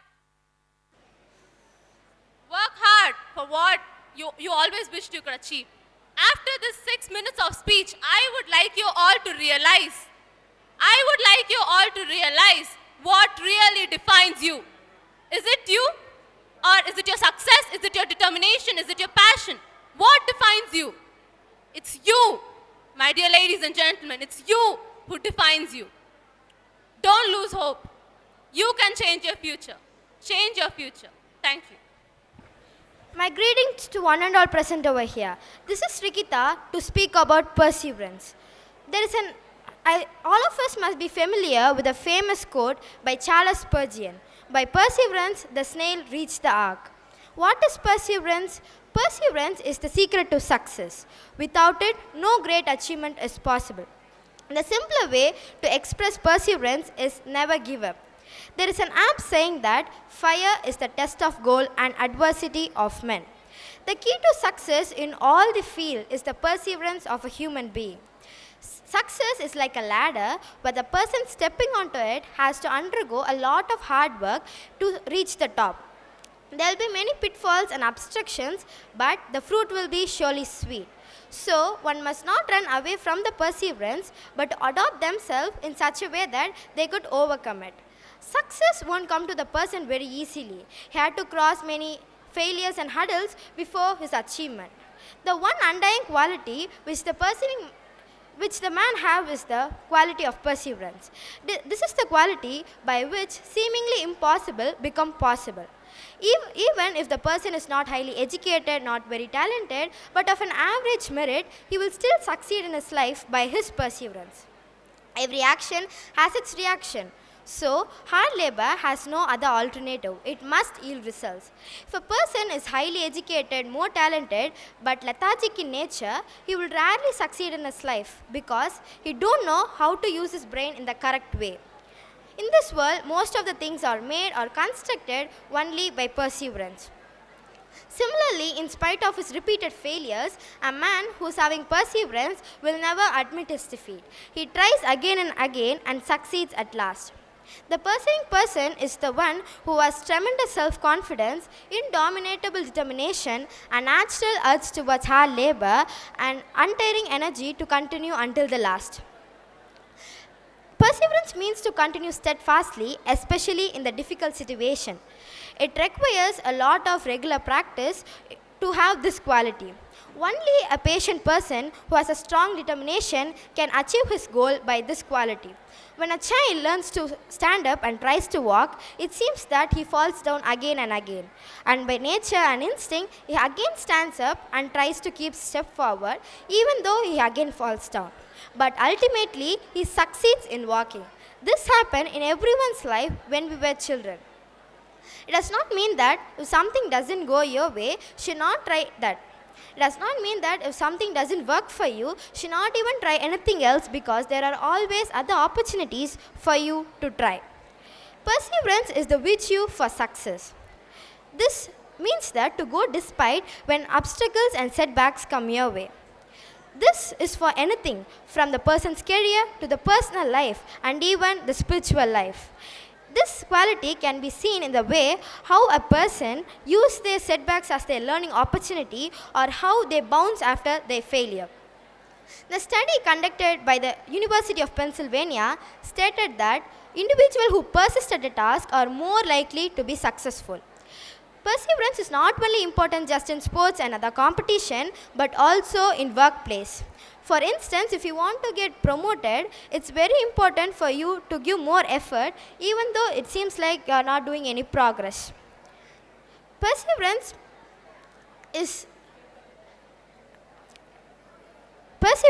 the most important trait for you in leadership. It is the characteristic that is necessary for you to succeed in the long run and that not everyone possesses. Nothing can defeat a person if he is practiced to fight with perseverance and determination. So only it is said that perseverance is the key to success. Great men in all the country have persevered in order to attain success. Tenzing could conquer Mount Everest because he had this quality. Abraham Lincoln is another example. He rose from the circumstances to the president of USA. The key characteristic which made it was nothing other than perseverance. Say, the lofty monuments, buildings, palaces, all were not just built in one day. It took a long and hard labor. Rome was not built just in one day. It took thousands of years to build the beautiful city of Rome. This was by the perseverance of thousands of diligent men by which these were created. In human life, perseverance plays a very important role. Modern science, architecture, literature, music, in all spheres of life, perseverance is the root cause of success and glory. Shakespeare did not compose such voluminous works just in one day.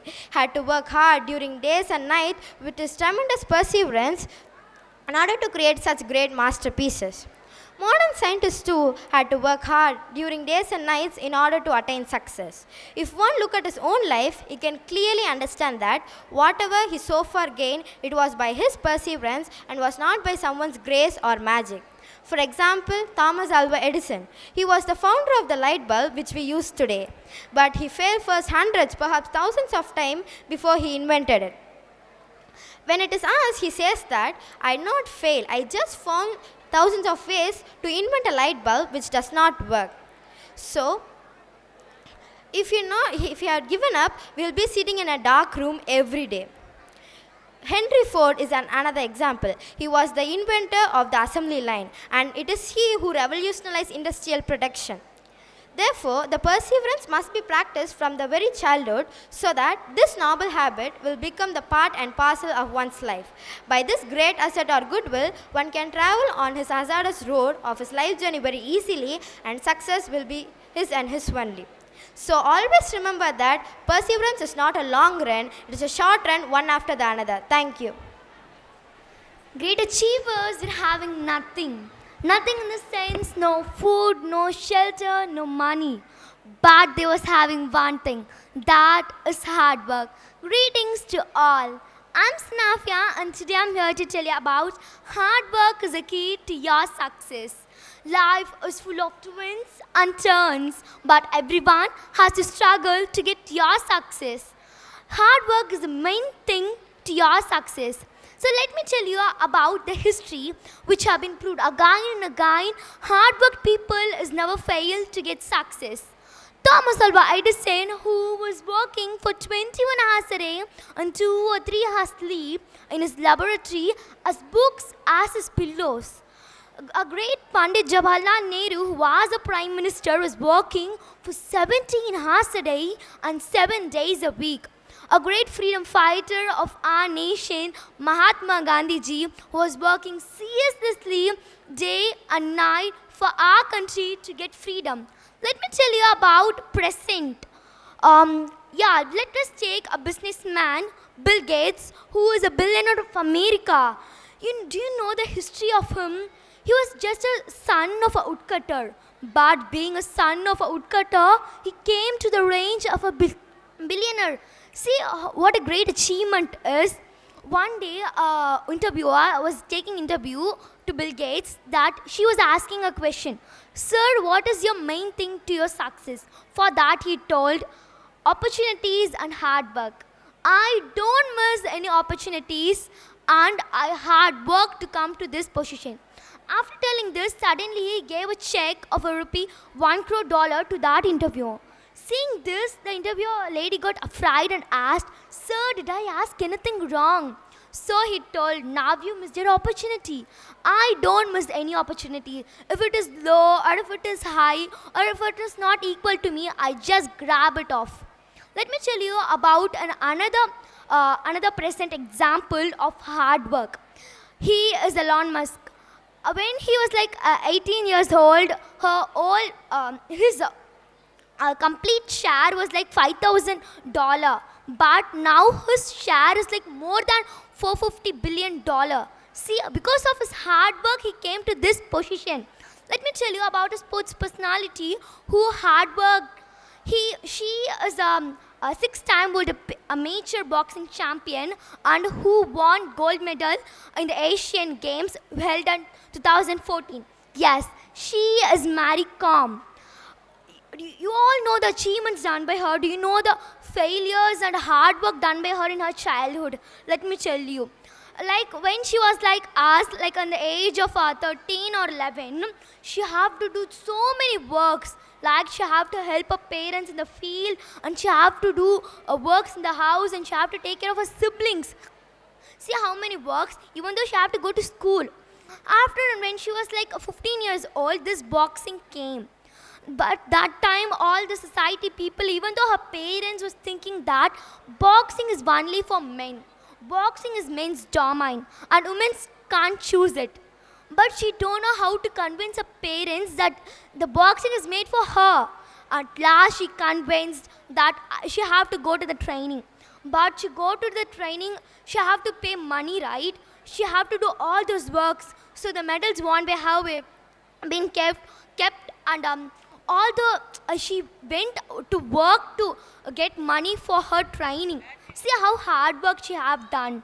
Let me tell you about a country which have been worked very hard and still it's overworking. Yes, it's Japan. After the first World War, it became so down. Nothing was that in the country, but now it's like a top country, right? If you buy any products in that country, it will be like something very rich quality. If you go and ask the Japan people who are overworking, some different kinds of people will be having different mindset. If you go and ask the people who are not going to work, they'll be telling that we are respecting our goddesses. Our goddesses will be having a field, so she is the only girl to work in that field. So as a respect we are doing. If you go and ask some people who are working, they will be telling that we are helping our country to improve. All will be having different mindsets. They are having unity. Let me tell you about another country who was completely down after expelled of the Singapore. It was so Malaysia had become so down. Yes, it's Singapore. So after a country separated from the Malaysia, it was like too down. Most of the people are having more problems in that to face in that country. Let me tell you some of the problems. Like most employees were unemployed. There was a house of shortages, lack of lands, and problems in natural resources. But all came to the stop when Lee Kuan Yew came to the Prime Minister. After he came, everything got changed. He encouraged people to do all the work. We have to come rich. We have to do hard work like other countries. Then after that, this country was even one employee will not be having unemployment. Every house will be full. Even there will be houses even more. You know, and there was no problems in the natural resources, and there was no lack of lands. See, because everything was because of their hard work. We have to hard work for our success. So let me conclude my speech by telling, if you do hard work, you can achieve in your life. Thank you. My greetings to one and all present over here. I'm Anushka. So, let us all imagine ourselves in a situation. We have one of the most deadly diseases in the world. It is a new one, so there's little to no research about it, meaning that we have no treatment or cure. Thus, no scientist, medical professional, or even healthcare provider can help us. What would we do in this situation? Well, we would think that there is no way of escaping this disease. But what if I told you that there is a way, and that the solution to our problem is none other than the chatbot that has taken over the hearts of scientists today, ChatGPT. ChatGPT is one of the most intelligent and developed forms of technology in the world at present. From playing computer games to composing music and writing essays to finishing our homework, ChatGPT has unlimited talents and skills that all have the potential to be useful in various sections of society, including healthcare. Scientists and medical professionals have taken a great interest in ChatGPT, and they believe that the medical world could totally be transformed by it. So, what exactly is ChatGPT and why does it have so much potential, especially in the healthcare industry? Well, ChatGPT is an artificial intelligence language model developed by the company OpenAI. It is based on the GPT or Generative Pre-trained Transformer 3.5 architecture. It is designed to generate natural language responses to prompts provided by users. This makes it an excellent tool for tasks such as customer service and language translation. One of the key features of ChatGPT is its ability to comprehend large amounts of human-generated text. This machine learning capability is a significant improvement over traditional rule-based chatbots. These chatbots can only respond to pre-programmed prompts and cannot adapt to new situations. ChatGPT, on the other hand, easily adapts to new situations and continues on growing and learning with every interaction with the user. This makes it an ideal tool for applications that require a high degree of flexibility and adaptability. So moving on, a question might arise in your head. What is so special about this ChatGPT? If it can mimic humans' creativity, then how does it work? Well, ChatGPT is first pre-trained on a large corpus of text or a large sequence of text. So it does this using a self-supervised learning approach called unsupervised pre-training. In this process, it begins to understand and learn all of the patterns and structures of natural language. Next, the model is fine-tuned for a specific task, such as answering questions or generating text of a specific style. After that, a process called inference takes place. During inference, the model takes in an input sequence of text and generates an output sequence. It does this based on all the patterns and relationships that it recognized during the previous stages of machine learning. So it generates the output using a technique called beam search, in which multiple possible outputs are considered and the most likely one is selected. So now that we've learned the secret of how such phenomenal technology works, let's take a closer look of how ChatGPT can impact healthcare. Well, ChatGPT has many potential uses that could be useful in the healthcare industry. First and foremost, we have clinical decision support. I have to ask you all a question. Do you know how much time, effort, resources, and energy is put into deciding any course of treatment or medication for a specific patient? Well, I'll tell you, it's a lot. So this is why medical professionals and healthcare providers face a lot of difficulties when selecting these treatments and medications. Also, at present, there are so many new technologies, therefore so much new medications, treatments, surgeries, and etc.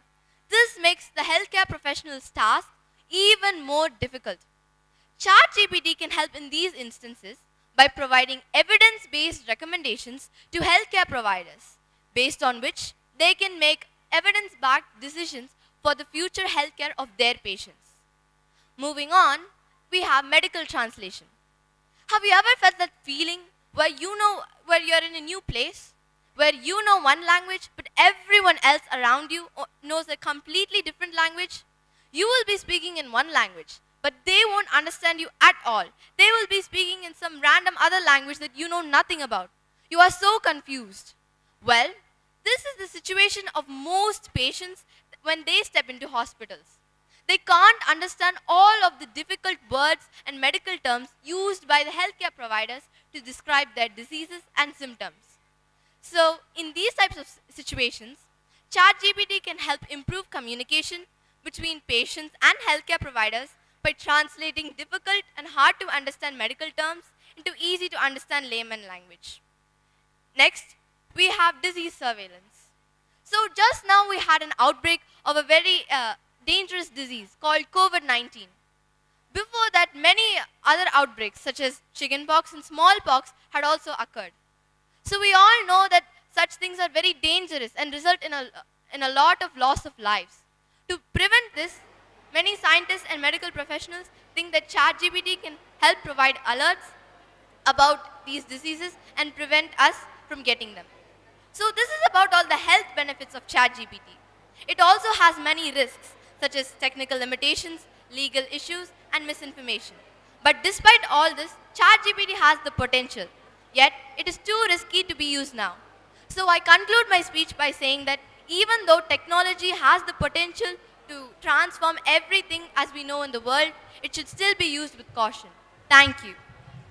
If you want to test your memory, try remembering what you were worrying about a year ago today. Hello all, I'm Anusha and I'm here to present a speech on the topic worrying is blurring, but still worry the right amount. Imagine a banyan tree and you wanted to notice all the details about the tree, like how many branches are there, how many different kinds of birds are there, how many fruits are there. Then will you look at the tree with a clear vision or with a blurred vision? Or will you look only at the tree or will you look at all your surroundings? The answer would be to look only at the tree, and that too with a clear vision, right? In our lives, we often tend to think, what would happen if this went wrong? What would happen if I failed? If you wanted to notice all the details about the tree, you looked at it with a clear vision. Then, if we want our future to be bright enough, we have to look at it with positive attitude. But why are we looking at it with negative attitude and worrying about it? Our future is already good enough, but we are worrying about it and making it to blur. If you wanted to look only at the tree, you blurred all your surroundings. Their blurring helped you. That's how worrying is also. It helps us at some times and it does harm to us at some other times. Everybody is worried at some time or the other. For example, you might be worried about giving your exam or about being late or about a job interview. It could be anything. In fact, 59% of adults had a daily sense of worry in 2020. If we want to tackle this worrying, first we should understand its root cause. That is why we worry. Worrying is a part of how we have evolved as humans. Our central nervous system tends to respond to fear and stress by worrying about it. Let us assume you are doing an activity. You are doubtful whether you will succeed or not. Despite all our efforts, we have very little control over our lives. We put in the effort, but the result is uncertain. We can't guarantee the outcomes based on our efforts only. You may fall sick, miss an important meeting, lose someone. The number of problems are infinite. All we can do is give our best. But being aware of this isn't enough to get rid of our doubt. So we keep asking ourselves, what if? What if? Each time you worry and nothing bad happens, your mind connects it with preventing harm. According to a research at Penn State University, only about 8% of things that people worry about come true. That is, less than 1 in 10 things that you stress about is actually worth it. The researchers asked 21 people with general anxiety disorder to keep a record of everyday things that worried them for a period of 10 days. After 3 weeks, the researchers asked how many of those worries actually happened during a course of 30 days. And it was found that 91.4% predictions did not come true, and people with higher amount of untrue worries had lower anxiety symptoms. Another research was conducted to find which factor drew most people to worry. First, worrying can help us to be less disappointed if something bad actually happens. Second, worry can help us to solve problems and motivates us. Third, worry helps to care about others. Fourth, the belief that worry could prevent harm. The problem solving and motivation factor alone accounted for 32% of everyday worries. But there is a fine line between problem solving and worrying. While worrying is about letting your mind dwell on problems without a systematic approach, which often leads to anxiety and unease.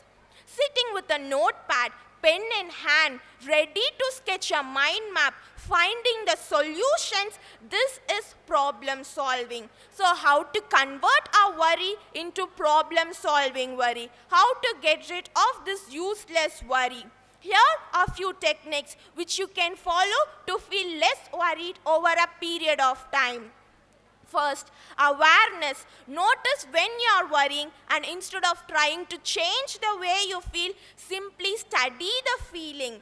If you understood your unique pattern of worrying, then question yourself about your worry. Second, segregate it into controllable and uncontrollable worries. If your worry is controllable, then question what, when, and how. If you can do something about it right now, don't procrastinate. Do it and let your worry go. If you have to do it at a particular time, then wait until then leave your worry. If your worry is uncontrollable, then let your worry go. Third, embrace uncertainty. Fourth, practice calming exercises. Fifth, set a time limit on your worry. Of course, leaving all your worries behind takes a lot of practice. But let's try and become aware of it. In this process, we'll become more creative, more productive, and more careful. And in the end, we may even end up learning how to worry well. Thank you.